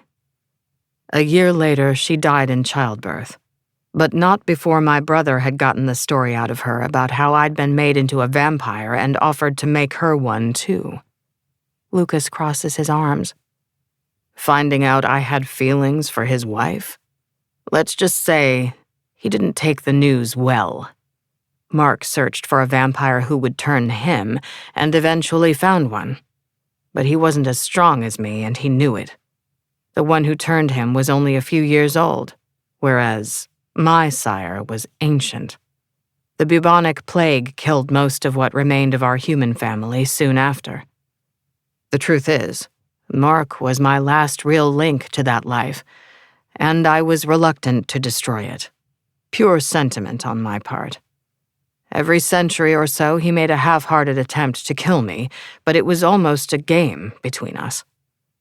You think someone trying to kill you is a game? He sighs. You have to understand. He had much the same number of years as me to become an expert at whatever he pleased. I know he spent time learning fighting from the Huns and the Knights Templar. Had he been fully determined to kill me for falling in love with his wife, I would have known. I frown. Then, in 1955, he killed my spymaster, Marawa. I had asked everyone to stay away from him, but she didn't like loose ends and wanted to keep better track of his movements. Not to kill him, you understand, but just to know where he was and what he was planning. He sent her ashes back to me in a silver chest. She had been part of our family for 400 years. That's when I decided the time had finally come to end my brother. And that's why you went to sleep? Their deaths weighed on me for various reasons. It would seem I was premature in mourning my brother, however. He watches me in silence for a moment before saying, After Anna broke my dark and creepy heart, as you called it, I tended to steer clear of anyone who reminded me of her. Until you. I won't let him hurt you, Skye. When did all of this start between you and your brother? Arthur had just defeated the Saxons at the Battle of Baden. Wait, King Arthur? I thought he wasn't real. He shrugs. The mythology surrounding him is mostly nonsense, but the man himself was real enough. What year was it? His lips skew to the side in annoyance. The dude definitely has hang-ups about his age. Around the start of the 6th century. You're, 1,500 years old? Give or take. You are 1,500 years old, approximately. And you've been carrying that picture of her around the entire time. That's either dedication or taking the idea of emotional baggage way too far. My eyes must be as wide as the moon. But you know I'm not her. Oh, I know. Anna was soft-spoken. You have yet to have a thought cross your mind that you don't believe needs announcing. You really think you're the first person to tell me I'm too loud or too much? I ask with a bitter smile. His gaze turns hard. Who said that to you? Ignoring his question, I ask one of my own. Why did you really turn me? Who insulted you in such a manner, Sky? I want their name. It doesn't matter. Not anymore, I say. Answer the question. Why did you turn me? I've already given you my reasons for that. Let's revisit them just once more for old time's sake, I say, picking up a heavy gold fountain pen off the desk. It's tempting to throw it at him, but he would only catch it. I reminded you of your first love. For a moment, yes. But the reason I turned you, Sky, was because neither Henry nor Benedict were where they were supposed to be. I woke up in a new century I didn't understand. I knew you'd be useful in helping me adapt. I snort. Were you hoping for more? No. Very well then. We've covered the reason why I turned you. He cocks his head. But would you like to know why you're still sleeping in my bed? Because you don't trust me on my own, along with the added bonus that you know it annoys me. You'd think pettiness fades with age, but apparently not. I toss the heavy pen back onto the desk and get to my feet. We're done here. Thanks for finally telling me what's going on. Move, please. Lucas stays put with his back to the door. Make me. I'm not in the mood to play. That's a pity, because I am. Then go find Monica, I say. And the moment the words are out of my mouth, I know they're a mistake. Who? His dark brows draw together. You mean the human I drank from the other night? The one on Henry's payroll? Henry really pays her? Some are willing to sell their blood. He gazes down at me with curiosity. You're jealous. But I was barely with her long enough to feed. Why be jealous? I am not jealous. Yes, you are. But all of your emotions are heightened right now. And since I'm your sire, it's normal to feel drawn to me. It's not usually something I encourage, but in your case, I've decided to make an exception. Ha. No. Don't do me any favors. Come here, he orders. I feel the corresponding tug inside my chest, and it's not like I didn't ask him not to use the compulsion crap on me. Fuck you. His smile has more than a flash of fang. Fuck me yourself, you coward. Great, you've discovered memes. And I kind of hate myself for asking, but I really want to know. Are you still in love with Anna? No, of course not. She was a good woman, but she's been dead for over a millennium. Now come here. I shake my head and go to take a step back, but he moves forward and grabs the armholes on the front of my tank, including the lace bra straps beneath. I push against his rock-hard chest and get approximately nowhere. Let go of me. No, never, he says adamantly. Especially when that's not what you really want. Like you know what I want. You are such a... Suddenly, he's moved us and reversed our positions. My back is hard against the door. As much as I'd like to knee him in the balls, he's maneuvered us so that his booted feet are between mine. His body is pressing against mine from knees to chest. All I can do is push at his chest or grip his arms, and neither move does a damn thing. He pushes his face into the side of my neck and breathes deep, making me shiver. And I hate the way I react to him. It isn't fair. A childish statement, but true nonetheless. I'm such a what? He asks, calm as can be. I don't know. But if you start going on about my scent again—" "Why do you keep not finishing sentences?" he asks. "It shows a real lack of commitment on your part." If my heart still worked, it would be racing. I growl in frustration, and the bastard actually laughs. Then he drags the flat of his tongue up my neck, which shouldn't turn me on. But I am now a mass of nerves, and every damn last one of them is titillated by the jerk. Damn it. All of this tension simmers inside of me, pushing me to fuck or fight, or I don't know what.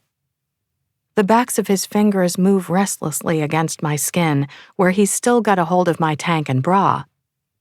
"All the times I have thought of you with your hand between your sweet thighs," he says. You don't need to be thinking about that. It has nothing to do with you. "But it's not enough for you, is it?" he asks. "You need me." The ego on you. Holy shit.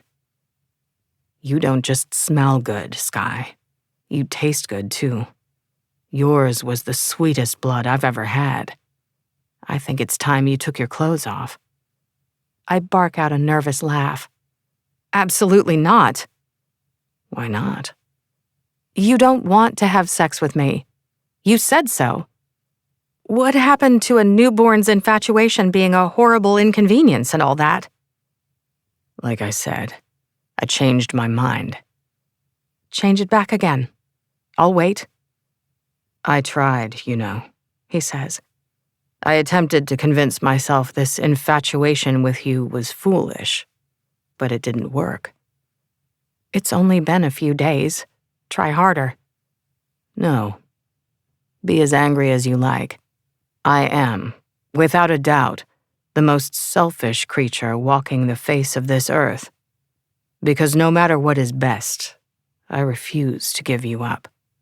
Having you with me, keeping you close, it makes me happy." I screw up my nose. It makes you what? "Henry explained to me how obsessed people are with the search for happiness in these modern times.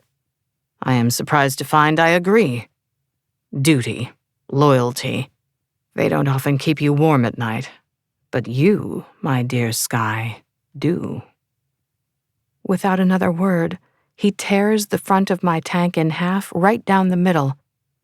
The pads of his fingers glide over the lace of my bra, his thumbs toying with the hard imprint of my nipples. The way he rests his forehead against mine, keeping us as close as can be. Shit, this is not good.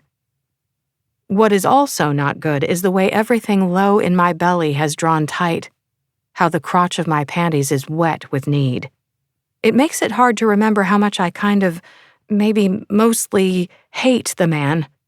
At least, I think I should. "I miss the days when women wore skirts all of the time," he says. "You're going to make getting those boots and pants off you a chore, aren't you?"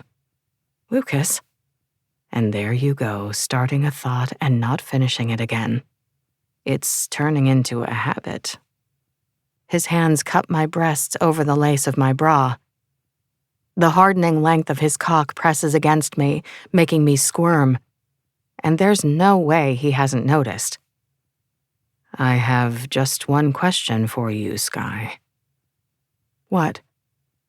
He grips the back of my neck and kisses me hard, his tongue sliding straight in and taking me over. The way he pushes his mouth against mine is punishing in its intensity. I hate the way he goes straight to my head and lights up my body from top to toe. Never in my life has anyone had such an effect on me. When he draws back to look me over, to take in my reaction to him, it's with a self-satisfied smile. I despise how damn pleased he is with himself. He winds a lock of my blonde hair around his finger, and that's when I see it over his shoulder. The painting of Anna. She stares vacantly out from the canvas with her golden hair, green eyes, and vapid expression. And I refuse to be a poor imitation of some dead chick he pined after way back when. No longer am I a mixture of confused and turned on. Now, I am also righteously angry. He might have a point about my emotions being heightened. I have never hit anyone in my life, but I barely stopped to think it through before slapping him hard across his perfect face. A violent red outline of my hand appears on his cheek before fading away. "What was that for?" he asks in his annoyingly calm tone. "I am not Anna." "No," he agrees. "You're not. Didn't we already discuss that?" Before I can open the door and make my escape, he's reversed our positions again. The door is at his back. He's guarding the only exit, and I am caught once more between him and the desk. "I am not your toy to play with, whatever your reasons." "We might have to agree to disagree about that." "Shut up and listen.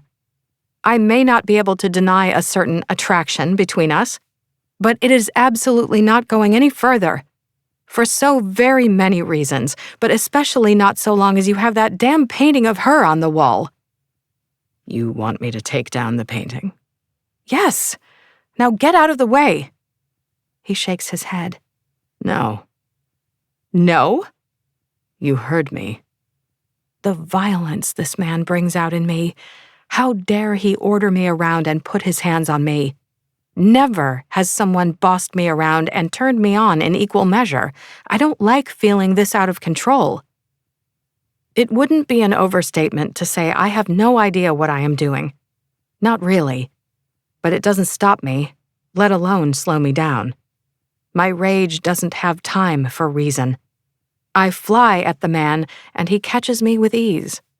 I might want to learn how to fight before trying to take on Lucas.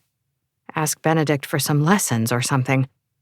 It would probably be the smart thing to do if I wanted an actual chance in hell against this particular 1,500-year-old vampire. An attempt at biting him soon turns into us kissing. Again. Our tongues tangle furiously, and my teeth sink into his bottom lip. The way his grip on me tightens, holding me to him. I think I understand now why he keeps sniffing me. Because his masculine scent is otherworldly. A hint of salt and sandalwood and I don't know what. I shred the material of his tea, tearing it from his body, needing to be skin to skin. The seductive smile he gives me in return makes my knees quiver. The next thing I know, my back hits the desktop and my boots, socks, and jeans are gone. Just gone. Same for the remains of my torn tank top. He is amazingly adept at destroying clothing. My lips are numb and swollen from kissing, and my head spins in dizzy circles. I can't keep up. But the way my pussy clenches at the sight of him half naked cannot be denied.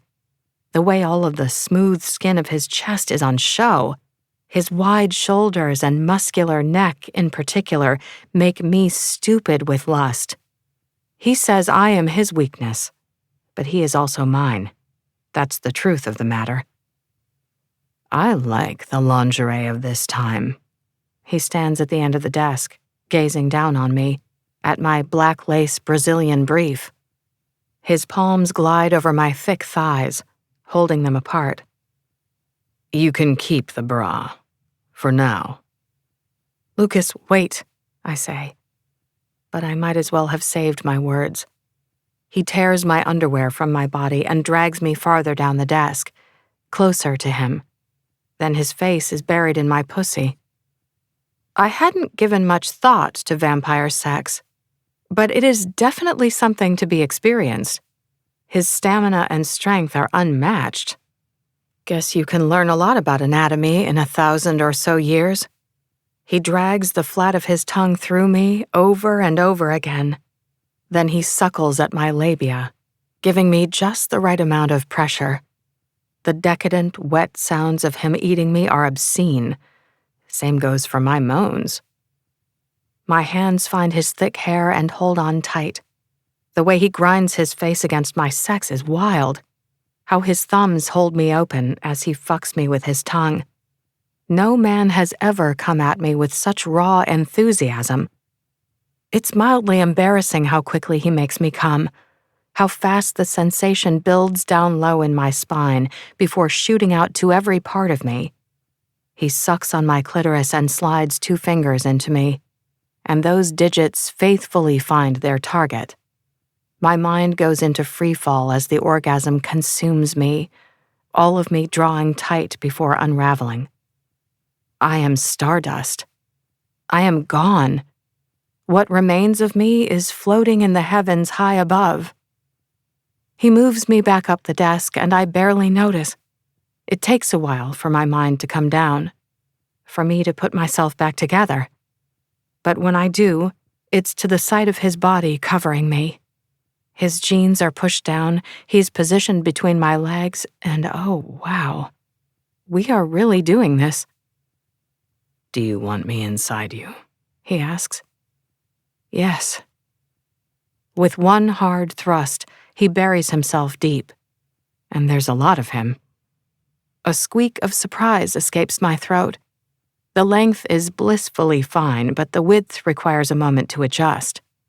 His face is stark with need, his gaze glued to mine as he holds perfectly still. My mouth opens, but nothing comes out. I officially have no words, which might be a first. He nods, happy with whatever he sees in my expression. One hand has a tight grip on my hair, while the other has an equally firm grip on an ass cheek. He's in the perfect position to do as he wants with me, and that is exactly what he does. Lucas fucks me with brutal efficiency. I have to wrap my legs around his waist and grip the sides of the desk to stop him from driving us both off the damn end and onto the floor. His hips piston, burying his hard length deep, time and again. My hard nipples rub against his strong chest through the lace of my bra. The way the delicious friction is building me right back up again is almost sinful. Coming twice in one night has happened to me approximately never. Not with someone else involved. But the blood is rushing through me, hot and sweet. The pressure is gathering in a tight ball low in my belly and back. All of me is focused on the knot of tension between my hips. The blue of his eyes is my whole world, the beginning, the end, and everything after. It's like I am lost and it doesn't even occur to me to care. I know he's getting close when he presses his face into my neck, a sign that he can't control himself for much longer, which is fair enough. He hasn't had sex in over 70 years.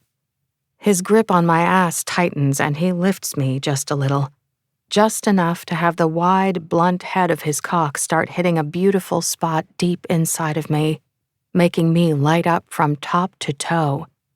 When it comes to fucking, the man is magic. No joke.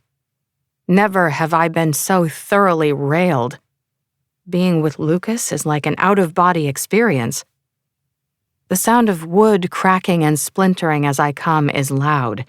My heart is stuck in my throat, and all I can manage is a moan. But my internal muscles lock on him, trying to keep him deep. The feeling of coming with him inside me is just so sweet and strong. His roar as he comes echoes through the room, maybe the whole damn house. That noise shakes my soul. I have never heard anything like it. His hips buck against me a couple of times before he finally stills. For a while, his eyelids remain shut tight, but eventually he opens them. And we stare at each other warily for a good long time, completely awkward as fuck. Chapter 11. You once banned me from your office for a decade for daring to sit on the edge of your desk, says Henry. What Skye just did was much worse.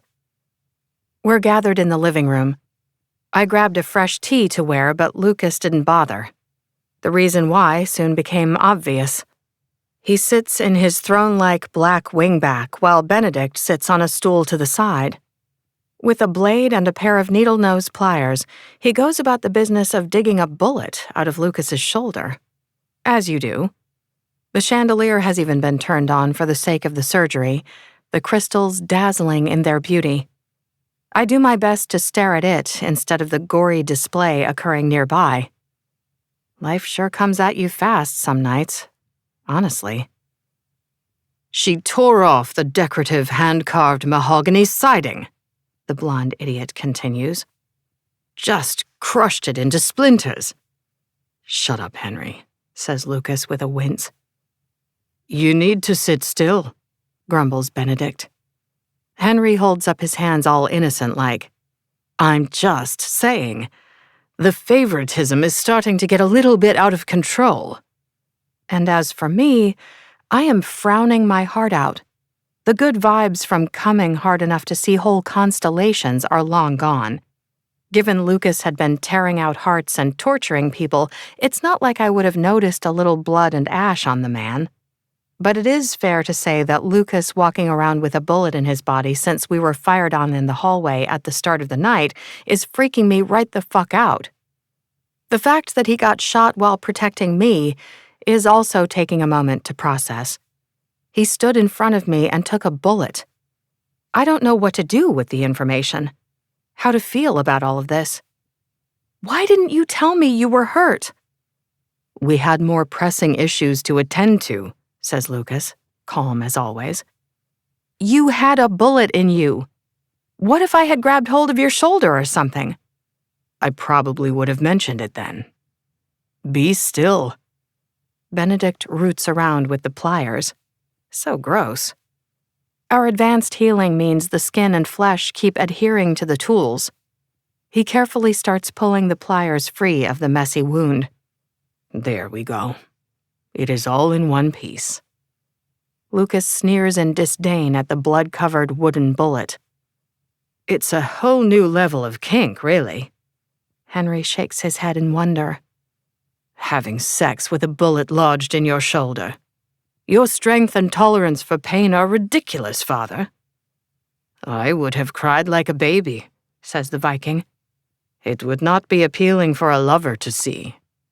Oh, me too, agrees Henry. But I, for one, salute the way Father's thirst overcame his common sense. My thirst? Asks Lucas. Your yearning, shall we say, for our darling sky. Ah, says Lucas with understanding. Shut up, Henry. I sit in the corner of the Chesterfield, hugging a cushion to my chest. My human family always gave each other a certain amount of space. My undead family, however, do not. They're happily all up in each other's business. It's going to take some getting used to. I don't intend on having sex with Lucas again anytime soon, even though it was amazing. It just wouldn't be a good idea. Our relationship is complicated enough, and there's no reason why a hookup between him and me should be a big deal. Just because it was the best sex I've ever had. This is definitely one of those situations where we did it once to get it out of our systems, and the weird attraction between us is over now. You should feed, says Benedict. Do you want me to call Monica? Asks Henry. Lucas's gaze shifts to my face. No, he says. Henry looks between us with interest. If gender is an issue, for some mysterious reason we won't get into, my yoga instructor Gustav lives nearby. Now, he takes the body as a temple idea seriously. His blood is as clean eating as you can get. Or there's the delightful Dylan to consider. They're an artist from Silver Lake. I find the lingering scents of charcoal and oil paint on skin so soothing for some reason. But that might just be me. Lucas says nothing but gives me definite side-eye, which isn't wildly suspicious at all. I don't understand what's going on, says Benedict. It's relationship stuff, answers Henry. I'll explain later. And now they're all looking at me. Great. It's none of my business who you feed from. Lucas gives me another long look before asking, Would you be so kind as to fetch me a blood bag, Skye? Sure. Here's another new word for you, Father. Henry bites back a smile. Simp. I say nothing and head for the kitchen upstairs. Getting away from the three of them for a moment sounds like a damn good idea. Nothing is going on with Lucas and me. The events of the last half hour were an aberration. It was just sex. Sex that has left me feeling better than I ever have. As if pure energy had been poured through my veins. And yet I am more relaxed than I would have thought possible. It's probably just a vampire thing and not Lucas specific, however. He doesn't have a magic dick. Nor is he emotionally available. The hot ones never are. Though, to be fair, the rest of them usually aren't either. I also do not need a partner who bosses me around all the time. Not to mention the rather extreme age gap between us, so there's no need for anyone to get carried away and start dreaming of a happy ever after. The rest of the house is quiet and dark, though I can see just fine care of my vampire night vision. My own thirst for blood has been easier to manage tonight. But I grab a bag for me out of the fridge, too. Through the kitchen window, something moves in the garden, out beyond the courtyard. It is as if a shadow coalesces out of nowhere. And there, staring back at me, is a vaguely familiar man. He wears a button-down shirt beneath a charcoal gray suit. The white of his shirt seems to glow in the dark shadows at the back of the garden. He isn't even trying to hide.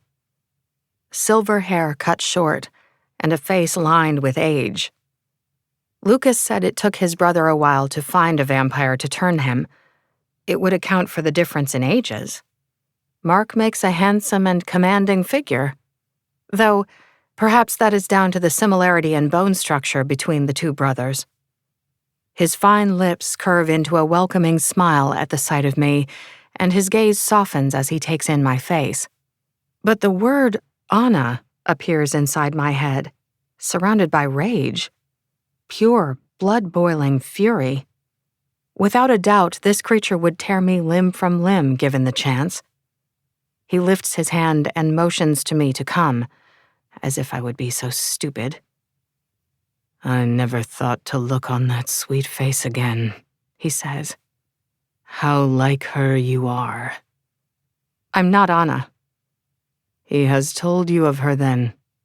Good. That's good. And do you know my name?" "You're Mark." "That's right." He nods. "Come outside. There is no need for this distance between us while we converse." "You can't come any closer because of the runes, can you?" His smile slips. "No, I cannot." "That must be irritating." "Very." He frowns. "However, hurting you is not my priority." "It's not your priority?" "Oh, that makes me feel so much better, thanks." He can't come inside. I am safe for now. But it's not as big a relief as it should be, because the way he watches me with such ownership and entitlement is beyond creepy. Not even Archie harbored such hatred of me. And he definitely wanted to rip out my heart and eat it. Or something. "Lucas," I say, my voice shaking. "I need you." A second later, he is standing at my side, thank goodness. He, too, stares out at the intruder in the garden, his nostrils flaring with anger at the sight. "Hello, brother. It's been a while." "You shouldn't have made her," says Mark in a low, angry voice. "She has nothing to do with this." Mark scoffs. "She has everything to do with this. Anna was my wife. Mine. But even now you cannot accept that. How dare you try to duplicate her with the cheap whore standing at your side?" "Excuse you," I say. "There is nothing wrong with working in the sex trade or liking sex for that matter, and I am not cheap." "That's true," agrees Lucas. "She's really not." Mark's hands curl into fists. "I could have forgiven you for stabbing me in the back and setting me on fire. It's not as if we haven't had our fun with each other over the years. But not this." I cock my head. You could forgive him for stabbing you in the back and setting you on fire? What the fuck is wrong with you people? Lucas hushes me before turning back to his brother and saying, "As wonderful as this family reunion has been, what do you want, Mark?" His brother's answering smile is all sharp teeth. "I will not allow you to use this woman as a weapon against me. Are you here on personal business, or are you representing the interests of your Russian friends?" "Such bitter irony," says Mark. "This situation was years in the making. It took patience to infiltrate the Thorn Group. Then we compelled Jennifer to avoid mentioning that visitors should stay out of the basement when she sent her underling to check the property so close to sunset. I was confident whoever it was she sent would get past the runes and wake you. After all, they would be an innocent who bore you no ill will, and no vampire had actually compelled them. None of us even knew who exactly it would be." "You did that?" I ask in surprise. "You're the asshole responsible for getting me killed?" Mark snarls in my general direction. The dude really does not like me. "That she would turn out to look so similar to Anna. And it was me who unknowingly sent her to you." "Why did you want me woken so badly?" asks Lucas. "Just out of curiosity." "I look forward to sending you her ashes, brother. The box has already been purchased. Mahogany with gold and pearl inlay. It's quite a fetching piece. Soon." And with that, Mark does a mocking little bow, and then he's gone. Actually, I'm not sure how many times it's been now that someone has threatened to kill me, I say. Do you think he'd feel differently if he got to know me? No. Are you all right? I sigh. I don't know. He just watches me. At least now we know a bit more about what the hell is going on. Shame he wouldn't share his whole nefarious plan with us. It would have been helpful. How does it feel to have beef going back to the Dark Ages? I hand him a blood bag. The way he cringes like a big baby at the thing. So don't drink it, I say. It's not like I'm forcing you. It's fine, he says, sucking it down with a not quite hidden grimace. Let's head back downstairs. My jaw cracks on a yawn. It must be close to dawn. Time for you to rest. I hate this. I hate being scared. Life would have been a lot nicer if I never knew exactly how many monsters were out there hiding in the dark. I frown. What have we got on for tomorrow night? More bedlam?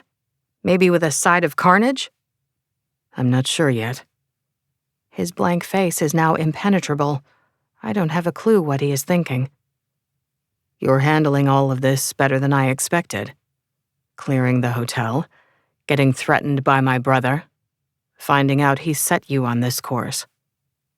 I'm going to pretend that was a compliment. It basically was.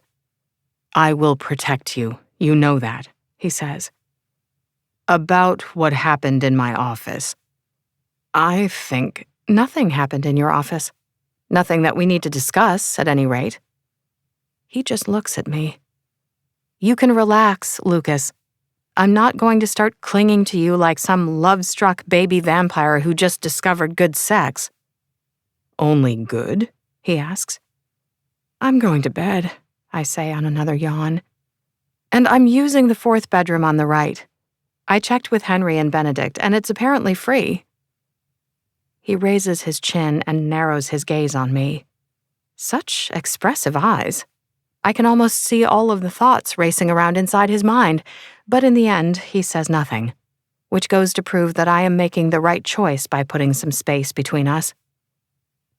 Because I can't have any privacy, Henry is sitting on the bed beside me wearing a designer suit when I wake. For a brief moment, I think it's Lucas. And the way my foolish heart is happy to have him close, to have him be the first thing I see. I need to have a stern talk with myself about making good choices, especially when it comes to immortal men. No idea what nomad vampires are like, but the ones who congregate in families seem to be all about being in each other's company. But it makes sense that forever would get lonely sometimes. As for me, I'm more used to being on my own. It's been over a decade since I left home for college and then settled in LA for work. Being in a big city can be lonely. Making friends as an adult can be hard. The gift of having a new family ready and willing to accept and support me through these wild times is beautiful. I still miss my human family. I'm not ashamed to say I cried myself to sleep again this morning. It hurts my dead heart to think of never seeing them again, of never being a part of their lives. But I know Lucas is right. It's safer for me to keep my distance. "Hey," I say. "What time is it?" "The sun set almost an hour ago, sleepyhead," he says. "Happy 5th day as one of the undead. Father has already left for the boulevard. He and Layla had some things to discuss. We're to follow once you're ready. I put some outfit ideas on the chair over there, and I'll do your makeup and hair." "Thanks." Did I ever tell you about the time I spent a couple of years touring the country with a theater company? He asks. It was 1910 and vaudeville was all the rage. There were singers, dancers, comedians, magicians, all sorts of acts, really. We even crossed paths with Houdini once. Such an interesting fellow. It was a dreadful shame what happened to him. But back then, all we had to use for makeup was powder and lip stain and eyeshadow that came as a paste. "That's where you learned how to do it?" I like to pick up skills here and there. It keeps things interesting and makes me very popular with the ladies. Women love a man who knows how to be useful. The bedroom I slept in has an opulent cast-iron bed frame with cushions and blankets in various shades of blue. There's an empty armoire, a carved wooden Art Nouveau chair, and an ensuite similar to Lucas's, though not as large. Nothing has been hung on the stone walls. I don't know if I slept any better in here, but my brain appreciates some distance from the object of my misguided and twisted affections. A chance to get my facts and thoughts straight. It was just good sex. It meant nothing. And I will keep telling myself as much until it becomes fact. The painting of Anna is leaning against the stone wall. "Why is that in here?" I ask, grabbing the waiting blood bag off the bedside table. He gives me a sly smile. "Father said to take it down and ask you what you wanted done with it." I keep on sipping the red stuff and try to hide my surprise. "Should I start calling you Mother now, or wait for the official announcement?" "Mom. Mommy. No, neither of those feel quite right. Mumsy, perhaps?" "Shut up, Henry." "I'm quite impressed with Father, really," he continues. "He doesn't have a fucking clue what he's doing with you, but bonus points for carrying on with confidence regardless." Wow, there is so much I am not going to say. Of course, he's had thousands of fuck buddies and such over the years. Despite being a lone wolf at heart, he has his needs. There have been a couple of times I thought he might actually be getting close to bonding with someone, but he inevitably always gave them a present and a pat on the butt and sent them on their way. You make him sound like an immortal fuckboy. Henry laughs. Please, let me be there the first time you call him that to his face. I would take it as a personal favor. And how exactly is he a lone wolf when he has you and the rest of the family? I meant romance-wise, he says. Do try and keep up, sweetie. But to watch Father actually attempt to woo someone is... What's the word? No idea. Henry makes a humming noise. Surprising, absurd, riotous, something along those lines. Not that I don't support the idea wholeheartedly. Don't get me wrong. I'm not even convinced that wooing me is what he's doing. No? No? I confirm. He killed me. Not that his brother didn't contribute to that situation. I'm not saying it's not complicated, but what relationship isn't? Henry sighs. I highly doubt he would bother jumping in front of a bullet for me. Not that I don't believe I'm a loved and valued member of this family, but still, I think you make the old man feel things he hasn't experienced in a very long time. He gets off on bossing me around. Henry snorts. Did you seriously expect him to be a beta in the bedroom? I don't know. If I frowned any harder, my face would fall off. I think you should mind your own business. Are you truly so against the idea of entering into a romantic relationship with father? That's a pity. Henry, does him being a monster put you off? I understand the pulling out hearts and ripping off heads can be a lot. Henry gesticulates wildly. But, sweetie, it's not like he does it for fun. Well, I mean, that's not to say he doesn't enjoy it occasionally. There was this one time in Bucharest. Actually, I don't think he would appreciate me telling you that story. And even if he finds it fun, it's not like he actually does it for fun. That doesn't sound so great now that I say it out loud. But my point is, I do believe that he mostly only does the heart and head thing when necessary. Mostly. I stare at him in wonder. What? Nothing, I say eventually. And I understand that sort of thing is all tied up in vampire politics and so on. Exactly. What you need to remember is that he isn't human. He hasn't been for over a millennium. Your modern ways of thinking and how he sees the world are bound to clash upon occasion. I suppose so. Do you think father incapable of maintaining such a relationship? I shake my head. Honestly, I have no idea. Or perhaps you believe yourself to be unworthy of his attentions? He is, after all, rich, handsome, and powerful. I know plenty who would gnaw off a limb for a chance with him. He pauses and smiles. Ha, that rhymed. My mouth opens, but nothing comes out. Shit. That was also a trick question, says Henry, his voice rising in volume. Little sister, how dare you put yourself down? I will not tolerate it. At which point, the bedroom door opens and Benedict appears. His long blonde hair is in a number of intricate braids, and he's wearing a navy suit with a matching tee beneath. What are you yelling about? I am outraged. Outraged, I tell you. She doesn't see that she is all things good and hot in this world. I groan loud and proud. You do not see your beauty? Benedict gazes at me in surprise. Sky, I don't understand. The people of my village would have been greatly enamored of your bountiful breasts and childbearing hips. Henry stares at him in abject horror. What? Asks Benedict. Oh my God, Vikings, says Henry. You couldn't just say something nice about her hair or eyes or something? Benedict frowns. I was trying to be honest. Wait, I say. Why aren't you with Lucas? Nicholas is with him, reports Benedict. You are the known target at the moment, and your safety is of importance to Lucas. A successful attack on you would also make the family appear weak.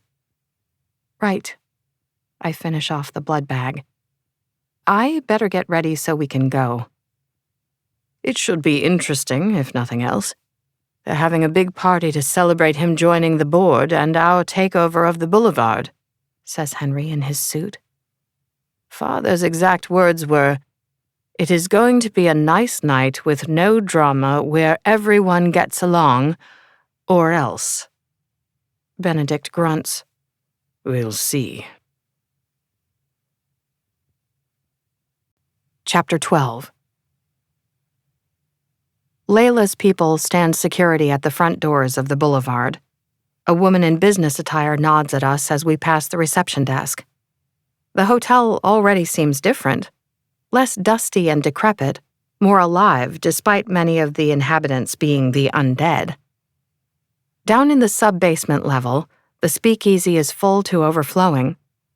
A song by Billie Eilish pumps out of the sound system and waiters mingle carrying trays. There's a choice between a martini glass of blood or a flute of champagne. All of the glasses are crystal, of course. Vampires love luxe. This is a party the likes of which I have never seen. All manner of clothing is on show: top hat and tails, a kimono, a lace gown, and a sari. A pair of amber eyes watch me from the back of the room, neither human nor vampire. Henry nods to a person wearing a tall white wig and a wide ornate dress. He'll be wanting to hand out cake later. You know, one day Pierre will acknowledge that the French Revolution did, in fact, happen. This is the problem with many of our kind. They get stuck and time moves on without them. Layla holds court near the bar with Margaret at her side. And over by the door to the back room is a selection of green velvet couches. There sits Lucas. His gaze captures mine as soon as I'm in view, and all of the good and sensible reasons regarding why I should stay away go straight out the window. Not that there are any windows down here. In an act of sheer bravery, and to give my self-doubt a kick in the pants, I wore the hottest dress on offer from Henry's selection. It is fire. A black gown with shoestring straps, a bodice that makes the most of my cleavage, and a full skirt with a split showing a lot of leg. My hair is in a sleek bun, and there's a pair of sky-high stiletto heels on my feet. I even broke out the diamond earrings he gave me for the evening. When Lucas stands and holds out a hand to me, I can maybe admit I dressed up for a few reasons. To get this reaction from him being one of them. To have him look at me like nothing else matters. I was wrong. Sleeping in a different bedroom didn't change a thing. We seem to be on more of a collision course than ever. His grip is firm but gentle as he leads me to sit at his side. Not a word is spoken. There's this strange accord between us. He wants me with him, and there's nowhere else I'd rather be. That's the truth of the matter. He's wearing another of those perfectly fitted black suits with a matching button-down with his hair slicked back. It's a dark and dangerous sort of beauty. Nothing close to what I ever imagined for myself. So you are besotted with your newborn. If Samuel hadn't told me, I never would have believed it, says Rose, seated nearby with her husband. Ripping off Archie's head makes sense to me now. Samuel smiles knowingly and holds his mate's hand. He challenged me, says Lucas. You know how it is, Rose. Lucas passes me one of the martini glasses full of blood. Skye here has been helping me adjust to this new century, that's all. Bullshit, she says in a voice not much above a whisper. Your scent is all over her, and the way you watch her? I honestly didn't think you were capable of the finer feelings, but I understand why you would wish to downplay it. We'll talk of it no more. I scowl. It's not like I didn't shower. Lucas doesn't respond. He, instead, turns to Henry and grimaces. I asked you to dress presentably tonight. This is an Alexander McQueen graffiti suit, father, says Henry. I'm going to pretend you didn't say that. Benedict joins Nicholas leaning against a wall nearby. Together they stand, talking quietly and watching the crowd. Nicholas is in black boots, pants, and a button-down with the sleeves rolled back. He doesn't bother to hide the pistol he wears in a shoulder holster. I am not ashamed to say I am wary of the man. And all the while we're being watched by vampires and humans and who knows what else. The weight of their gazes is a lot. I honestly don't know how Lucas and Rose tolerate it, being the focus of attention everywhere they go. Ming and Lucia were unable to attend, says Lucas. But Javier dropped by earlier. Henry nods. Not surprising, given what's going on. What's going on? I ask. A lot of vampires are entering the city.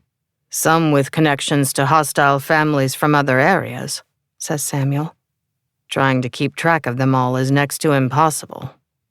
You mean Lev's people? Among others. Henry stares out at the crowd. His sire was very unhappy at his failure to take L.A. He hasn't moved on from that yet? Rose smiles. A few decades isn't so long for some. What happens next? I ask, taking a sip of my drink. We wait, says Lucas. There's been no further sign of my brother. But Nicholas will leave us soon to continue hunting. It's his job to flush him out. I just nod. Who's the werewolf? Asks Henry. Samuel runs his tongue over his teeth. He's here representing several packs, most notably from the mountains in the north and the desert to the west. Is that the owner of the Amber Eyes? I ask. That dude is huge. The wolves want to see how we handle things, says Lucas. If Lev has let go of the idea of trying to take L.A., or if violence in the streets is about to escalate again. Would they get involved if it did? I ask. I don't know. Lucas rests his arm along the back of the couch. He soon frowns when he realizes he can't play with my hair because it's tied back in a bun. But he settles for toying with the zip on the back of my dress, because of course he does. And I don't enjoy not knowing. I hate waiting, I say to no one in particular. It's the worst part of politics, agrees Samuel. You're a man of action. Rose plays with her ruby pendant. But you know I reward your patience. That you do, my love. Oh, God, sighs Henry dramatically. Is this what I have to look forward to? Watching Father and Sky be all cutesy and making kissy faces at each other for centuries? Shut up, Henry, says Lucas without any heat. I heard a rumor that a faction of the wolves has expressed an interest in settling in the canyons, reports Samuel. Is that so? Asks Lucas. All of a sudden, Henry's eyes widen and he announces loudly, Zofia, what a surprise! Nothing less than a goddess emerges from the crowd, though not an actual goddess. Long brown hair, white skin, pale blue eyes, and bone structure like a sculptor had a hand in her creation. And Rose, Samuel, and Henry are suddenly behaving decidedly odd, looking between me, Lucas, and the new arrival with a bit too much interest. I have such a bad feeling about all of this suddenly. Luca, says Zofia in a husky voice. It's been a minute. Indeed, it has been. How are you? I'd be just perfect if you'd dance with me. Her smile is both sensual and inviting. Even I want to dance with her. Damn it. Of course. Lucas turns to me and says, back soon.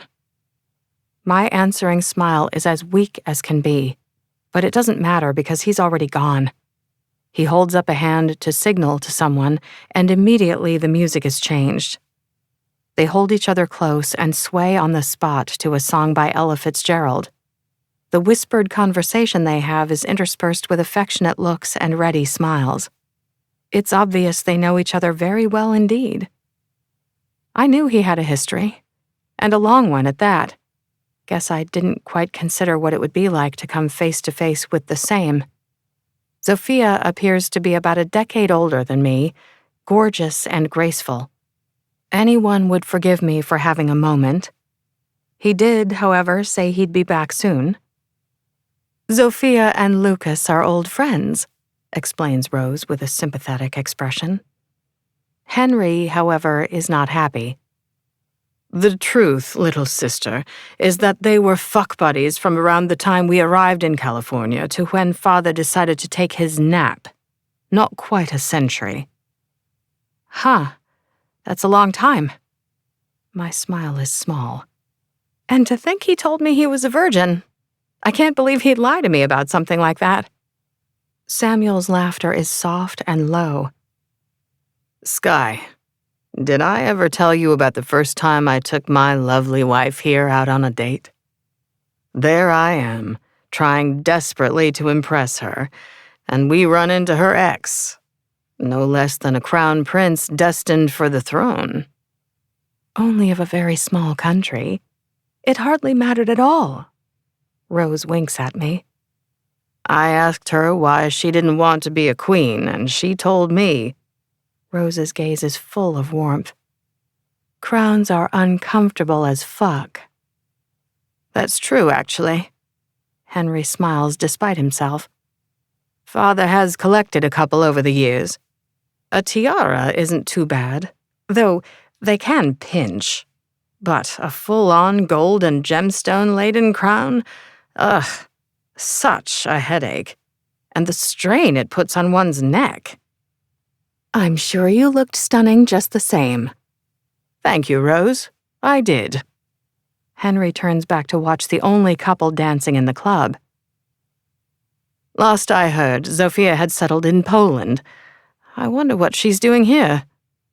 Samuel shakes his head. I don't know. Henry gives me a long look. Try not to worry, sweetie. Father might be a monster, but he is not a cheater. We don't have that sort of relationship, Henry. He doesn't bother to reply. How are you all doing over here?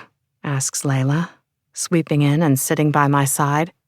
She watches Lucas and Zofia dancing for a minute, then gives me a reassuring smile. Appease my curiosity, Layla, says Rose. Why haven't you broken off and become head of your own family? Why spend my own money when I can use the old man's? Henry laughs. This place, for instance. She waves her hand at the room. It will take many millions to renovate it to my exacting standards, and while Lucas will be paying the bill, I'll be the one in charge and reaping much of the rewards. Of course, I share this information with you so honestly and openly because not only are you a dear friend to our family, but doubtless your mate has already been whispering in your ear about it.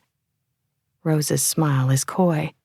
He whispers in my ear about a good many things. I swear Samuel blushes. If the old man ever cut the purse strings or we began to disagree, then we might have a problem, says Layla. That's never going to happen. Henry shakes his head. You're the only one of his children inclined to sire more vampires and train them to be useful. It's why he made you heir. Layla flips her hair back over one shoulder. The woman is the epitome of glamour. Her being heir is news to me. She seems a smart choice, however.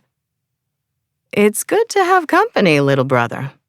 One day you might find a human you would prefer not to live without. Doubtful, says Henry. The way I resist the urge to watch Lucas with all my might.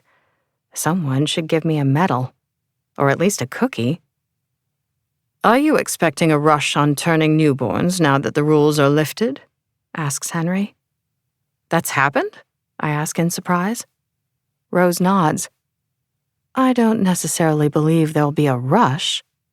Most of our kind have seen how much easier and less complicated life is with fewer of us around. But we'll see.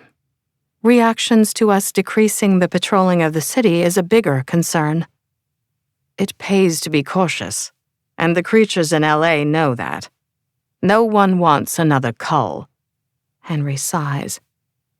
Is it true 2 bodies were found drained of blood and left in public spaces this morning? Samuel's lips thin in irritation. Yes. Long Beach and Pasadena. Hopefully just a few foolish vampires acting out, says Rose. They're being hunted as we speak, but I understand some of the parties celebrating the easing of the rules were quite rowdy. We'll find them. Sooner or later. Henry throws a leg over the arm of the chair and says nothing. I take another sip of blood.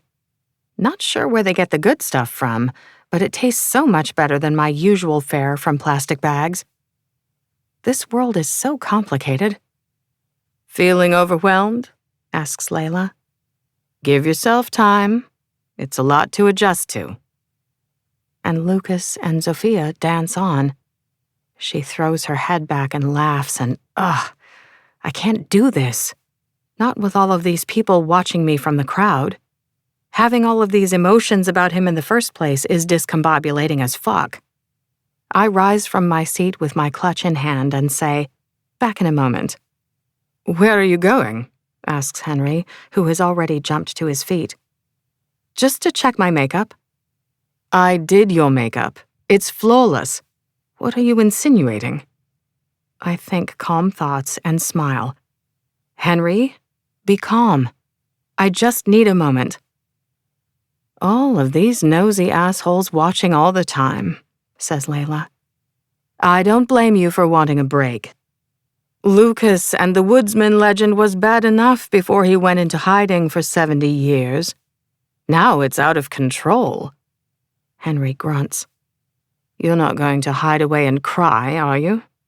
Father doesn't like it when you cry, but he especially doesn't like you crying on your own. No, I'm not going to cry, I say. Henry just gives me a look. I have no idea what it means. Human girls go to bathrooms in groups, I'm told, says Layla. Would you like some company? I'm fine, but thank you. She nods and searches the crowd for Margaret.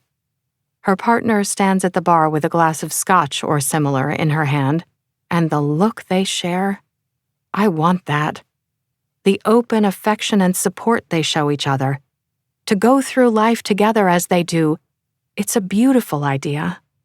Though, I don't know how practical it is, since my current crush is dancing with his ex-hookup who looks like a supermodel. Whatever. As my mother once told me, you can't control what other people do. You can only control how you react to same. I'll walk you to the door, says Henry, in an unusually no-nonsense tone. Benedict watches us go. Nicholas seems to have disappeared. Guess he's gone hunting. In a dark hallway off to the side is the bathroom. A pack of giggling humans stumble out and hurry past me, though one bares his neck in what I assume is a tease. He should really be more careful. My control is getting better each night, but it's still not great. The familiar sound of their blood rushing through their veins, the warmth of their bodies, and the scent of them is all right there, making my mouth water. Henry snaps his teeth playfully at the group. I hustle my ass into the bathroom and ignore them as best I can. To think that less than a week ago, I was one of them. A real live mortal girl with a beating heart and working lungs and all the rest. Now I am this magical, messed up thing. Who knew being undead came with such a complicated romantic life? Henry was right. My makeup is flawless. I touch up my new lipstick just the same. The music from the bar is reduced to a muted thump in here. Whoever built this place put in some seriously thick walls. To have no one near me waiting or watching for a moment is exactly what I wanted. I stretch my neck and roll my shoulders, just generally trying to decompress.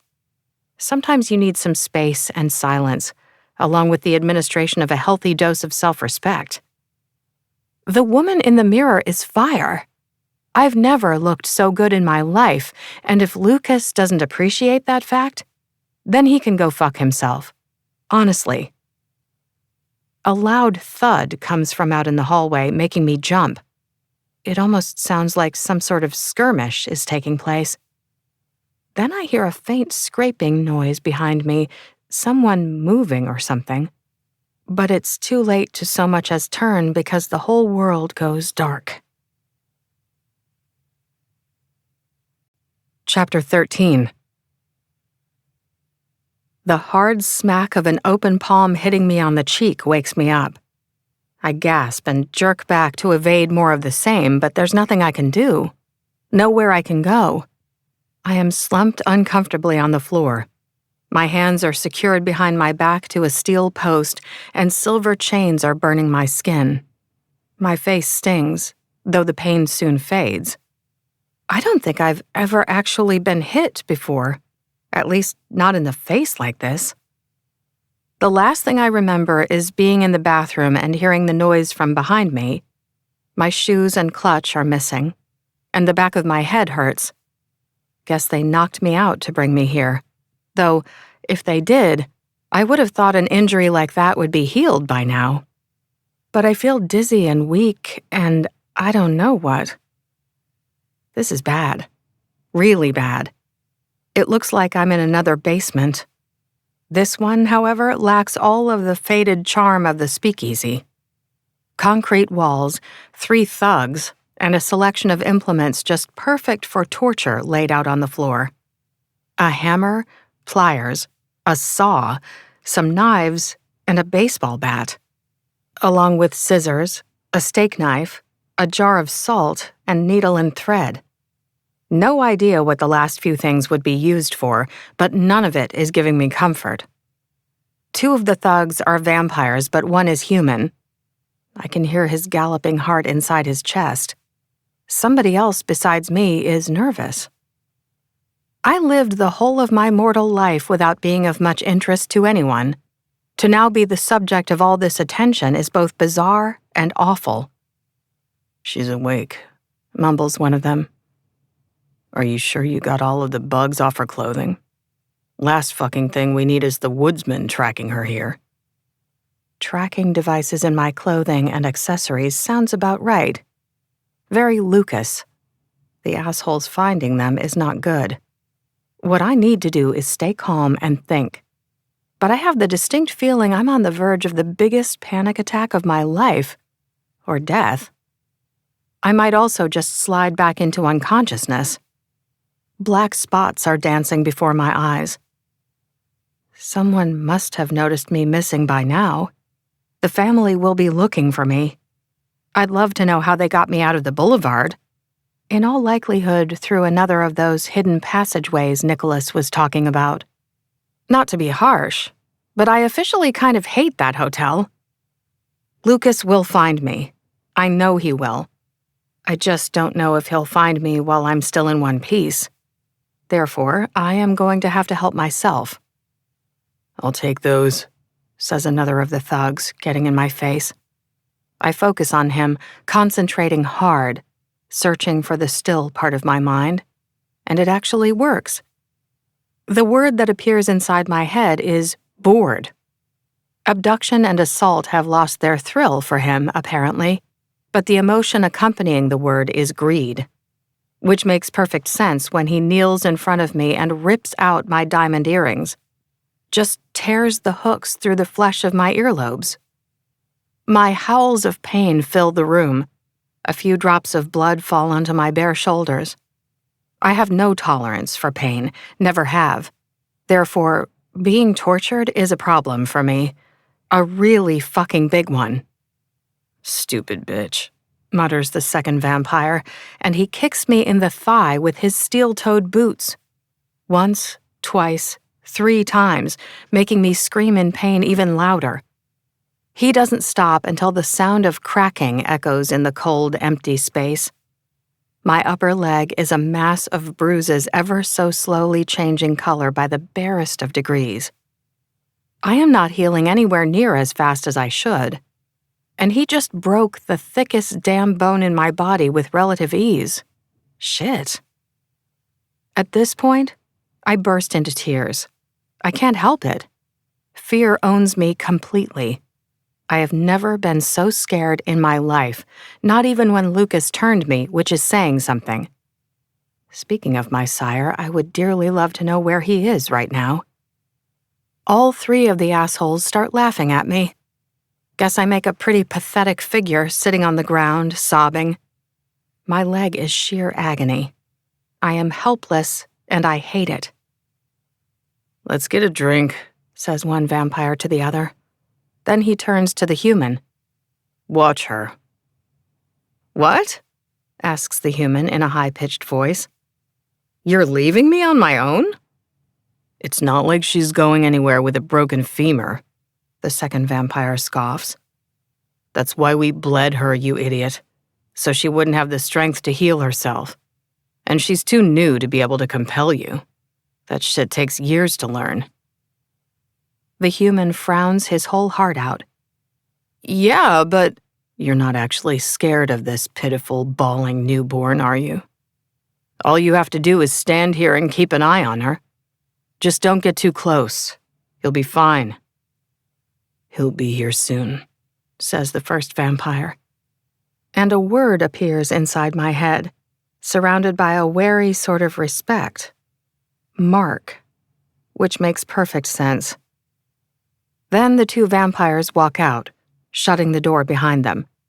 The way it echoes hollowly is like something out of a horror film. I huddle on the floor, sniffling. The pain in my leg is easing ever so slowly as the bone knits itself back together. Thank goodness. But fuck, it hurts. Having a bone broken and feeling it heal just might be the most excruciating thing ever. It is not, however, unusual for me to be underestimated. In work environments, by boyfriends, etc., and this situation is no different. If they think I'm going to sit here docilely waiting to get tortured, they are kidding themselves. I refuse to end like this. These assholes will not be what kills me. Not when me being undead was starting to show such promise. Please don't hurt me, I whisper, watching him through my lashes. Shut up, he says, staring off at the wall. I can turn you. That's what you want, isn't it? That's why you're with them? The human pulls a gun, no doubt loaded with wooden bullets, out of the back of his pants. His brows draw tight together as he frowns. Don't you want to be immortal and live forever? You were only just turned. You probably can't even do that yet. But I was turned by the woodsman. His blood is stronger than his brother's. You know that, right? He shrugs and scowls at the ground, but he's listening. I have his attention. And I'm his favorite, I say with a forced smile. I really should have been practicing this mind control stuff before now, more than just the one time with Henry. But I push as hard as I can, forcing my focus onto him, all while searching again for the still and silent part of my mind. The place where other people's words and feelings seem to appear to me out of nowhere. This has to work. It just has to. He gave me those diamond earrings. Help me, and he'll give you even more. He's got cars and jewels and whatever you want. Look, would you just... And I have him. It actually works. The muscles in his face slacken and his gaze goes dazed. That's the thing with humans. They're trained from a young age to look at people when speaking to them. Hooray for having good manners. Get the chains off me, I say. Now. He rushes to do my bidding, dropping the gun on the floor in the process. A couple of layers of my skin peel away with the silver chains, which stings like hell, but at least I'm free. My leg doesn't want to support me at first. A break obviously takes a while to heal. I, however, don't have time to waste. The great thing about a background in administration is the ability to give clear and concise instructions under pressure. Pick up your gun and go shoot the vampires outside, I order. Be quick. Use all your bullets. Aim to kill. He all but runs for the door with his weapon back in hand. I limp over to the selection of torture implements. I'm going to need all the help I can get. The long, sharp, serrated knife is tempting. Same goes for the hammer. But in the end, I grab the old baseball bat with a selection of truly dubious dark stains in the wood. Keeping some distance between me and them seems smart. Not having to get in quite so close to cause the most damage is paramount. I swing it a time or two to test my arm. It's about time my childhood PE classes come in handy for something. The bang of the gun goes off again and again outside. Time to go. If Mark catches me here, it will not be fun. A broken femur will be the least of my worries. Outside are a lot of pipes and electrical wiring with the same concrete walls. We're in a basement underneath a big building, but that's about all I can tell. This time, the concrete rooms form masses of hallways running every which way. Some random human stands there screaming. It's a shrill, piercing sort of sound. Blood seeps from the messy bite wound on his neck. The way the scent of it calls to me, making my mouth water, gives me pause. One of the vampires is already on the ground with a gunshot wound smack bam center of the forehead. His body turns to ash before my eyes.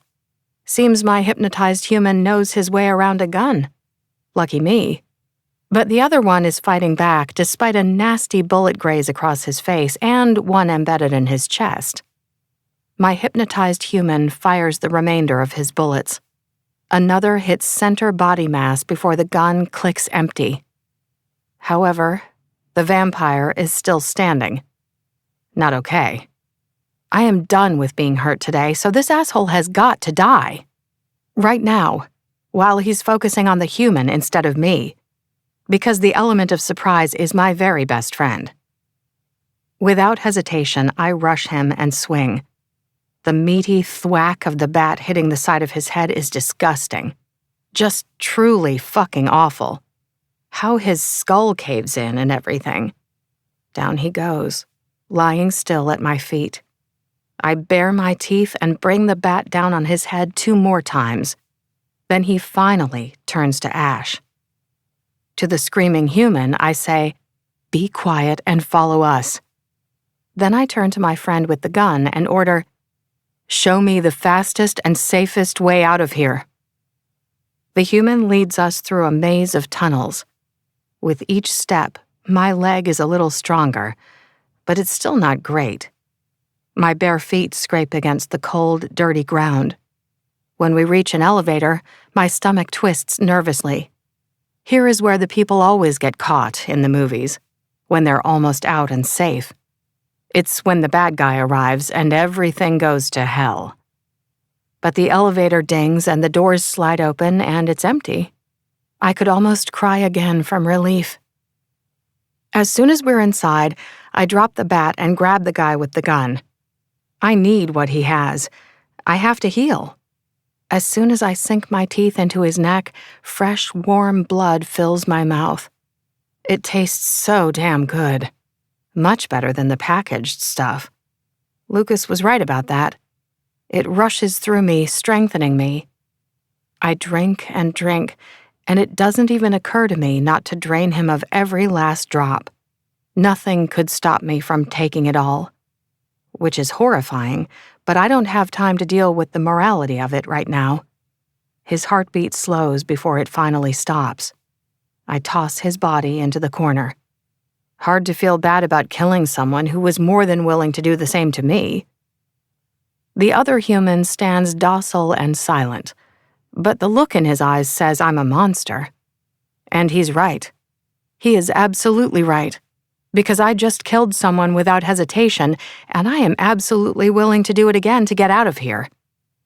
With the fresh blood in me, I feel a lot better. Ignoring the twinges and lingering ache in my leg, I pick up the bat and hold it in a good, tight grip, ready for whatever awaits us. The sire bond thing in my chest tugs. Lucas is reaching out to me. But it's not like I can answer him. I don't even know if he has a phone number for the house, nor do I have any money or anything useful on me. We arrive at the ground floor and the doors slide open. It's a pretty standard sort of lobby. Rows of mailboxes and a plastic potted plant, along with another vampire guard. His head rolls across the floor as his body crumples. Then both turn to ash. And standing there with an axe in his hand is Lucas. I have never been happier to see someone in my life. Seems my undead heart is every bit as messy as my beating one was, because the need I have to throw myself into his arms and cry up a storm is huge. But I guess I am becoming more vampire-minded because the idea of looking weak grates at me. "Hello, little sister," says Henry, standing behind him. Blood covers the front of his white button-down shirt. "We've been looking for you. So rude to leave a party without saying goodbye. I, for one, was outraged at such shoddy behavior." I think we can safely assume it wasn't by choice. Lucas's gaze is frantic while his lips are a straight, pissed-off line. "Look at me. Are you okay?" I nod. Yeah. The tension in his shoulders eases just a little at my words, but he still doesn't seem happy. "Henry, what happened to you?" "There I was, waiting for you in the hallway, when some idiot tried to stake me. Can you believe that shit?" he asks, with comically wide eyes. "Sadly for them, they botched the job and wound up on the receiving end of that particular piece of sharpened wood." "Thank goodness for that." "I found the entrance they used hidden in a wall, but you were already gone. I am sorry for failing you." I attempt to smile. Getting kidnapped from a bathroom wasn't on either of our bingo cards. Henry just sighs. Benedict gives me a wink. "Nice baseball bat." "Very father-coded, isn't it?" asks Henry. "I told you they make a nice couple." I turn back and tell the remaining human, "Run. Get to safety." "Sky, you're limping and there's blood on you. Let me try another question, and hopefully this time you'll give me an honest response," says Lucas. "Who hurt you?" "Thugs hired by Mark." Lucas growls low in his throat. "I am going to fucking kill them. Then, once and for all, I am going to kill my brother." "You can't." "Oh yes, I can." "No," I say patiently. "You can't kill them because I already did that. But feel free to put an end to your brother. I would really appreciate it." There's no imagining the surprise on their faces. Lucas just blinks. "You killed them?" "Yes. I mean, I had some help, but yeah." "Huh," says Henry. "Good job, little sister." Nicholas gives me a nod of approval.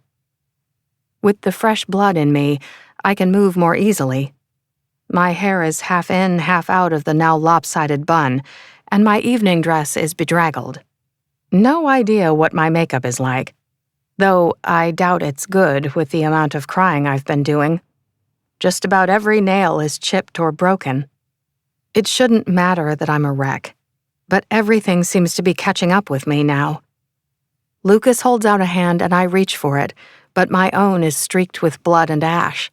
Just covered in it, and I don't like the way my limb is shaking either. The sky outside is lightening. I can feel it care of the lethargy creeping into my limbs. It's like the dawn has this deadly pull on me.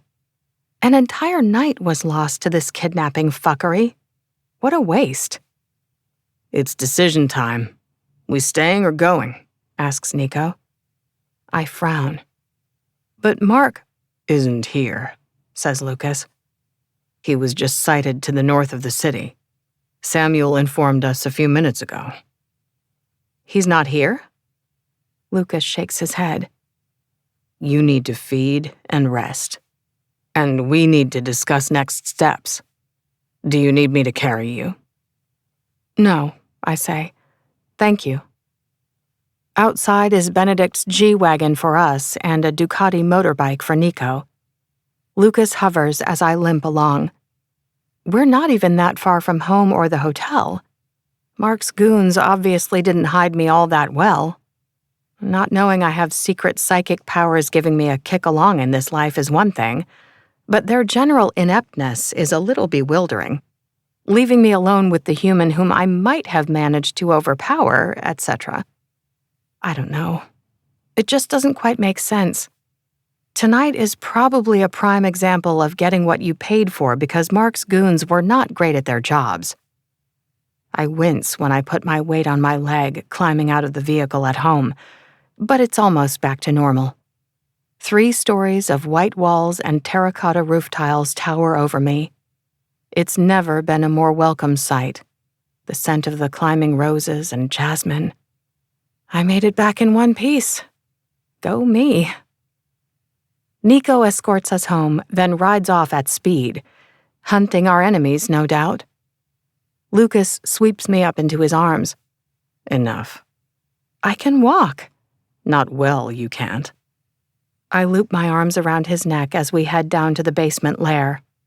He says nothing as he carries me through his bedroom and into his ensuite. There, he carefully sets me down so he can start running a bath. Steam starts to billow as hot water slowly fills the tub. He grabs a face towel and wets it before taking my chin in hand. Let's get the dried blood off your face. I fed on someone and killed them. The human they had with them. You did what you had to. He tosses the dirty towel into the sink and drops to his knees to examine my leg. Strong hands gently feel along the line of the bone leading up to my hip. The man does not look happy, though he says, "It seems to be healing satisfactorily." Yeah. He stands and toes off his shoes. Tell me everything that happened in as much detail as possible. Don't leave anything out. And I do as told. His getting naked, however, is damn distracting. It works to break through the shock. My brain seems to be doing better at dealing with the here and now, and calming down and feeling safe in this moment. By the time I'm finished talking, he's down to nothing. Even at his ease, he's a sight to behold. Not that I stare at his crotch or anything, because that would be awkward. While I'm not sure exactly what we're doing, I don't think this is about sex. He doesn't seem to be giving off those vibes right now, which is a good thing. The events of tonight have left me feeling fragile. Stand up, he says. Then he undoes the zipper on the back of my dress. My strapless bra and panties are soon gone, too.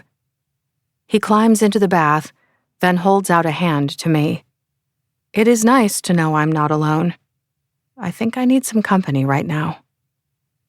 I sit between his legs, my back to his front. The hot water is heavenly. Having the solid strength of his body pressed against me is even better. I am home and safe and everything is okay. For the moment, at least. First thing, I wash all of the makeup off my face. Lucas starts pulling the pins out of my messy hair and dropping them on the floor, not stopping until my hair hangs loose. Then he combs it with his fingers, working out the worst of the tangles with more patience than I would have given him credit for.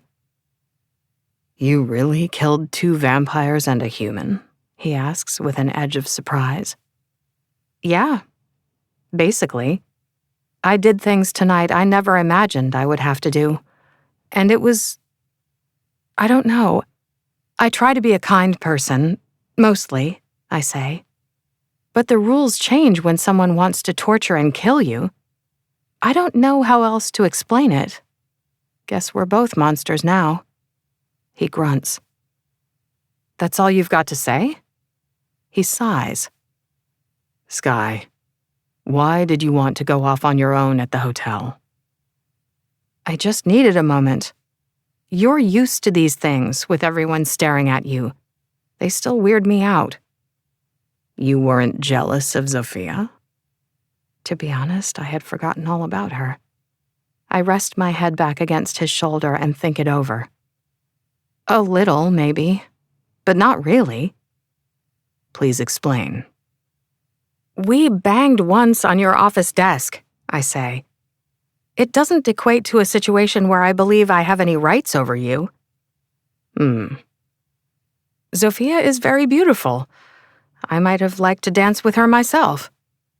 He goes from lazily tracing a finger back and forth along the length of my arm to having his hand wrapped firmly around my throat in an instant. No, Sky. Speaking of jealousy, The difference between us is, I am not pretending otherwise. I don't know what to say to that. He presses a kiss to my forehead and, a finger at a time, releases the hold on my throat. I don't know if it's all vampires or just this one in particular, but they are emotional quicksand. I never know where I'm standing, let alone how fast I'm sinking. We haven't even known each other a full week, I say in a quiet voice. What's that got to do with it? Well, Do you think after 1,500 years, I don't know my own mind? he asks in his usual calm tone. I assure you, I do. That's not what I meant. And what I want is you. So I am going to have you. I wrinkle my nose. What about what I want? Your wants and needs are important, and will be seen to, by me. No. I shake my head. Lucas, we're not. Yes, Sky, we are. And with that, he rises and steps out of the bath, reaching for a towel. Watching the water running off his body might have me inspired to write bad poetry. It is definitely harder to be angry at him when he's naked. Not to be shallow or anything, but the magnificence of his buttocks really shouldn't be underestimated. I have some things to discuss with the others, he says. I trust you're fine on your own. This conversation isn't over. He doesn't even bother to answer, just walks through to his bedroom, toweling off his dark hair. What the hell have I gotten myself into? Chapter 14. I wake up screaming, sitting bolt upright on the white cast-iron bed. A moment later, the door crashes open and Lucas is there. He grips my shoulders and studies my tear-stained face. My mind is a mess. The remnants of the nightmare are fading, leaving confusion and fear. Sky, he says in a firm voice. Look at me. Are you all right? Yes? Yeah, Shit. I put a hand to his chest and push. He sits back on the mattress, giving me space while I wipe my cheeks dry. Only the dim light from the candles in the parlor light the room. Everything is shadows. It was just a nightmare. He nods. I didn't even think vampires had nightmares or dreams. The mind is a complex thing, sweetie, says Henry from the doorway. Trauma can mess with you in all sorts of ways, but you're safe here with us. Or maybe you don't feel as secure in this room on your own. That's easily fixed. Lucas lifts me and the blanket off the bed. The way he picks me up as if I weigh nothing and carries me around so carefully like I am precious. I kind of need it right now. You get that you're a bully, right? I ask as he carries me down the hallway back to his bedroom. I mean, you've made peace with that aspect of your personality. Oh, yes, says Henry, tailing along behind us. That's old news. Did I ever tell you about the time in Natal when he... And that's when Lucas kicks the bedroom door shut in his face. Harsh, shouts Henry from out in the hallway. Lucas sets me on the bed with one of his trademark frowns. He's wearing a black tee, jeans, and boots. The modern look sure does suit him. Though he's so pretty he could pull off anything. I'm in another expensive sleep set made of linen. A flickering white pillar candle sits on the desk. He might have a point. I do like his room. The chunky wooden four-poster bed and the scent of his cologne lingering in the air. The pictures and so on. How the decor offers hints of his existence through the ages. Do you want to tell me about your dream? He asks. No, I shake my head. Better to just forget it. What time is it? It's almost sunset, he says. But you should try to go back to sleep. I'll watch over you.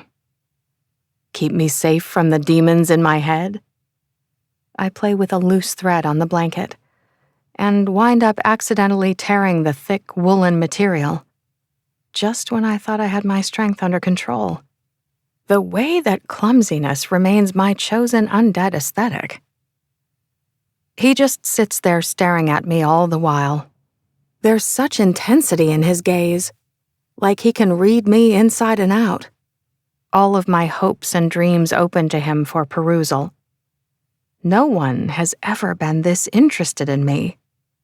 I'm going to miss it when it goes, when his attention moves on to other topics. You shouldn't look at me that way, I say. How should I look at you?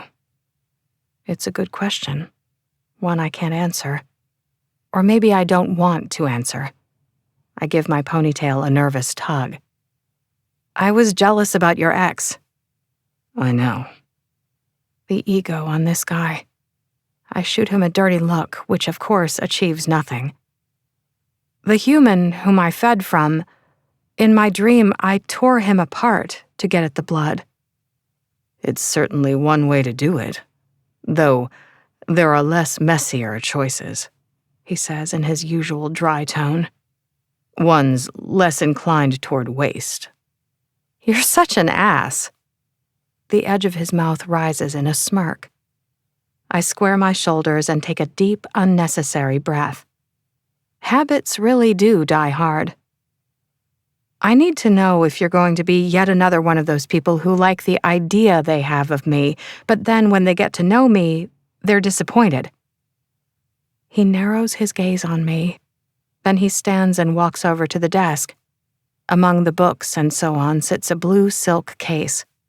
This, along with a large white envelope, are what he returns with. He gives me the case first. Open it, Sky. Inside are a pair of diamond drop earrings and a matching necklace with stars. The stones range in size from small to astonishing. It must be worth millions. I don't know what to say. To replace the jewelry that was stolen from you, he says. Then he gives me the envelope. These are the documents Helena sent over.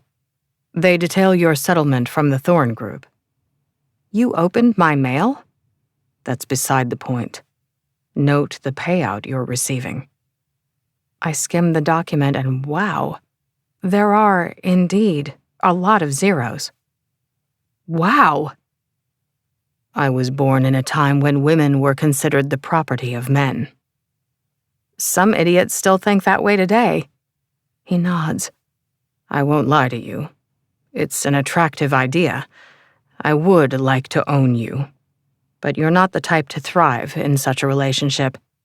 You would find it claustrophobic and limiting, nor do I necessarily require such control. The way I hold in any and all sarcastic comments, I deserve an award. I am also dying to know where he's heading with this. You have money, and you've made friends, vampires who would offer you their protection and assistance. For instance, Layla is willing to let you join her at the hotel.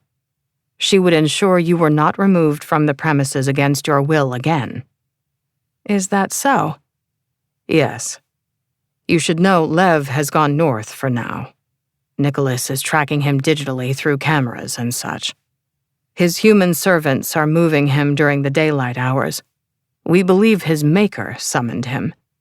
No doubt he'll eventually return, but the danger to you from that region is not as immediate. What about your brother? His gaze blanks. The hunt begins as soon as the sun sets. I will find him and kill him. What are you saying with all of this? That strictly speaking, you no longer need me. He pauses. And should you choose to leave, I would do my utmost to respect that choice. I don't know why I'm smiling. You would do your utmost? Yes, he says. Benedict explained that modern women must have choices, that their rights must be equal. Benedict explained all of that? He nods. It would be difficult for me, but I've given it some thought. I believe if I stayed close to you and was able to watch over you, that would fulfill this need in me, for a time, at least.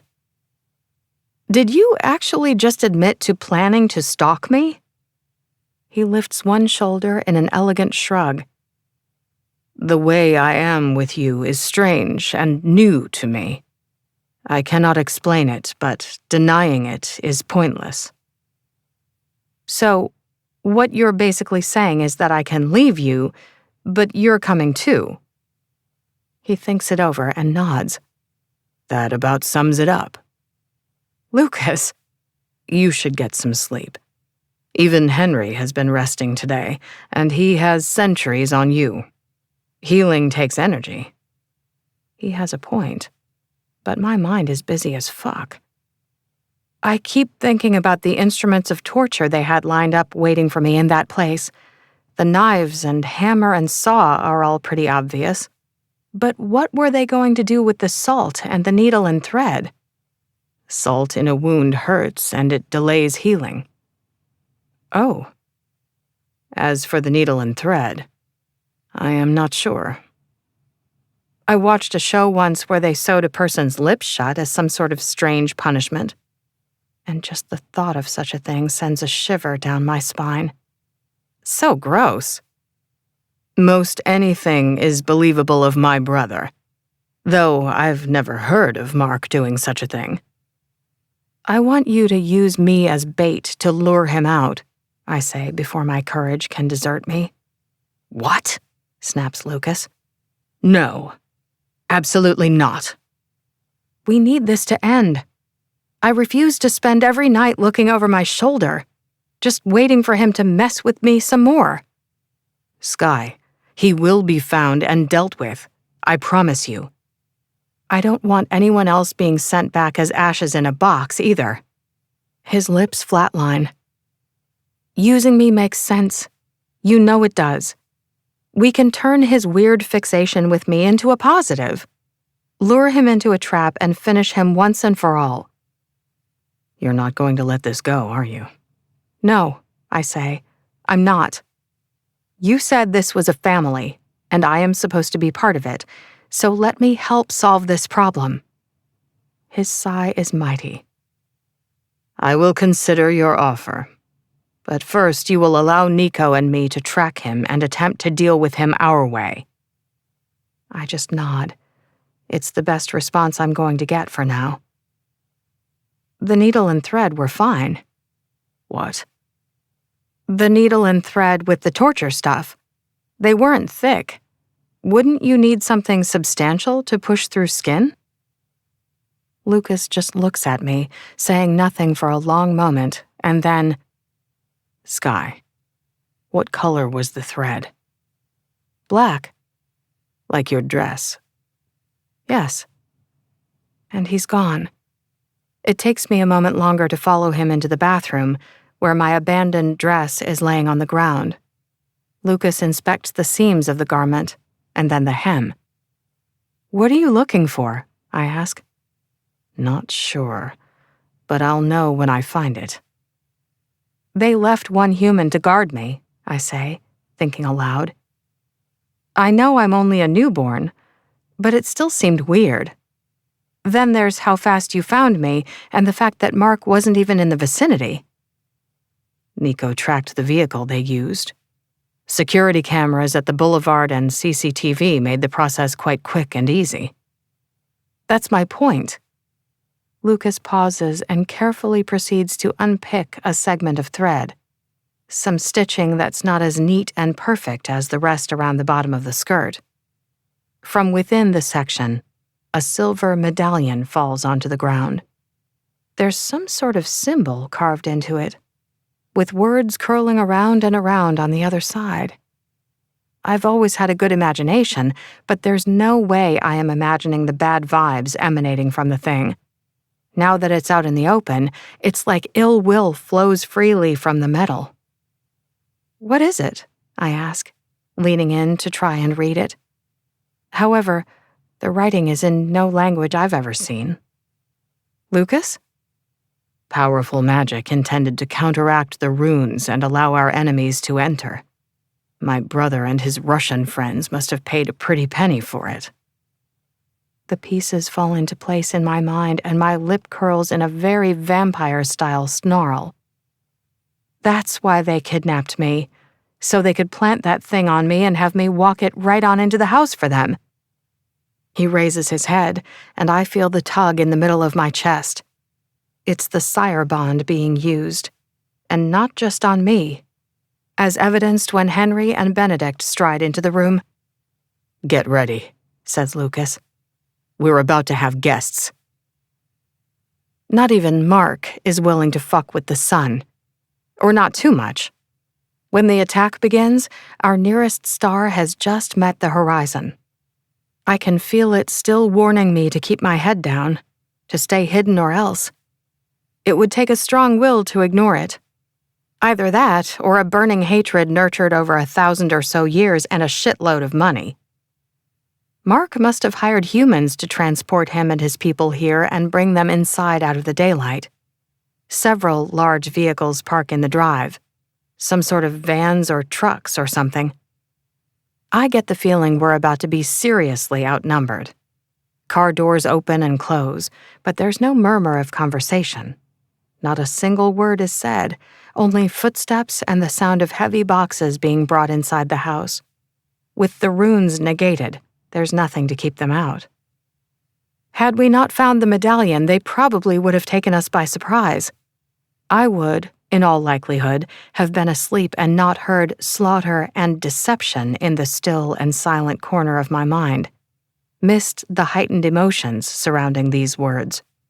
All of the anticipation and anger.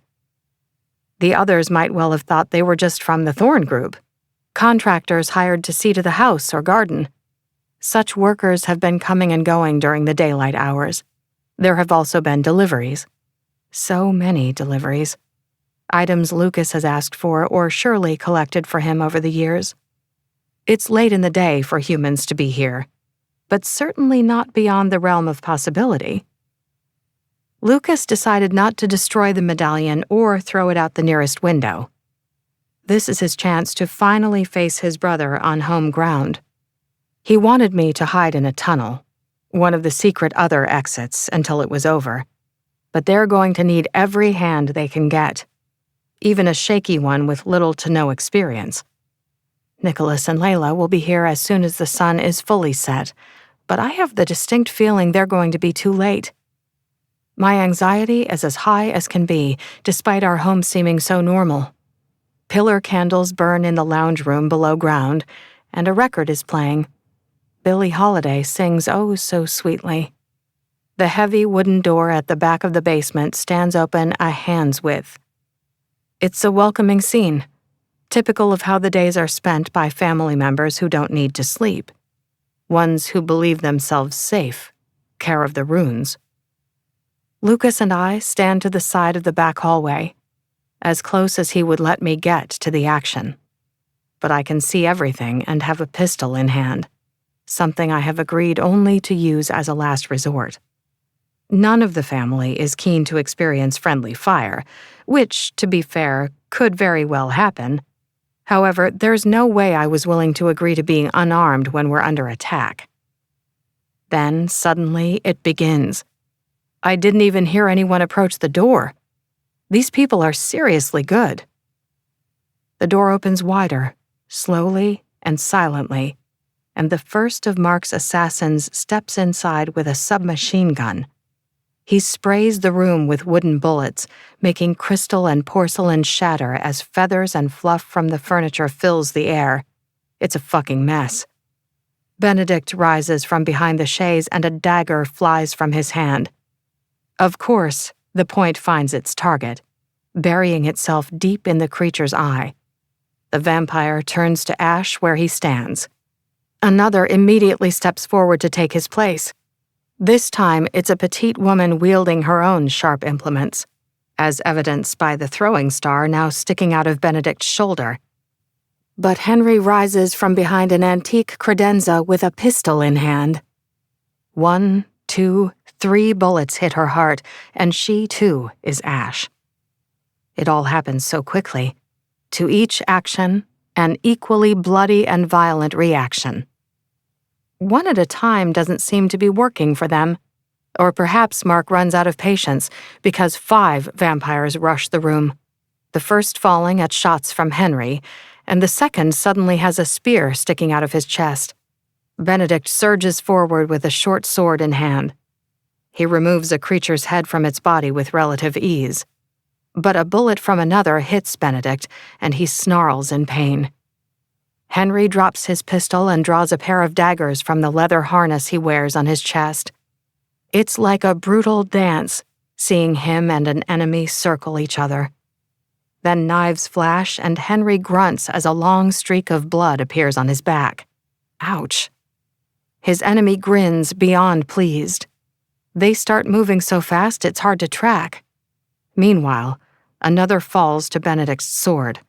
He strikes and parries with ease, dealing out death with steel. I've never witnessed a Viking berserker at work, but the last thing that enemy will ever see is his manic grin. None of our foes even try to reach me. Makes me wonder if Mark told them he wanted to kill me himself. Lucas raises his axe and joins the skirmish, the sharp edge of its blade almost tearing the nearest body in two. Such a messy way to kill someone. The blood coating the head of his axe turns to dust in an instant. He was supposed to wait for his brother to appear, to save himself for that fight. But the chance of him standing idly by was never good. All I can hear is the bang of guns firing and the clang of steel meeting steel. It's a deafening cacophony. Ash from bodies sits in piles throughout the room. I keep my back to the wall and wait with my gun in hand to see if I can actually help. Though, the 3 of them are cutting through our enemies with relative ease, give or take the odd wound from bullet or blade. Such slaughter is overwhelming, no matter all of the death I've seen so recently. That it's happening here in our home is... There has to be a word stronger than disconcerting, though it does kind of sum it up. This was our safe place, and now it's being invaded.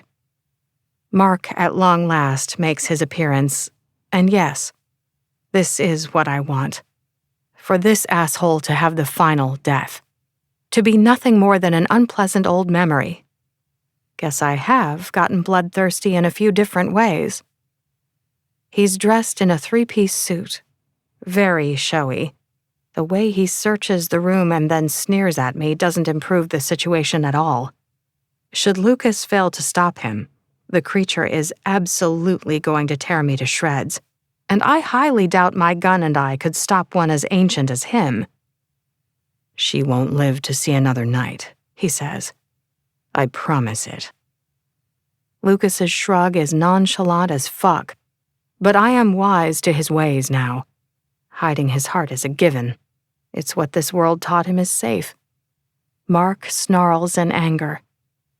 The force with which Lucas charges him with his axe is breathtaking, and Mark meets him with a morning star, a type of club with a spiked metal ball attached to the top, something I have only ever seen in a medieval movie about the Crusades.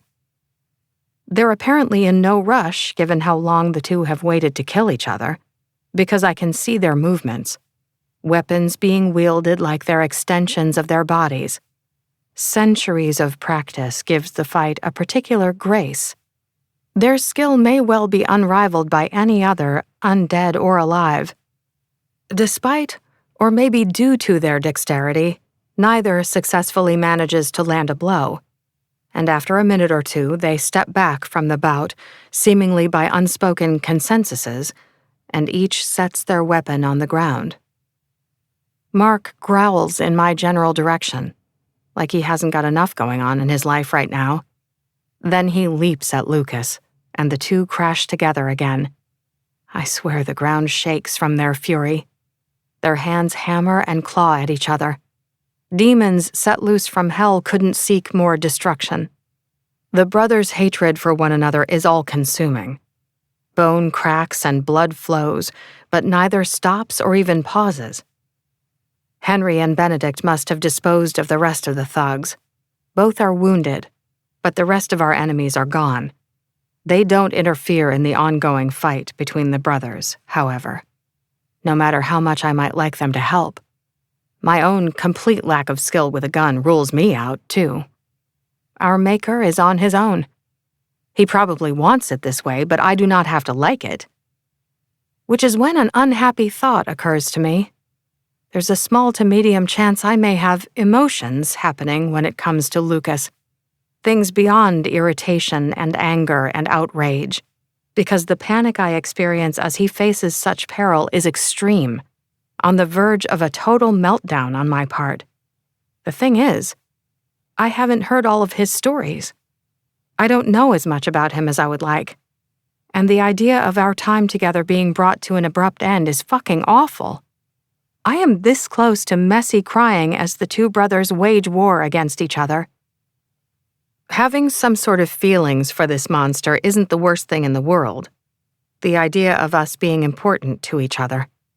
It doesn't need to mean anything big or unwieldy. This is fine. Then, a full moment later, as Mark is pummeling his brother's face, I realize such a thought is absolute nonsense. Just complete rubbish. Because the truth is, I have somehow managed to stumble and fall in love with Lucas. So clumsy of me. But he has my whole undead heart. I have never felt this way about anyone, living or dead, and I cannot lose him. He has to win. Anything else is untenable. Just then, Lucas punches his hand through his brother's chest, reaching up and under his rib cage to get at his heart. Mark's face contorts. He shrieks his rage and pain to the room. All of his people are dust, however. There's no one to come to his aid, no family or friends to help him. He is as alone in this moment as he can be. Lucas all but tears his brother in two, and the bloody body in his hands turns to ash as we watch. Mark is dead. Deader. And thank fuck for that. A muscle in the side of Lucas's jaw shifts, and his cool, clear blue gaze finds mine. Cuts and bruises spread across his skin diminish and change shades. The man has taken a beating, but he's still here. He's going to be okay. We stare at each other for a long minute. There's a question in his eyes, and for once I don't turn away or make excuses. It doesn't matter that we've only known each other for a week, or that there's an age gap between us as wide as the sea. He wants to be with me, and I want to be with him. Seems there might be something to this soulmates thing after all. I don't know how else to explain it. The slow smile spreading across his lips is everything. We survived. We really are going to be okay. It hardly even matters that our home is in ruins. Pottery pieces scattered on the ground, paintings pockmarked with bullet holes. And don't even get me started on all of the beautiful books. Ugh. I'm not even as upset anymore about him killing me, because this new life I am living is kind of great. Give or take the occasional outbreaks of excessive violence, etc. He definitely requires further ongoing education regarding consent and equality, however. You're smiling, he says to me. Yeah, we're okay. We're still here. Of course. Lucas might have taken our winning as a given, but I sure as hell had my concerns. I look around the room. All of your stuff. I have more stuff, he says. So much more.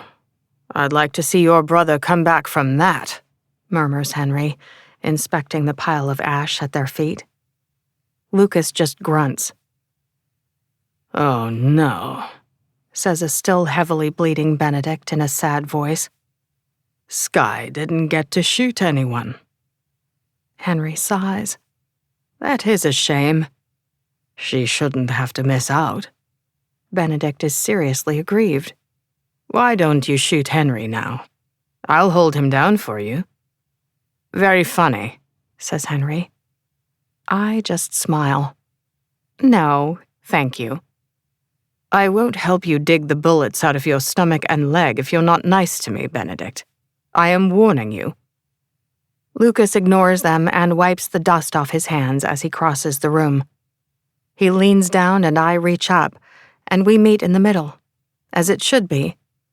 No idea how bruised and battered his mouth might be, but I kiss him gently, and the kiss is a promise of so much more. Years and eons and all the rest. I really feel like this just might work out for us. There's a light in his eyes as he says, Skye can shoot someone next time we have another of these get-togethers. Benedict just nods, but I laugh. Next time? Then I stop laughing. Wait, you're not serious, are you? Epilogue. What word am I thinking of? Asks Lucas, lounging on our bed. I meet his gaze in the mirror as I finish brushing my hair. The same word you're always thinking of? You need the practice, Skye. Come on. It's just going to be sex. It might not be. But it will be. His lazy smile. The vampire is too handsome for his own good. But it might not be. Over a month has passed since the showdown with Mark. The house has mostly been set back to rights, though we still find shards of broken glass and stray cushion feathers here and there. Henry likes to call it war confetti. Lucas has been to several board meetings, and the overhaul of the Boulevard Hotel is ongoing. Things seem to have calmed down in the City of Angels, for the moment, at least. You haven't asked about the jewelry box sitting on your bedside table, he says, reaching for same. Turns out he was right about owning more belongings. The vampire seems to have limitless resources, and he's been showering me with gifts. I feel like an undead Cinderella. In the space of a couple of months, I have gone from desperately needing to ask for a raise to independently wealthy with a ridiculously rich boyfriend. We've barely spent a moment apart since reaching our understanding and acknowledging our attachment. I don't know how Rose and Samuel handle a bond like this. How they manage to go for years living in separate countries. Guess it eases with time. Or perhaps you grow accustomed to the way it has its hooks so deep in your heart there's no escaping it.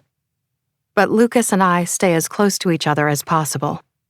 I still don't know if soulmates are real. I just know I'm happier with him by my side. The only upset during the last month came care of photos taken at my funeral. Helena sent the parcel. It was my decision whether to view the shots or not. Leave them for a decade, maybe, when the hurt wasn't so close to the surface. My curiosity won out in the end. I hate how my family are grieving me. The sorrow on my mother's face will stay with me for the rest of time. How my ex turned up and ugly cried at the service is wild. I mean, he dumped me. My best friend Nicole should have accidentally tripped and pushed him into my open grave. It's the least he deserves. But Henry was right about the funeral being an end to that life. There's a certain comfort in knowing it is done, and my friends and family are hopefully moving on now. I don't know. Life and death are so complicated. Apparently, as I'd hoped, my parents are buying a house on the beach with the life insurance payout, and I'm glad to hear it. But back to the here and now. Lucas tosses me the red velvet box from the side table, and I actually managed to catch it. What's this? Open it and see. Then tell me what word is on my mind. I have been practicing reading minds and emotions. Strengthening the ability is going to take some time, but I no longer need to wait for the word to appear.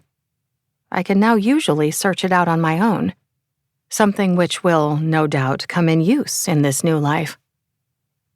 Inside the velvet box is an antique platinum and solitaire diamond ring, and it is awe-inspiring, the sort of thing royalty wore in days of yore. I don't know what to say. He's given me necklaces and bracelets and earrings, but this is the first time he's presented me with a ring. The thing is, it looks like an engagement ring. I highly doubt he intends for us to get hitched. Lucas has been single for well over a millennium, while we've been officially dating and living together for a whole month. A really great month, but still.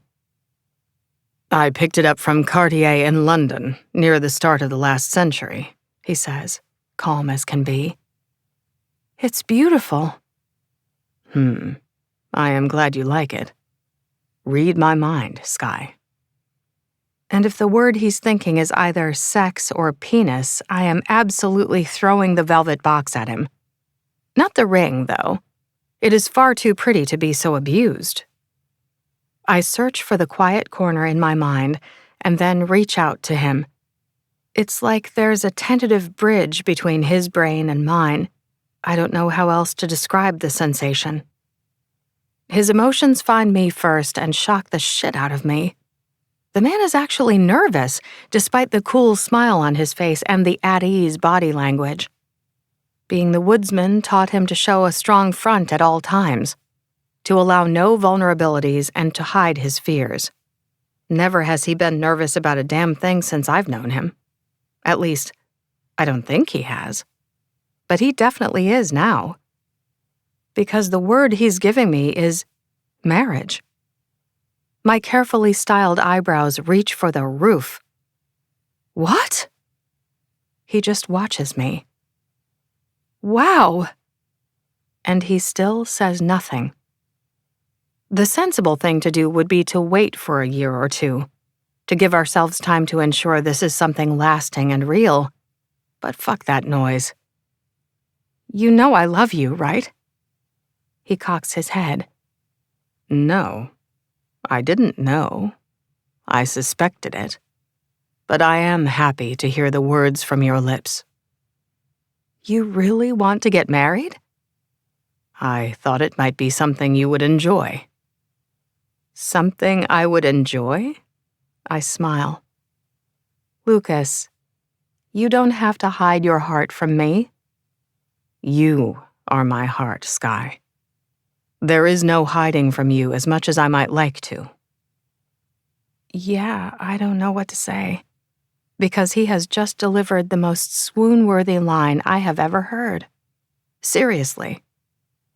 Meanwhile, not knowing what to say is not a problem Henry is having out in the hallway. Did she say yes? Surely she would. Benedict's rumbly voice comes next. Our sister is a very sensible woman, and the old man can support her in more than adequate comfort. Such a romantic way of looking at things. They love each other, says Layla. I'm sure it will be fine. How many of you exactly are listening at the door? I ask, sliding the ring onto the appropriate finger. We've got Nico on the phone, reports Henry. He wants an update. Yes or no, sweetie? You wouldn't believe the engagement party I have planned. Fireworks, champagne fountains, llamas, you name it. Llamas? The corner of Lucas's mouth has curled up some, and his gaze is glued to the ring on my hand. Sky's answer is yes. A hearty round of applause comes from the hallway. Having a happy family is a good thing. Lucas is standing behind me in the blink of an eye. He wraps a hand around my ponytail and brushes his lips over my neck, making shivers race up my spine. His other arm wraps around my middle, anchoring my back to his front. One of the absolute best places in the world to be. I mesh my fingers with his and hold on tight. Tight enough that he couldn't get away if he tried. You don't have to read my mind, he whispers in my ear. The next word is forever. Forever, I repeat with a smile. I like that word. This has been an Audible Studios production of Because the Night, a vampire romance. Written by Kylie Scott. Performed by Andy Arndt. Executive producer, Catherine Stewart. Producer, Saracosa Paglusa. Edited and mastered by Real Audiobooks. Head of production at Audible Studios, Mike Charzik. Copyright 2025 by Kylie Scott. Sound recording copyright 2025 by Audible Inc. Audible Studios is a division of Audible Inc.